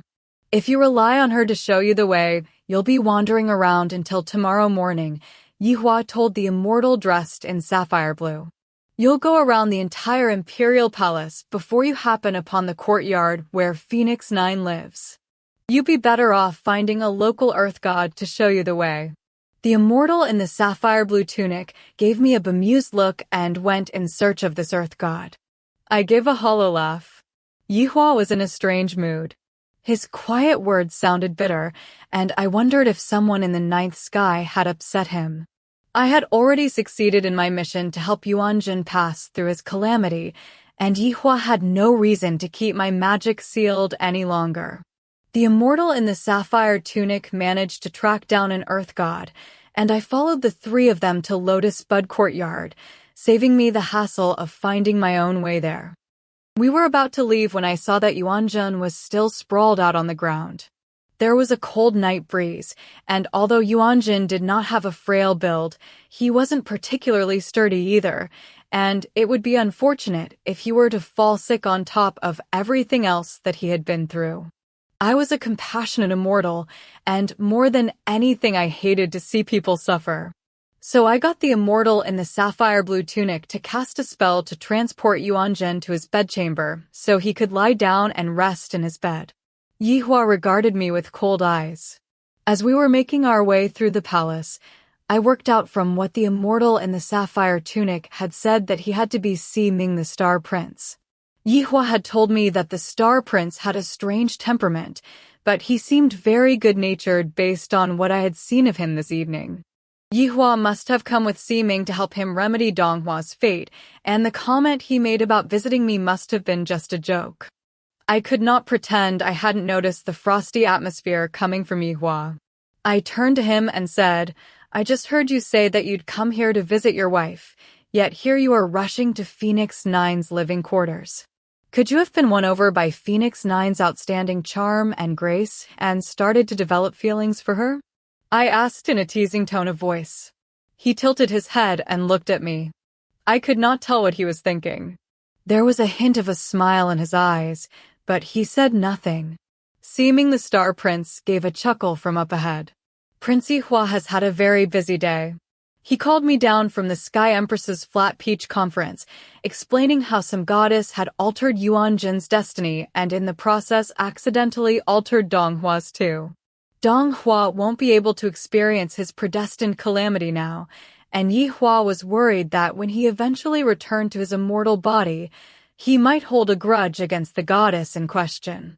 I hadn't had a chance to taste a single one of the Sky Empress's flat peaches before Prince Yi Hua was tugging me down into the mortal world to set things right. I was surprised to find that the goddess in question was Her Highness's niece, Phoenix 9. When I last saw Phoenix 9, she was an upper immortal, but I hear she has become a goddess since then. That happened very quickly. Yihua gave a cough, and I gave an awkward laugh. Yes, it happened very quickly, I said to Ximing. Very quickly indeed. We arrived at the entrance to Lotus Bud Courtyard, and Yihua floated gently past me, saying, Ximing has come to remedy Dong Hua's destiny, and I came with him so that I could see you. He made himself invisible and dived through the main entrance to Lotus Bud Courtyard. I was taken aback. This earth god was an extremely alert and dutiful immortal. He led us to the doorway to Lotus Bud Courtyard and then retreated. Seeming the Star Prince signaled politely that I should go ahead, which I did, transforming back into mortal form and following Yi Hua in through the entrance. Holding so many immortals at once would no doubt make Lotus Bud Courtyard an auspicious spot for a long time to come. Phoenix 9 was sitting under a lamp, looking miserably deep in thought. She was obviously reflecting over the events of that day and feeling ashamed of the way she had yelled in front of all those officials and concubines. She did not appear the slightest bit disturbed to see three immortals appearing before her. She just looked over to the courtyard's outer building and shouted, "You dang, I have guests, bring tea." I used a hand to cover her mouth. Phoenix 9, snap out of it. She gave a jolt and started to shake. When she saw who I was, she threw her arms around me, and with a sob in her voice, she said, I really shamed myself today, Aunt Bai. Luckily, Honorable Concubine Chin is just your borrowed mortal body, I consoled. She's the one this shame will fall upon. Phoenix 9 shook her head, still buried in my arms. I've ruined the Emperor's destiny too. I've been thinking it all through very carefully. When I jumped off the boat and into the water to rescue the Emperor, I noticed that the girl who'd been dragged into the river by the giant golden-winged pung bird could swim. If I hadn't meddled by diving in, she could have rescued the Emperor, and the two of them would have still had their destiny intact. I had been planning to return to Xianxia after today. The Emperor is not fond of Honorable Concubine Chin, and soaring up to the sky tonight wouldn't have caused him any great distress. But by saving the Emperor, I've meddled in his destiny, and when the Emperor lost consciousness today, he was holding my hand the whole time. You didn't see the way he looked at me when he awoke. It was with such deep affection it made me want to cry. Perhaps you misinterpreted the look, I interjected. You'd been in the water a long time yourself. Your eyes might have been full of water. Phoenix 9 lifted her head, her eyes full of sadness. He told me he wanted to promote me too. I said nothing, just patted her on the back. Seeming the Star Prince came over, carrying a cup of cold tea. Are you saying that Emperor Dong Hua has fallen for you? He asked excitedly. It was only then that Phoenix 9 saw the other two in the room, the other two immortals no less. I glanced at Yi Hua, who was sitting to the side drinking tea. This is Yi Hua, Crown Prince of the Ninth Sky, I said to Phoenix 9. Phoenix 9 kept her eyes steadfastly upon Ximing, staring at him for ages with a bleak expression on her face. Ximing, what a terrible destiny you've written, she exclaimed.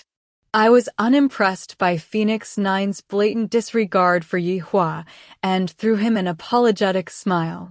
He smiled back at me and continued calmly and unhurriedly to drink his tea.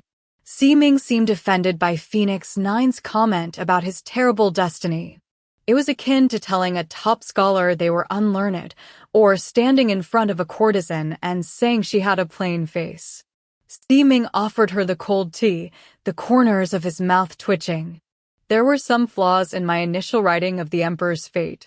But since he has started to fall in love with you, I must now request you continue playing out the role of the woman in the Destiny Notebook who the Emperor was meant to fall in love with. Dong Hua was keen for a love calamity to play a big part of his mortal life experience. Originally, this was the role of the woman who fell into the water, but after all that has happened, I must ask you to step into this role. Why me? Phoenix 9 asked in anguish. I have fully repaid my debt to Donghua now. Let me get this right, Seeming. Not only are you not going to help me to escape this situation, you are actually going to make me stay here and create a calamity for Donghua? Seeming, you are really dishonoring our years of friendship. Seeming took his cup, placed the lid on it, and swished around the tea inside. It's just as you've said. You are the one who ruined the Emperor's destiny. Forcing you to create a calamity for the Emperor as compensation. If you refuse, imagine what Dong Hua will think when his mortal life comes to an end, and he returns to his immortal form, and hears you confess what you did. It will be too late to ask for his forgiveness then. This has nothing to do with Phoenix 9, I blurted out. I was the one who altered Yuan Jin's destiny, which led to all this. Steaming put down his teacup and stood up. He gave me a respectful bow and said, There are some things you may not understand, Your Highness. In destiny, we talk in terms of causality. All things are linked, and one thing results in the development of another. Phoenix 9 was responsible for what happened to the Emperor. The fact that she has become caught up in this affair, and used the 2 lives incantation magic as well, means that if the Emperor's destiny is to change drastically, she will definitely experience magic backbite. The method I have just suggested is the only way to avoid this. I looked at Phoenix 9 with a deep sense of sorrow. Phoenix 9 dropped miserably back into her chair, poured herself a cup of tea, and took a sip, looking doleful. So how am I to create this calamity? She asked Seeming. She had accepted her fate. All you need to do is to be sweet to the Emperor and win his heart. When the Emperor has fallen deeply in love with you, you need to trample over his heart, again and again and again. That's it. Your work will be done. Phoenix 9 shuddered. I shuddered too. When the time comes, I will choose you some play scripts that will show you how to, trample all over a loving heart, Seeming said. Phoenix 9 laid her head and chest down on the table and started to sob. I heard a eunuch outside announcing the Emperor's arrival. I stroked Phoenix 9's head, filled with sorrow on her behalf. Leaving her there like that, Yihua, Seeming, and I got up and walked out through the wall. They escorted me back to Purple Bamboo Garden. On the way, Yihua put his arm around me and said, I've got some more business to deal with. You head back to Xianxia tomorrow, and I will meet you there in a few days. Once he said this, he turned on his heels and was gone. Seeming explained that they needed to rush back to rejoin the Empress's Flat Peach conference. I stood there for a while, thinking that there had been something so familiar about standing there with Yihua, his arm around me, but I could not work out why. It felt as if Yihua had been living in Xianxia for such a long time already, and from what he had just said, he did not sound as if he had plans to leave any time soon. How long was he actually going to stay? I thought about it until I felt drowsiness hit, and scratching my head, I walked inside to sleep. Chapter 12. Mid-morning the next day, I crawled out of bed, feeling extremely rested. I went over to say farewell to Yuanjin's mother. She was sad to see me go, but aware of my status as a supreme being, she knew she could not make me stay. She simply sighed a couple of times before bidding me farewell. This diversion meant that it was nearly noon by the time I got back to Xianxia. Not much had changed there in the 2 months I had been in the mortal world. The mountain was still a mountain, the lake still a lake. Mao the Sun Prince was still treating the area with extreme kindness, and the sun was not too strong, not too weak, but just right. Mystic Gorge was standing at the entrance to the foxhole. I'm back.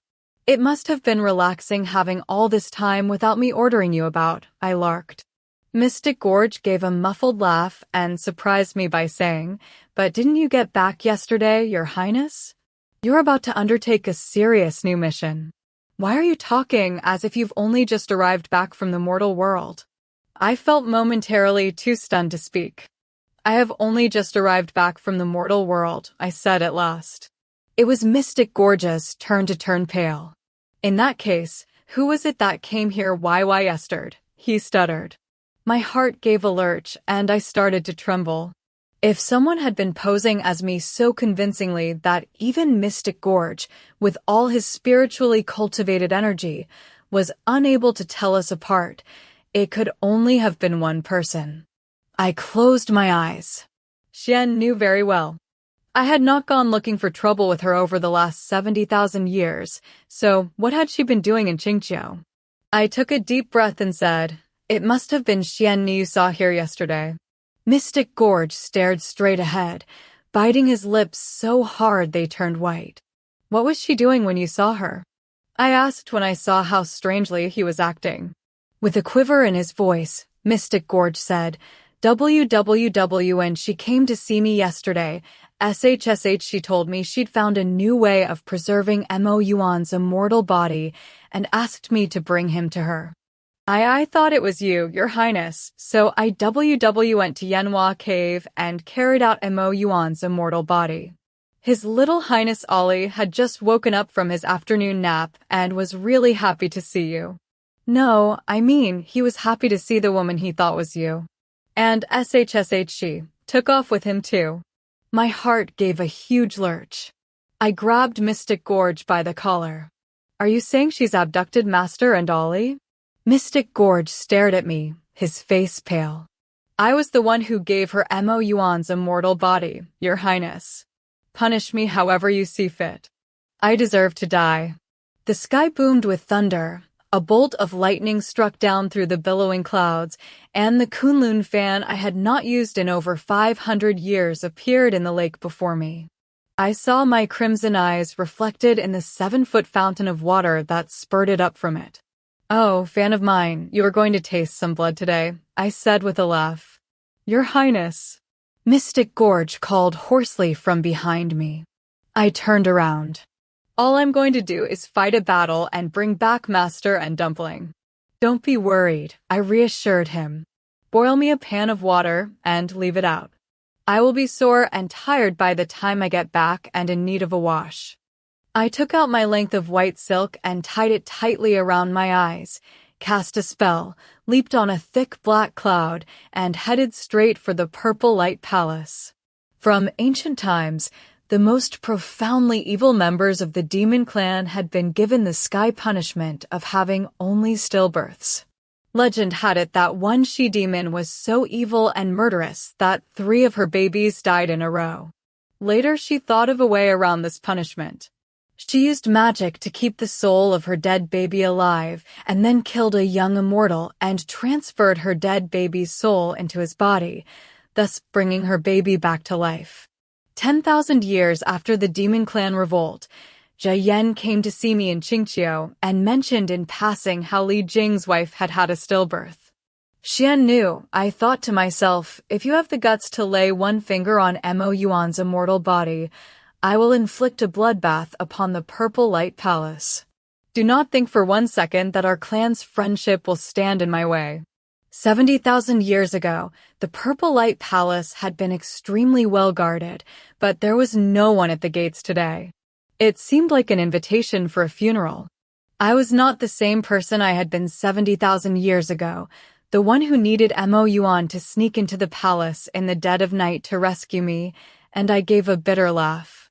The Kunlun fan in my hand seemed restless. I brought it to my lips. "Can you smell the blood?" I asked it. I entered the palace and found Xian Nu sitting upright on a gold couch in front of her floating shadow palace, looking extremely smart and well-dressed, flanked by 2 lines of demon soldiers. "Bai Qian, it's been 70,000 years. I trust you have been keeping well since last we met," she said with a laugh. I heard His Majesty Li Jing mention that Xian was actually a girl, and I had a strong feeling it would be you. The first time I met Xian in Mount Kunlun, I was astonished. No one apart from you has ever looked that much like me. I gave a placid smile. I imagine you are trying to amuse me, Empress, I said. This isn't actually how you look. My memory has always been good, and I still remember your former appearance. You can't have forgotten, can you? Jia Yan from the 10-Mile Peach Grove has been rather idle of late. If you really have forgotten, I could ask him to come and help jog your memory. Her face went from red to white. She gave a chuckle. Whatever happens, today you are going to die. There's no room in the world for anyone who looks like me. Yesterday, when I managed to get my hands on Mo Yuan's immortal body and your son, I knew it was just a matter of time before you arrived. I've been waiting for you. I knew you must have been preserving Mo Yuan's body, even without the Jade Soul. And you didn't disappoint me, she said, clicking her tongue in admiration. Your only transgression was to keep me searching so long. But you've kept Mo Yuan's body in excellent condition, and I am delighted my son will soon be in possession of such a fine body. Bai Qian, I will honor your meticulous service by allowing you a quick and easy death with minimal suffering. With that, the gold couch rolled back, and the 2 rows of demon soldiers started surrounding me. Let's see what you've got, I sneered. The sky boomed with thunder, and the Kunlun fan leaped from my hand. Soon we were surrounded by howling winds. The Kunlun fan started to grow, and soon it was 3 feet tall. I leaped up and grabbed it as the demon soldiers came at me with their weapons. The fan moved in a circle, shielding me from all their swords, spears, and clubs. I brandished it again, knowing that each move meant life or death. It had been a long time since the fan had been in a fight, and it was giving everything it had. It stabbed through the flesh of one body after another, pools of blood dripping onto the ground. Many of the demon soldiers put up a good fight. They wielded their weapons at cunning angles to try and reach me, and I only just managed to avoid being stabbed. I still had the upper hand, but there were far more of them, and we fought from noon until the sun set in the west. Most of the demon soldiers had been killed or injured under my fan, and only 3 were left fighting. I had a surface stab near my shoulder blade, and the white silk cloth had been torn from my face during the battle. My eyes were my weakness, and Xian Nu suddenly brought out a pearl that dazzled with a golden light. It glinted with such brightness that my eyes felt like they were being cut out with a knife. I lost focus, and a sword came at me and stabbed me in the chest. Xian Nu gave a loud laugh. If His Majesty were at the palace today, you might have had a chance at staying alive. But unfortunately for you, he is away on a hunting trip. Oh dear, it's distressing to see you covered in injuries like this. Why don't you call to be rescued? She turned to her soldier and said, Huna, kill her for me. Dying here without even having set eyes on Mo Yuan's body seemed absurd. The pain in my body would be nothing compared to the pain in my heart. The sword had gone in through my chest and out through my back. Huna, the demon soldier who had stabbed me, was looking very pleased with himself. Complacency caused him to let his guard down, and I managed to grab his sword. Fiercely brandishing the fan, I cut his head off before he even knew what was happening. The golden light was still shining toward me, forcing me to keep my eyes closed. I managed to pry them open in time to see a figure flitting past. Xian Nu, who had been talking so excitedly, now fell silent. The last 2 demon soldiers were putting up a good fight, but they had no more backup and were fighting against a fan that was thrilled to be drinking so much blood and was only just getting started. In no time, they had become the fan's sacrificial offerings. Xian Nu lifted up her pearl, her hand shaking. Don't come any closer, she said. 1 step closer, and I will destroy Mo Yuan and your son. At some point during all this fighting, 2 ice chests, 1 large and 1 small, had been placed behind her. Mo Yuan lay in the big one, while the small one contained Dumpling. Everything appeared blood red through my injured eyes, But even through this red sheen, I could make out Mo Yuan's pale face. I stopped in my tracks, placing the fan on the ground to support me. "What have you done to Ollie?" I asked, full of rage. She was still trembling, but was starting to look a lot calmer. "He's in a deep sleep," she said, leaning against the ice coffin. "But you move one step closer, and I can't be held responsible for what happens." I gave her a forceful stare, and the blood flowed faster down from the corners of my eyes. "Draw the sword from your chest and slide your fan over to me," she said haughtily. I said nothing, just continued to walk toward her, supporting myself with the fan. "I told you not to come any nearer," she said in a panic. "Move any closer, and I will stab your son to death." She had a dagger in her hand. I felt the corners of my mouth twitch. When I came to the Purple Light Palace today, I didn't expect to come out alive. "Go ahead and kill him. Kill him, and then I'll avenge his death by killing you." I've been looking after Mo Yuan's body for 70,000 years, but still he hasn't returned, and I'm bored with living. I will accompany Ollie through to the underworld and make sure that he doesn't get scared. You and me, we've both been alive for so long now. We shouldn't still be taking this life and death stuff so seriously. She was getting very flustered. "You're crazy," she cried. "You've gone completely crazy." I wiped away the blood flowing from my eyes. Yes, I was a bit crazy, I decided, but not too crazy. This woman standing before me had abused my master and threatened my relatives. How could I just let that go? I had to kill her with my Kunlun fan, here and now. The Kunlun fan was angry, and when it was angry, the world shook.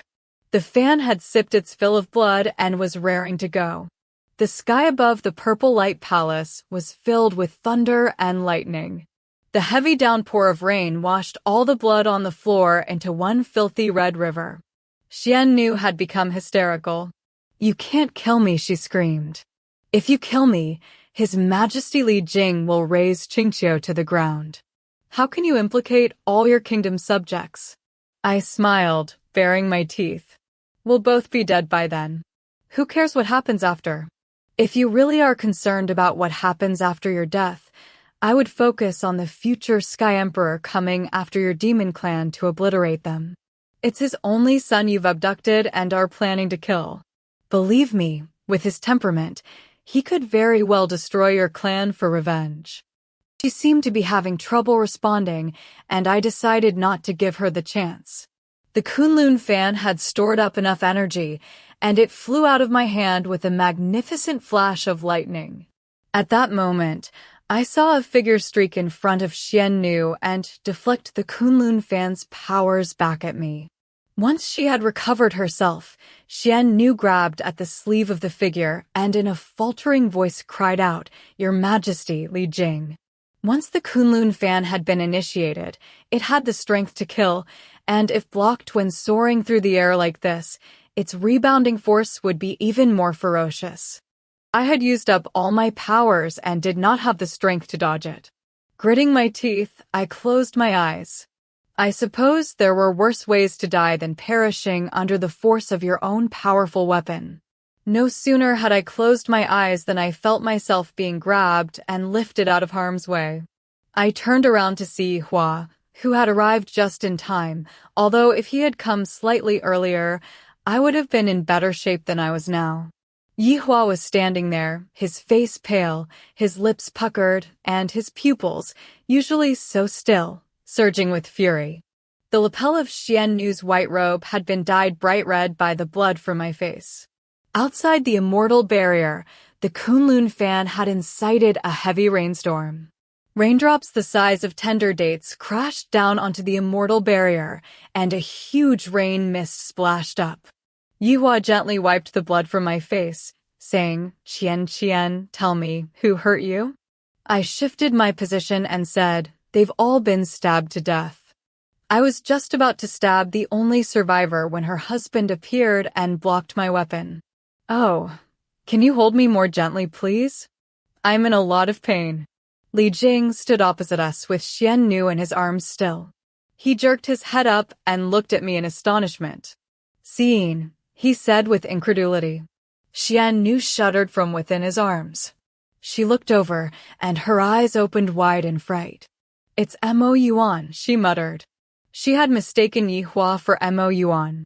It hadn't been my intention to see you again so soon, I told Li Jing, each word causing me pain.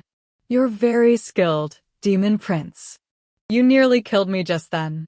He dropped Xianxia and rushed over, but Yihua's immortal barrier stopped him from getting any closer.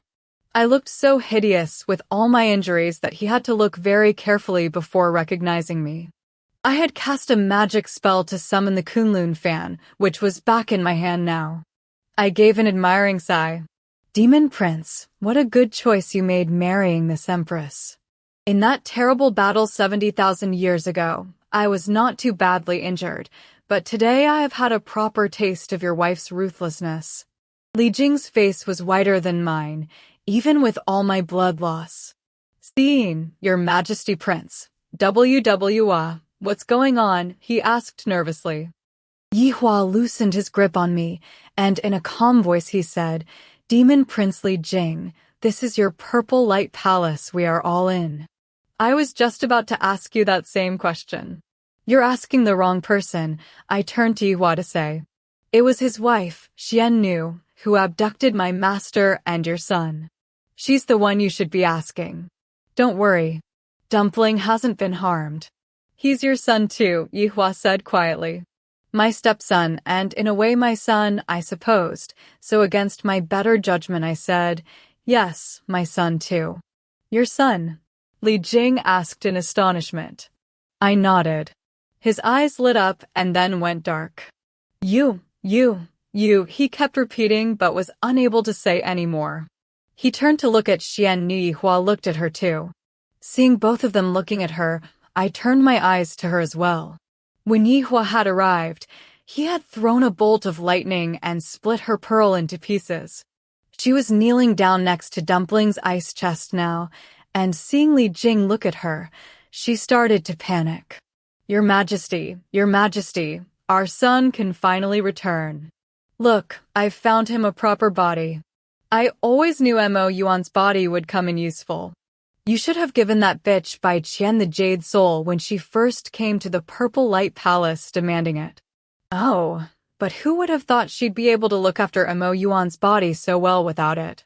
You used to be jealous of Mo Yuan, Your Majesty, but you don't need to feel that way anymore. From now on, he's going to be our son. Shut up, Li Jing shouted. Your Majesty. Xianxia exclaimed in bewilderment. Have I said something wrong? Wasn't that the reason you wouldn't give that bitch Bai Qian our Jade Soul? Because you were jealous of Mo Yuan? But he will be our son now. Yes, you still don't know who Bai Qian is. Bai Qian from Xianxia and your old flame Xian are one and the same. Yihua's hands were trembling. I struggled out of his arms, and propping myself up with the Kunlun fan, I stepped outside his immortal barrier. Just you try it, Xianxia tried to insult my master one more time. Try to insult me, I sneered. My master has the most highly revered immortal body, and I have been using my own heart blood to keep it alive for the past 70,000 years. Your son is not worthy of such a valuable and precious body. Li Jing turned around violently, his eyes crimson. He took a couple of steps toward me. Heart blood? Are you saying? I took a step back, and with venom in my voice I said, What did you think back then, Demon Prince? That I wouldn't be able to preserve my master without your Jade Soul? You should listen to what your wife has to say. I am Bai Qian from Xianxia, and I used to be a nine-tailed white fox. Ask her to tell you what powers the blood of a nine-tailed white fox has. I pointed to my chest, which still had a sword running through it, and gave a deep laugh. My master's immortal body was so badly injured that he needed to be fed a whole bowl of heart blood every night for 3 months. I was badly hurt in that battle too, and I was scared that removing all that blood from my heart might kill me. I thought that the two of us were still friends, and so I grasped the nettle and came to ask if you would lend me the Jade Soul. And what was it you said to me, Demon Emperor Li Jing? I didn't know how badly hurt you were, Xian, he said hoarsely. Xian, I really didn't know. I wiped the rainwater from my face and pointed at the ice chest containing Mo Yuan and laughed. Do you know how I managed to sustain myself while extracting blood from my heart all those months? If you consider me a good goddess, it is because I still have a sense of gratitude and know how to repay a debt. My master looked after me for 20,000 years and saved me from countless mishaps.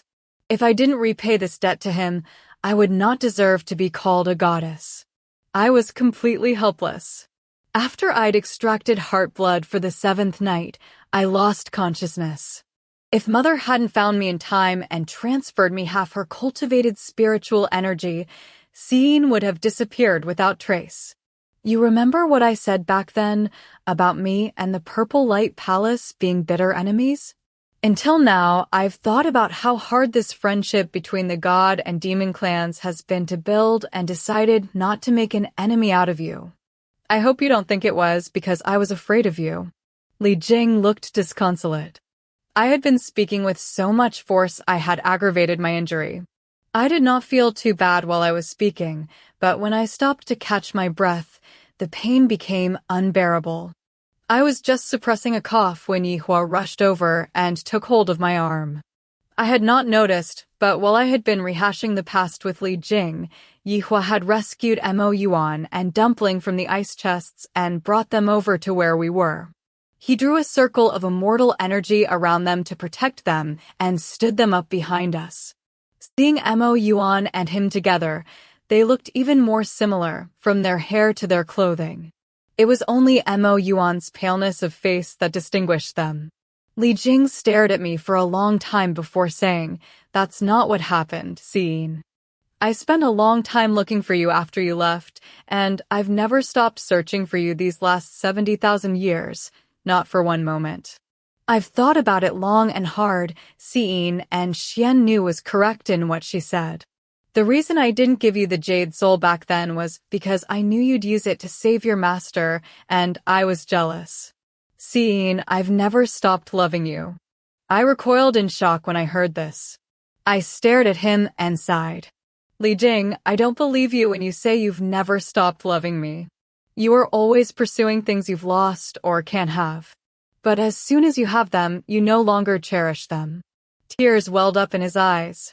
He gave a bitter laugh and said, "Are you just saying that to shift the responsibility for our breakup onto me and make yourself feel better? You never really loved me, did you? That's why you let me go so easily when I met Xian Nu. You were already bored with me by then, weren't you?" The blood and vigor that I had been fighting to keep down started to surge up once more. "You were the one who wronged me," I sneered through gritted teeth. "You were the one who hurt me. Did you expect me to have the magnanimity to marry you and share you with Xian Nu? And now you're claiming it was my fault. You saw how vulnerable Xian Nu was and how in need of your pity. But even though I was a boy at the time, my heart wasn't made of stone. The way you both treated me was cruel. Where were you when I was drinking away my sorrow and dealing with those horrendous nightmares? What were you and Xian Nu doing then?" Li Jing went white. I leaned against Yihua's arm, coughing so much I could hardly breathe. Behind me, Yihua sneered, "Demon Prince, don't get caught up trying to settle past mistakes. We need to discuss the debt your Empress has incurred today. Should we make it a public debt or a private one?" When Li Jing failed to respond, Xian Nu spoke up, her voice shaking. "What do you mean private or public?" Yihua looked at Li Jing and, in a serious tone of voice, said, "If it's private, Li Jing, you will have to skin your stupid wife and pull out her tendons, and her soul will be reincarnated as an animal and get lost in the sea of suffering. Only this way will my indignation be eased. If it's public, then our Sky Clan will call out the Sky Troops, who have been sitting around for years, itching for a battle, and we can see which clan's army has been training hardest." Xian Nu took a deep breath.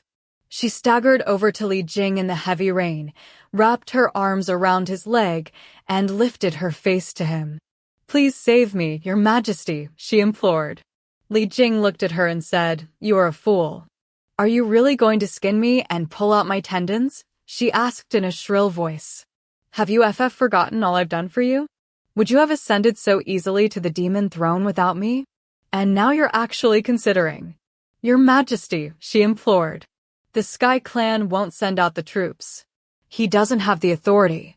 He's only heir to the throne. The Sky Clan will never agree to send out the troops over a girl. Yihua altered his grip on me. I wouldn't be sending the troops out just over a girl. Mo Yuan is a highly revered Sky Clan god, Bai Qian is a goddess, and the Sky Clan's future empress, and Ollie will probably inherit my position in the future. All three of them have suffered enormous shame and injustice at your Purple Light Palace today. Do you really think that the Sky Army will take that lying down? Li Jing ignored Xian Nu, who was clinging to his leg. Xian Nu has always been slightly crazy, he said, looking dazed. There's no way she would have done such a terrible deed otherwise. Please, Prince Yihua, be lenient with her. Xian, do you think we should be lenient? Yihua asked me softly. He loosened his grip on my body, but I found it too painful to speak. I had wanted to add a word or two, but I felt too exhausted. All I could do was shake my head emphatically. Prince Yihua, it's very kind of you to treat this bitch Bai Qian so well, Xian Nu said with a laugh. But were you aware she was having an affair with her master? I was filled with rage and was just about to stagger toward her and give her a slap across the face, but Yihua sent a bolt of lightning in her direction, saving me the trouble. Li Jing was no longer protecting her, and the bolt blew her back 10 feet. She tumbled onto her gold couch and spat out a mouthful of blood. I never usually hit women, Yihua said. Qian said that your faces were very similar, but I am unable to see the likeness. I left Yihua's arms and walked over to Xian Nu, supported by the Kunlun fan. I looked into the face that was so similar to my bloody face and gave a little laugh. I didn't really care about my appearance when I let you take my face. But whenever I see your face now, it makes me feel miserable. She shrunk back in fear. WW, what are you going to do? She stuttered. TT, this is the way I've always looked. You mustn't take away my face. Invite Jiyan here if you want. I am not scared. I already had the fingers of my right hand pinched together. I laughed in astonishment. Invite Jiyan to do what? I was just having a joke with you before. Do you think he's the only one in the 4 seas and 8 deserts who can perform face-changing magic? I've been sitting idle for the last 70,000 years. I developed a sophisticated technique for the craft during that time. If you're to be skinned and have your tendons pulled out, I would prefer it not to be with my face on your body. I gathered up my strength and chanted a spell, pinching my fingers together to release it. A dazzling white light shone out, and Xian Nu looked over at me in a trance. I leaned forward and patted her face before pulling a mirror from my sleeve and giving her a look. Look at your face now, I said in a pleasant voice. Isn't it marvelous? This is what you used to look like. Perhaps you'll remember now. Li Jing stood to the side, muttering, how can she look like this? How is it possible? Xian Nu gave a sudden loud shriek. I looked around and saw that she had ripped her own eyes out. No, she screamed hysterically. This isn't how I look. This isn't me. Her face was dark with blood. Li Jing was at a loss for words. I shook my head, and with a sigh I said, she was always very highly strung. I turned to Yihua and said, I always found her original face to be very delicate and pretty. I never understood why she was so obsessed with mine. Yihua looked at me through dark eyes and, holding me close, turned to Li Jing and said, do as you see fit, Demon Emperor. Xian, can you walk by yourself? He whispered gently in my ear. I thought about it and then shook my head. I saw a circle of soft light in front of me and fell into a deep sleep. Chapter 13. There was a very rigorous set of rules for those studying at Mount Kunlun. You always got up at 7 in the morning and you had to extinguish your oil lamp and be asleep before midnight. Being on good terms with First Apprentice meant that when Master was called away from Mount Kunlun, I occasionally got away with skipping a class or 2 under his watch, giving me an extra hour or 2 in bed. If I was lucky, I could sleep until 11, but that was the absolute latest. I kept up this habit for so many years that it had stuck and was still with me 70,000 years after graduating. Even in the winter months, when I was feeling lethargic, I could never stay in bed past 9. This meant that despite the tumult at the Purple Light Palace the day before, and the fact that my injured body and limbs ached so much it felt like my heart was being lashed with a cold whip, I was still wide awake at the usual time. Finding myself back in my own carved bed, in my own room, in the foxhole, I gradually started to feel calm again. I had passed out the day before and did not see how Yihua managed to carry Mo Yuan, Dumpling, and me all back to Xianxia. Although with cultivated spiritual energy, it was unlikely to have posed him too much of a challenge. Sensible Mystic Gorge must have taken Mo Yuan's body back to Yanhua Cave. I was worried that he might not have placed Mo Yuan in his preferred sleeping position and made up my mind to go and check on Mo Yuan once I was out of bed.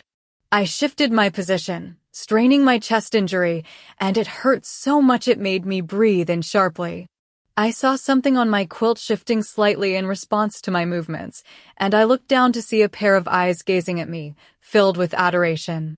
The owner of these eyes was lying on the edge of my bed, his face flooded with warmth and happiness. Shining eyes looked up at me, and a voice gently asked, How are you feeling now?" I nudged myself cautiously toward the middle of the bed, saying, I had a good sleep and seemed to have recovered most of my energy. I was a goddess. My immortal body had been through a number of calamities and hardships over the past 140,000 years and was stronger than most. I could recover from most injuries fairly quickly, but not this quickly.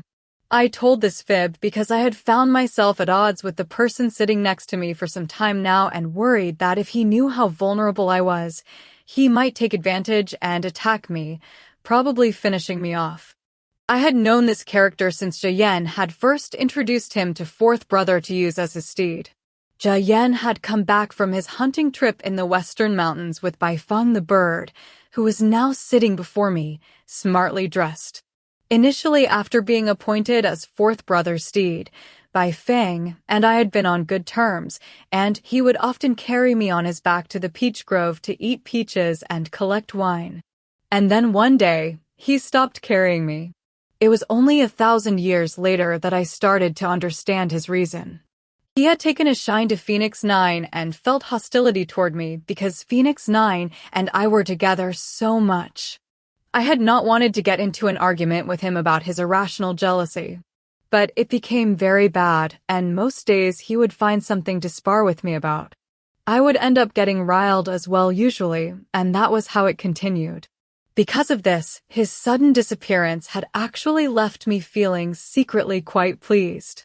The curtains were wide open, and the ray of sunlight shining through, while not extraordinarily strong, was dazzling enough to cause a stabbing pain to my poor eyes. Bai Feng rushed over to the window, saying, Would it be better if I closed the curtains? It threw me to hear him sounding so meek, and I was unable to respond with any more than He closed the curtains and returned to the bed to tuck in the corners of my quilt.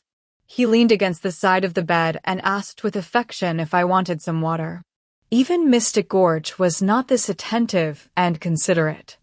I was actually quite thirsty, but I found Bai Feng's behavior confusing. While he was pouring me a cup of tea, I suddenly realized what was going on. Fourth brother. I asked with a somber smile. You're fourth brother, aren't you? I've just been in a battle and my magic powers are weak. You knew I wouldn't be able to see through your transforming magic, so you dressed up as Bai Feng to trick me.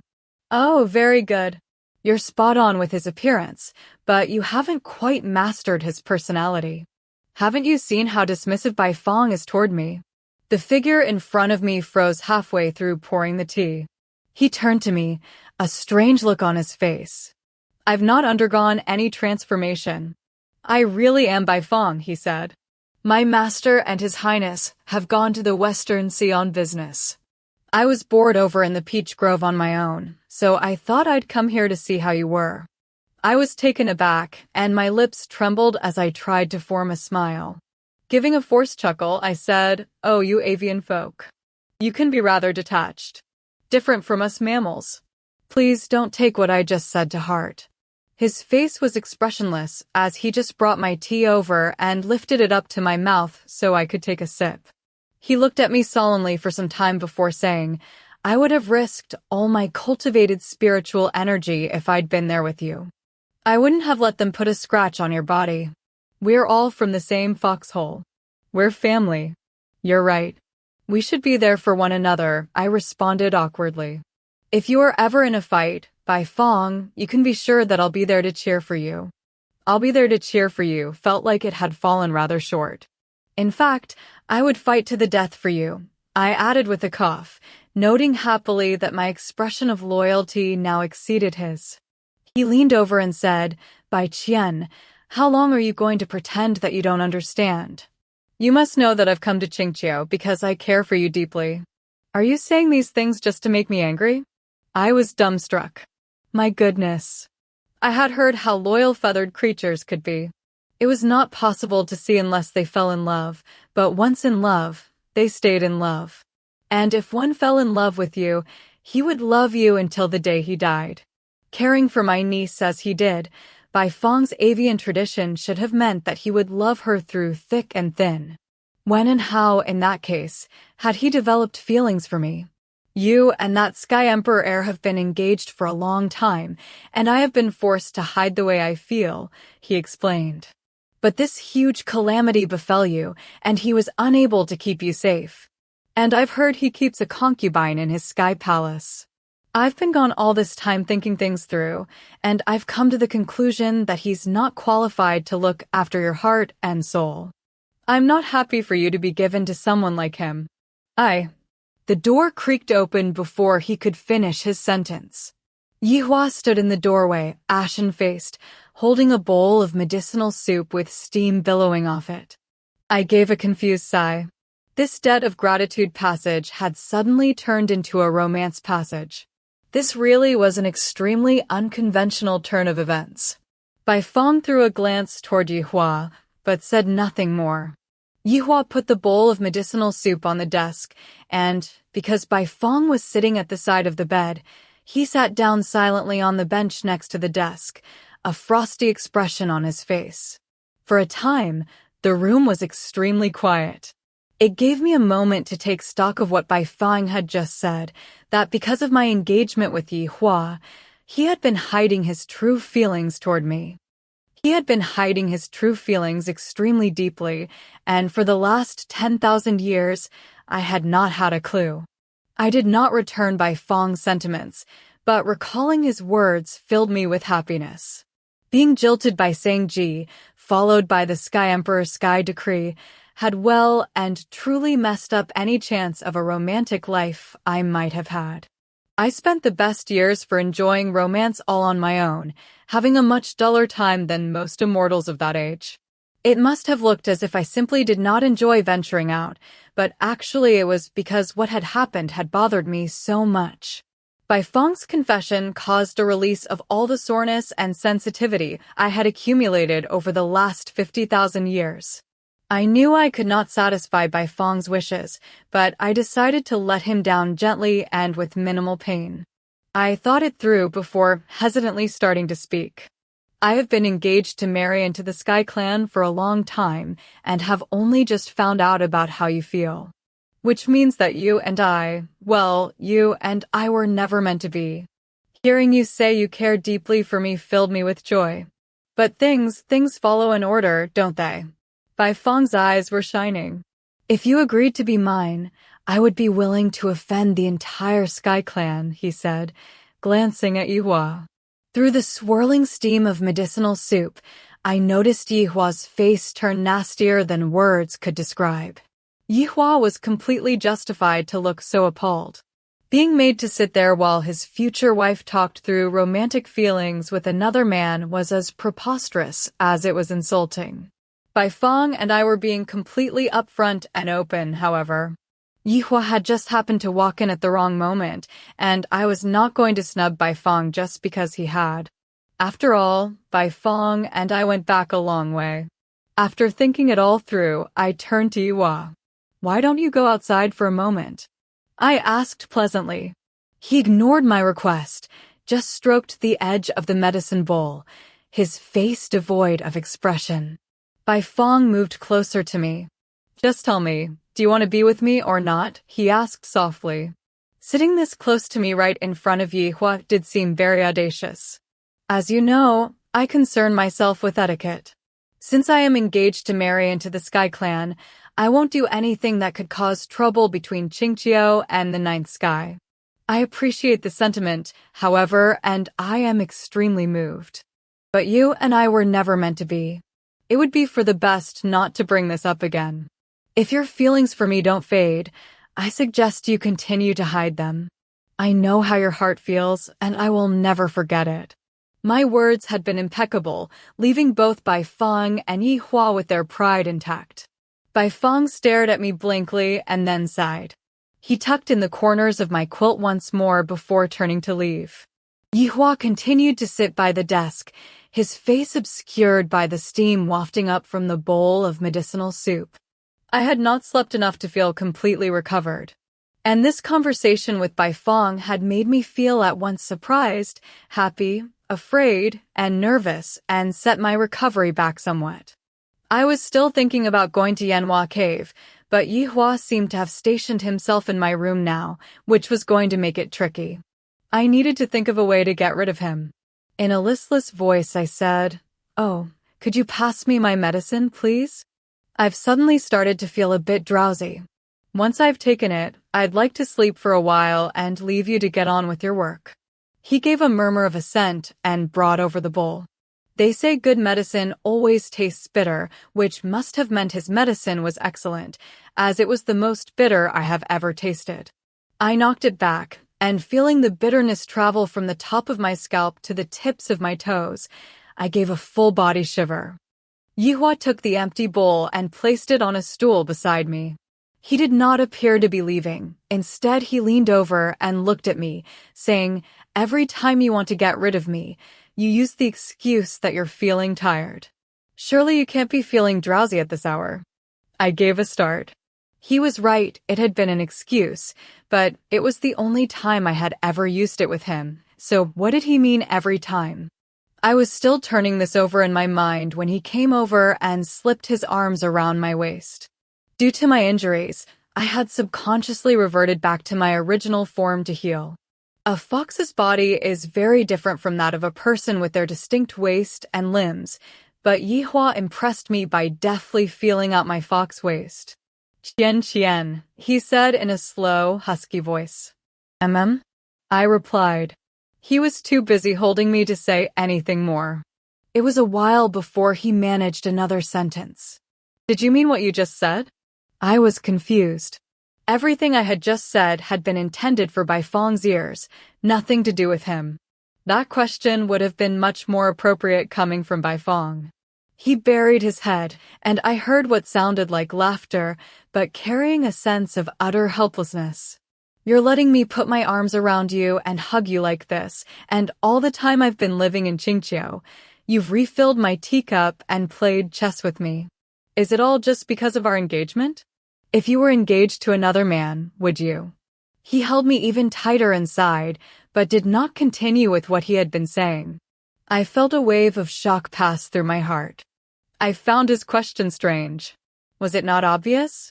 If we had not been engaged, how could he have ever come to stay with me and taken advantage of these intimate moments? If when he had first come to stay in Xianxia, Mystic Gorge had chased him away with a stick, how could he ever have entered the foxhole and been given a room, not to mention my clearing out third brother's room for him to use as his study? He had been treated extremely solicitously. This was the first time since getting to know Yuhua that I had seen him get worked up by anything. It was strange to witness his weak side. "I'm not just being good to you because of our engagement," I said with an awkward laugh. He stiffened and lifted his head to look at me, his eyes sparkling. His long stare started to make me feel uncomfortable. I gave a cough and said, all the time you've spent living in the foxhole, you have been working hard in the day on those official documents, and on top of that, you have been cooking for us too. I am extremely moved by all you have done for me, and I can say with my hand on my heart that I will never forget it. As the folk saying goes, kindness involves give and take. You throw over a peach, and I throw back a pear. If I have no pear, I will throw you a loquat fruit instead. If I were engaged to another man, it wouldn't necessarily be like it is with you. And I wouldn't necessarily want to drink tea and play chess with him. I sensed that this had been the right thing to say. I imagined that caring for each other like this was how people stayed happy in long marriages. But when Yi Hua heard what I had said, his eyes darkened. I did not understand why he looked so dejected, and not wanting to make matters worse, I kept my eyes up on the top of the bed frame. My thoughts returned to Yanhua Cave and how I would have to set up a new restriction at the entrance. Yi Hua buried his head deep into my shoulder. I've never cooked for anyone apart from you, he said. I patted his back with my paws and nodded. Your cooking is excellent. Find the time to cook for your mother and father. Oh, and your grandfather too. That would be the embodiment of filial behavior. He ignored me and said, I haven't done these things just because of our engagement. And I didn't move to Xianxia just because Ollie was missing you. I was finally understanding. Cooking is your hobby. It's a good hobby, extremely useful. He held me tighter still, but continued to ignore what I was saying. Xianxia, I love you, he said. I sat there in a daze, my eyes opened wide in shock. What had just happened? I would not have been more surprised if the sky had just fallen in. I always thought of my love destiny as an obstinate old tree that had been hacked away at for thousands and thousands of years and never given a chance to flower. Could this obstinate old tree finally be starting to bloom, and with a double lotus no less? Yi Hua lifted his head and looked at me intently. What are you thinking? He asked. I was still in deep shock and not sure how to respond. I finally managed to take a breath and say, This isn't a joke? He gave a faint smile and said, I've never been more serious in all my life. It's possible to have a long marriage without affection, but with you I'm looking forward to nurturing a long marriage full of affection. His intense words made my flesh tighten. From within the shock and fear, I found a clear moment to think it all over. I really had no idea that he had been feeling this way. I thought back over everything that had come before. All the things we had done together came flashing before my eyes. I wondered if his feelings were true, and if so, whether I could see the signs. I was blushing furiously, but fortunately I was still in my original form, and the fur on my face hid my bright red cheeks. But I swear on my honor, my intentions toward him had always been completely decent. Even though we were engaged and would become husband and wife in the future, we would be the kind of husband and wife who were good friends. I never had other designs on him. I was full of respect for Yi Hua and admiration of his character. But I viewed him the way a member of the older generation views one from the younger generation, full of care and concern. But romantic involvement, it seemed somewhat. Yi Hua was looking at me in a strange way. He said nothing, just continued to stare. The way he was gazing at me was making me uncomfortable. I paused, swallowed, and said, Mother once told me that after a couple has been married a while, the romance and affection tend to wane. Over time, being together makes you more like relatives. I already feel as if you are my relative, so perhaps we can simply skip the middle part. My heart, once broken by Li Jing, had healed nicely, but a scar remained. It had taught me that love with the wrong person was no good. If I had been 40 or 50,000 years younger, we might have had some fun together. Even if it had ended in more heartbreak, I could still have sought comfort in the fact that I was young and naive about life. But I was old now and had no interest in any of that. Yi Hua was still very young, though, and even though I hankered after quiet, peaceful days, that did not mean that they had to be inflicted upon him too. I had spoken very articulately and clearly before, and Yi Hua's lack of a response emboldened me further. After thinking a while, I decided to share my thoughts with him. You're at the age where you should be having passionate love affairs and getting your heart broken. Take advantage of the fact that your love for me hasn't rooted itself too deeply yet. There is still time to pull it out if you do so quickly. When you get to my age, you'll understand. When you've lived as long as I have, your interest and enthusiasm for love wanes. Just as the higher you climb, the colder you feel, the older you get, the more you suffer the ups and downs of love. Oh, it was the Sky Emperor's decree that brought us together, but I've always felt that this engagement has been unfair on you. You mustn't be too upset about it, though. Once we're married, you can get yourself a couple of beautiful young concubines, too. Once I had said this, I felt as if a big stone had been lifted from my chest. I was speaking in a very calm and subdued manner. I had to be the most magnanimous empress the 4 seas and 8 deserts had ever seen. Even if our age difference did disadvantage Yi Hua, he should be lighting incense and giving praise to have ended up with such a generous and understanding wife. He did not look as happy as I had been expecting. In fact, he had gone deathly pale. "Are you speaking from the heart?" he asked, staring at me. "Yes, I'm speaking from the heart." I couldn't be more sincere, I told him calmly. Now we were on the subject of concubines. I imagined that he must be after some assurance, but did not wish to ask outright. His pursed lips had become even more tightly puckered, and the light in his eyes was starting to fade. I had become more tolerant with age, but one thing I had learned was that where feelings were concerned, there was no room for ambiguity. I kept my composure and continued to talk with sincerity. In 1,000 years, I would still give you the same answer. It's for the best if the two of us keep our marriage pure and honest. Passion and love are not necessarily good for a couple. If someday in the future you wish to take a concubine, it would make things more complicated. Now is the right time. You need to set your sights on the long term. What I'm saying might not make sense to you today, but one day you'll take a shine to some immortal and wish to take her back to the Shiwu Palace as your concubine. That's when you'll understand what I've been saying here today. He was quiet for a moment. Are you saying these things just to upset me?" he asked slowly. My heart gave a jolt. He was ardent in his love for me, and though they had been meant with the kindest of intentions, I could see that my words had been hasty and insensitive. I said nothing. I just sat there under his gaze, not knowing what I could say to convince him. I decided this needed to be handled delicately after a little more thought.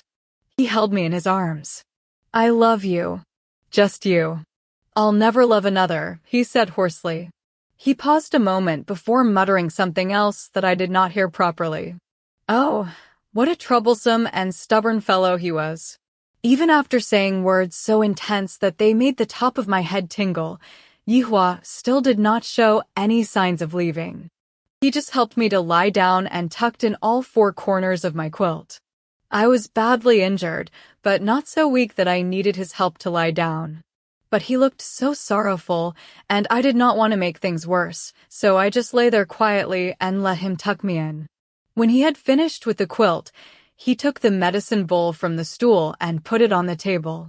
He picked up a cup and poured himself some cold tea.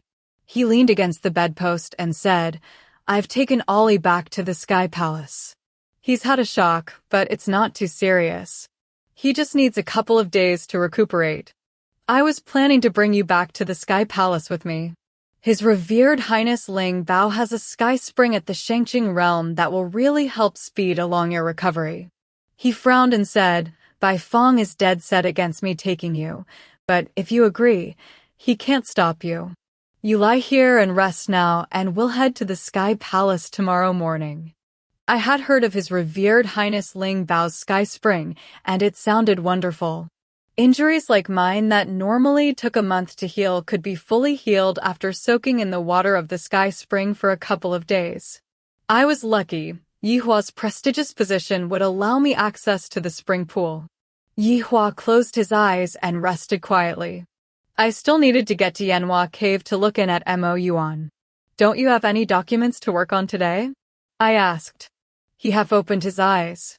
"Nothing too urgent." You said you were tired, so I thought I'd lie down with you and hold you as you sleep. My mouth twitched. Had he not realized I'd been making an excuse? He gave me a meek smile and said, "What, not tired anymore?" I felt frustrated. "Yes, I am tired." "Really tired," I said through gritted teeth. Yihua's general philosophy was not to put off until tomorrow what you could do today. Since living with me in Xianxia, he had spent most of his time in the study with these documents of his that kept him so busy that he barely had time to pause for breath. Despite all the drama we had been through, Yihua's official, Jia Yun, did not seem to be in the position to cut him any slack. These official documents were still raining down from the sky as heavily as ever. When you took yesterday's pile of documents and added them to today's batch, it looked as if poor Yihua probably would not have a moment's sleep all night. He was obviously not lying in my bed just to stifle me, but to have a rest and revive his own spirits. When mortals in the mortal world did seriously bad deeds, they were beheaded as a punishment. Before they were beheaded, they would always be given a good meal, which they could eat in comfort before meeting the guillotine. Likewise, I imagined that Yihua needed a nice rest to recover his energy before returning to study to deal with those 2 days' worth of documents. So I resigned myself to a nap, planning to wait until he had taken his rest and left before transforming back into human form and going off to Yanhua Cave. I did not imagine that my scheme would fail. I really was running on limited energy, and in only a few minutes, my head started to feel fuzzy and unfocused. Half between sleep and waking, somewhere between floating and sinking, I had a dream. It was a dream I had been trying to have for tens of thousands of years with no success. And today I finally had it. I dreamed of Mo Yuan. Chapter 14. I spent the first 1,000 years after Mo Yuan's soul passed waiting, feeling anxious and upset. Each night I hoped that I might dream of him so I could ask him when he was coming back. Each night before I went to sleep, I would make sure this question was in my heart. I would think it over 5 or 6 times so that the words were firmly in my mind. I was afraid that seeing Mo Yuan in the dream would overwhelm me with emotion and cause me to forget my question. But I never had this dream, and the idea gradually started to fade from my mind. I had thought so hard about this old question that when I finally had the dream after 70,000 years, the question was still so firmly in my mind that I was finally able to ask it. The dream started with Xiayan taking me to begin my apprenticeship with Master in Mount Kunlun. I had just celebrated my 50,000th birthday and was the same age that Yihua is now. Mother had given birth to 4 sons before me. I was her youngest child and the daughter she had always wanted. I had been born with my eye condition and was quite a feeble infant, and my family tended to fuss over me. My 4 brothers were given a lot of freedom and could generally do as they pleased. But not me. Everything I did was strictly controlled, and the only 2 places I was allowed to roam were the foxhole in Qingqiu and Zheyan's 10-mile peach grove. I struggled on like this for 20,000 years, and even though I grew stronger and more robust, father and mother continued to worry. After my 20,000th birthday, father and mother started to get called away from Qingqiu on a regular basis, and they put 4th brother in charge of me. 4th brother was renowned for his martial arts expertise, and he appeared gentle and obedient on the surface, but underneath he could be quite a troublemaker. I really looked up to 4th brother. After father had instructed 4th brother to look after me, the young boy had sat outside the entrance to the foxhole with a stick of dogtail grass in his mouth. He looked at me kindly and said, "From now on I'll be looking after you. Anytime I climb a tree and scoop up an egg from a nest, I will share it with you. Anytime I go to a lake and catch a fish, it will be your fish too." 4th brother and I soon became very close. Zheyan had taken 4th brother under his wing by then, and we only needed to mention Zheyan's name, and any trouble we had stirred up would be resolved. I scampered around Qingqiu for 30,000 years in 4th brother's care without a worry in the world. When father and mother returned, They started to worry about my schooling. I was their only daughter, and they wished for me to be gentle, gracious, elegant, and generous, but I was developing the opposite of all these traits. My behavior back then did not impress Mother much. In fact, it used to cause her great worry. Her main concern was that I would not find a husband. She spent a couple of weeks in seclusion in the foxhole to think things over, and one day she had an epiphany. She realized that while I might not be the most obedient of girls, I had been blessed with a pretty face and was likely to find a husband without too much trouble. After realizing this, Mother found some peace. Her sense of peace did not last long. Mystic Gorge relayed some gossip about the daughter of the Zhuyin family, who lived in the water residence at the foot of the next mountain. Newly married little Zhuyin had lost her mother when she was still very young, which affected her upbringing and made her quite headstrong. Her new mother-in-law disliked her and would find any little excuse to reprimand her. Little Zhuyin could not bear being treated that way, and after less than 3 months in her husband's family, she returned to her family home, weeping and wailing.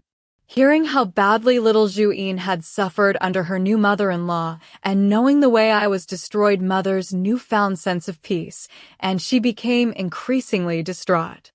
Now she was convinced that although I would probably find a husband, with my character I would probably receive at least 3 daily beatings from my new mother-in-law.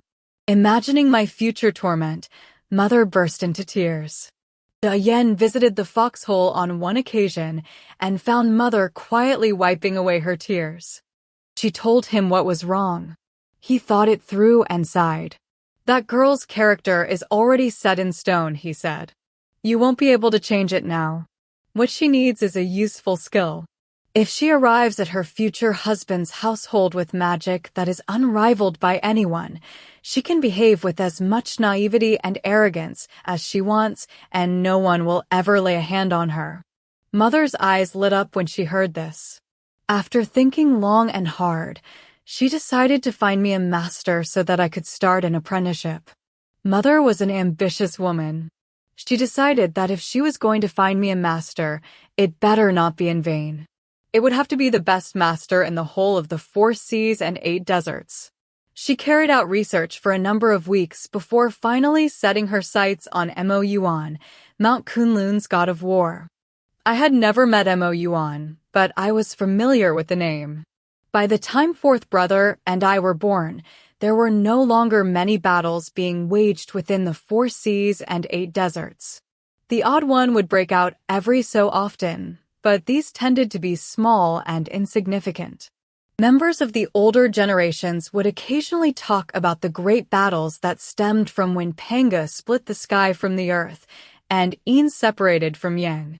They talked about the fury that shook the 8 deserts, how the 4 seas had turned red with blood, how men had dropped like flies on the battlefield, giving up their lives so that these battles might be won. 4th brother and I would listen in rapt attention as they told us these tales. Many books had been passed down through members of the God clan, recording these ancient wars, which 4th brother and I would pore over engrossed. We took frequent trips to the houses of Immortal friends to borrow their books, and whenever I found a rare edition, I would be sure to lend it out to them to read too. Mo Yuan's name was mentioned again and again throughout these books, and the sky officials who had written them were all effusive with praise for his godly bearing and military might. They commented on his mysterious crystal armor and his immortal Xian Yuan sword, and called him the undefeated god of war. 4th brother and I adored him, and when the 2 of us were alone, we would discuss his commanding presence and military prowess, as well as his amazing magical powers. We devoted many years to carrying out this research on him. We imagined Mo Yuan as a god with 4 heads, one facing in each direction, eyes like round brass bells, ears as big as palm leaf fans, a square forehead, a wide mouth, spine and shoulders as thick and broad as mountains, and arms and legs as strong and stocky as pillars. Whenever he exhaled, a hurricane ravaged the plains, and whenever he stamped his foot, the earth shook. We had considered every aspect. We gave deep thought to how such a supreme being might exhibit his supreme agility, his supremely keen senses, his supreme powers of defense and attack. Having outlined Mo Yuan's godly bearing and military attributes, we were feeling inspired, and the two of us ran over to find second brother, who excelled at painting portraits. We begged him to draw a couple of portraits of Mo Yuan so that we could hang them on our walls to kneel and bow down to every day. My strong admiration for Mo Yuan meant I was ecstatic to hear that he was going to be my master. Fourth brother wanted to come with me, but Jian said no, and fourth brother stayed in the foxhole for days and days in a foul mood. Jian and I rode on a lucky cloud for some hours before finally arriving at the foot of an immortal mountain deep in a forest. This mountain was different from the ones at Xianxia and the ones at the 10-mile peach grove, and I was very excited to be somewhere new. The first people we came across were the immortal children guarding the entrance to the mountain. They met us and led us into a spacious hall where a man in a black cloak was sitting with his chin in his hands and his elbows on the table and a calm expression on his rather effeminate face. When Jian took me inside Mount Kunlun and greeted this man with girlish features with the words, "Mo Yuan, it's been 7,000 years." I felt as if I had been dealt a heavy blow. Could those slender eyes possibly see thousands of miles into the distance? Was there any chance those dainty ears could hear what was happening at all 8 points of the compass? Could those thin lips emit a sound that would command people's attention? And with that meager physique, would he even be able to lift up the Xianyuan sword, the 8 deserts weapon of the gods? I felt deceived by all those books and their claims about Mo Yuan's brilliant feats. My faith crumbled and was replaced by an overwhelming sense of emptiness. I took Jian's hand, feeling distraught.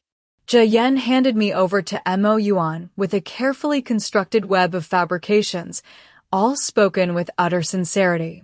"This child has no mother or father," he lied. "He was dying in a ditch when I saw him. He only had 1 breath of air left in his lungs, and his fur was so matted that not 1 hair on his body remained upright. It was only after washing him that I was able to see that he was a white fox cub. I've been looking after him for 50,000 years now," he continued. "He's blossomed of late and become extremely handsome, which has made him the object of bitter jealousy within my household. I've had no choice but to bring him here to you," he explained. "He has suffered greatly, and even though I dote on him, he's a naughty fellow, and I hoped you might have an idea about what to do with him." I was surprised that Jian had managed to fool anyone with this nonsense. Listening to his lies made me feel sad and a little disturbed. Mo Yuan sat there the whole time, listening quietly. Mo Yuan seemed to buy Jian's story, and he accepted me as his apprentice. Looking very pleased with himself, Jian bid farewell to Mo Yuan and asked me to come and see him off.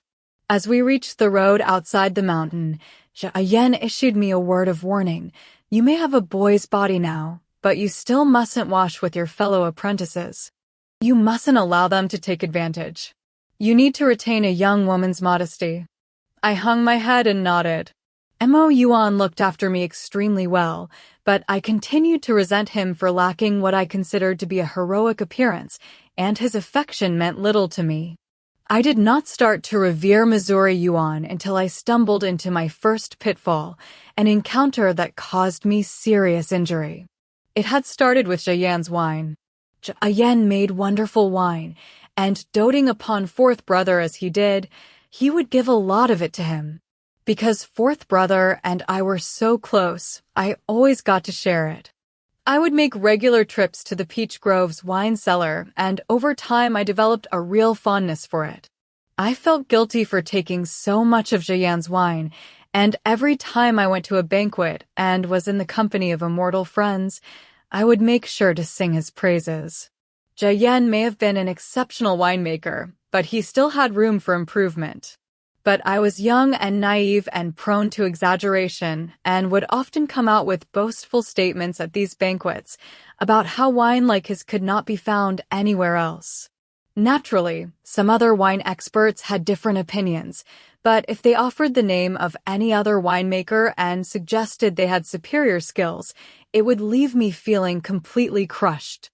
Mount Kunlun's 16th apprentice, Zilan, would often take this stance. Even now I stand by my opinion that Zilan was petty to argue with me like that. My other fellow apprentices would recognize my exaggerated and excessive praise of Zhiyan as youthful swagger, and just listen with a smile.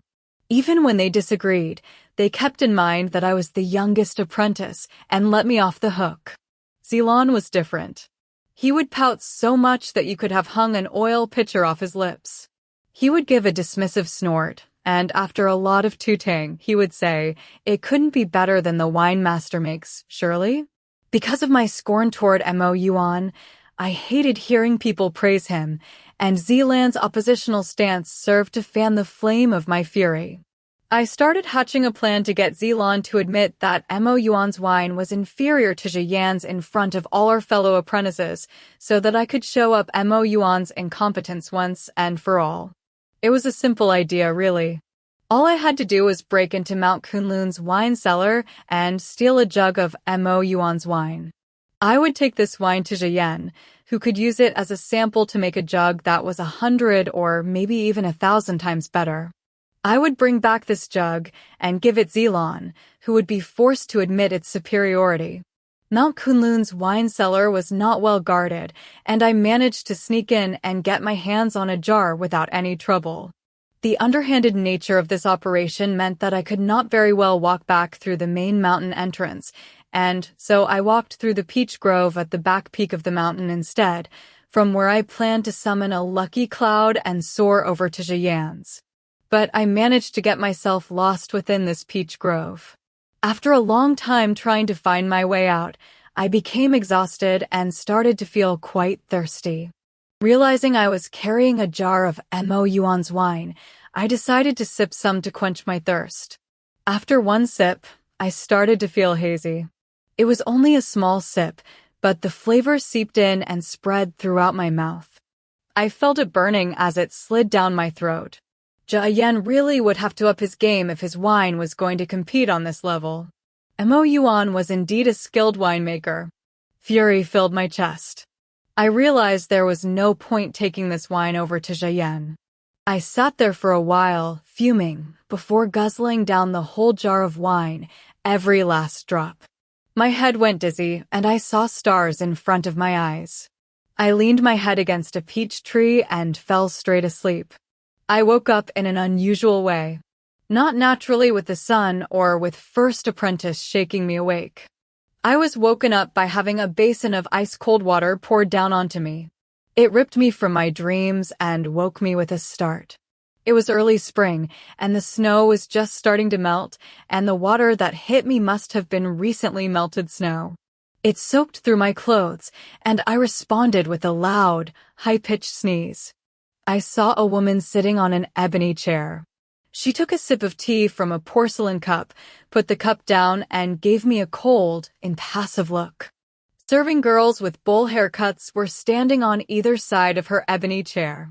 The first day I had arrived at Mount Kunlun, my fellow apprentices had warned me never to incur the wrath of the girls with the bowl haircuts. Even though they had been so rude, pouring cold water on my head, as a Mount Kunlun apprentice, I was required to remain courteous.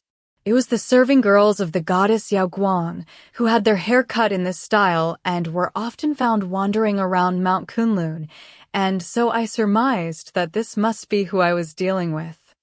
Yaoguang was usually a gentle and mild goddess apparently, but in wartime she was known to be fierce and brutal. She had always cared deeply for Master Mo Yuan, but over the years this unrequited love had intensified, and she had moved her immortal residence near to Mount Kunlun and would send her immortal serving girls over to Mount Kunlun every few days to stir up trouble. Her aim was to rile up Mo Yuan so that he would fight with her. She thought that if he saw her military might, she might win him over. Despite all her efforts, Mo Yuan had failed to take the bait. He instructed his apprentices to treat her underlings with extreme courtesy and to do our best to remain patient and tolerant toward them. Seeing the serving girls with their bowl haircuts, I realized that the woman sitting on the ebony chair drinking tea must be Yao Guang, the goddess who was in love with Mo Yuan. She had tied me up while I was drunk and asleep, obviously hoping that this would finally be enough to rile up Mo Yuan so much that he would engage with her in battle. Goddess Yao Guang gave her right-hand immortal serving girl a look, and the serving girl responded by giving a loud cough and starting to admonish me. Mount Kunlun is the most pure and sacred land in the 4 seas and 8 deserts, she said, her voice full of fury. How did such an effeminate he-fox muddle his way inside and manage to seduce Mo Yuan? I was too young to have a proper understanding of the word seduce, and her words confused me. I emitted a sound of bewilderment. She gave me a fierce stare. Just look at your eyes, eyebrows, and mouth, all so ornate. Since taking you on as his apprentice, Mo Yuan has cared for you heart and soul. Yao Guang looked at me with deep hostility. Mo Yuan has abandoned the immortal path, the serving girl continued. And regarding him as her immortal colleague, our goddess cannot bear to see him being led astray and feels compelled to step in and offer her assistance. You have committed a serious misdeed, but our goddess has always been merciful, she explained slowly. You will become our goddess's servant. You will devote yourself to the practice of cultivating spiritual energy and banish all playfulness and vulgarity from your heart. Kneel down now and give thanks to our goddess for her great generosity and grace. I stared at them in stunned silence, unable to make sense of what they were saying. I thought it through, but the only thing I could recall ever having done wrong since coming to Mount Kunlun was stealing Mo Yuan's wine. Other than that, I had always abided perfectly by the rules. I haven't wronged Master in any way, I said boldly. He treats me well because an old friend told him to have mercy upon me and the miserable life I have had. By tying me up like this and throwing water over me, you have shown me that Master has more goodness in the tip of one of his fingers than you have in your entire body. I refuse to become your servant. I did not actually believe what I had just said about Mo Yuan being better than Yao Guang. I had only said these things to annoy her. Yao Guang was so livid she started shaking. She fiercely bashed her hand against the arm of the chair. What a stubborn boy, she said. Drag him off to the water dungeon and lock him up inside for 3 days.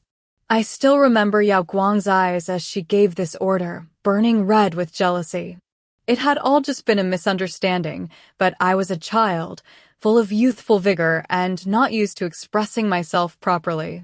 Instead of explaining the situation and getting myself out of this mess, I signed my own death warrant and spent the next 2 days experiencing intense suffering as a result. Yao Guang's water dungeon was far more sophisticated than most others. When it was empty, it was waist-height with muddy water, but as soon as you were lowered in, this water would start to rise.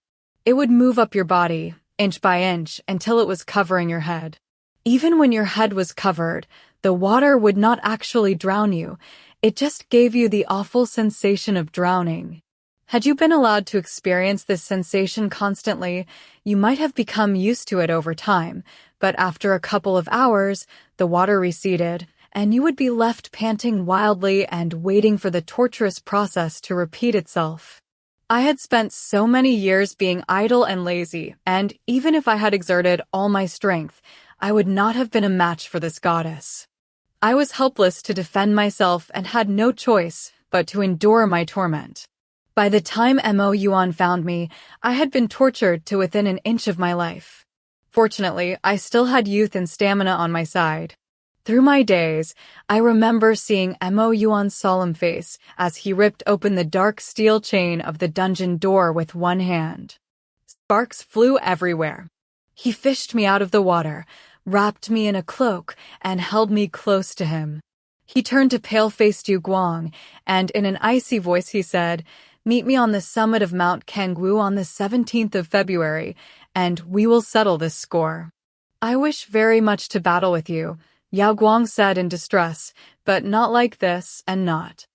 I did not hear the end of her sentence, as Mo Yuan was already striding off with me in his arms. At the entrance to Mount Kunlun, we bumped into First Apprentice, who reached out to take me, but Master did not hand me over. He just walked alongside First Apprentice with me still in his arms. For the first time it dawned on me that even though Mo Yuan did not have a wide mouth, his voice was still deep and resonant. Even though his arms were not as strong and stocky as pillars, he was still sturdy and powerful. Mo Yuan was tough after all. As soon as I returned to Mount Kunlun, I fell into a death-like sleep. When I awoke, First Apprentice told me that Mo Yuan had gone to the summit of Mount Kangwu to battle with goddess Yaoguang. Such a rare spectacle only came around once in 10 million years, and 2nd to 16th apprentices had all gone along to watch. How could Master have picked me to look after you? First Apprentice asked with a sigh. I had no idea, but I was equally dismayed at not being able to witness Mo Yuan battling against Yaoguang.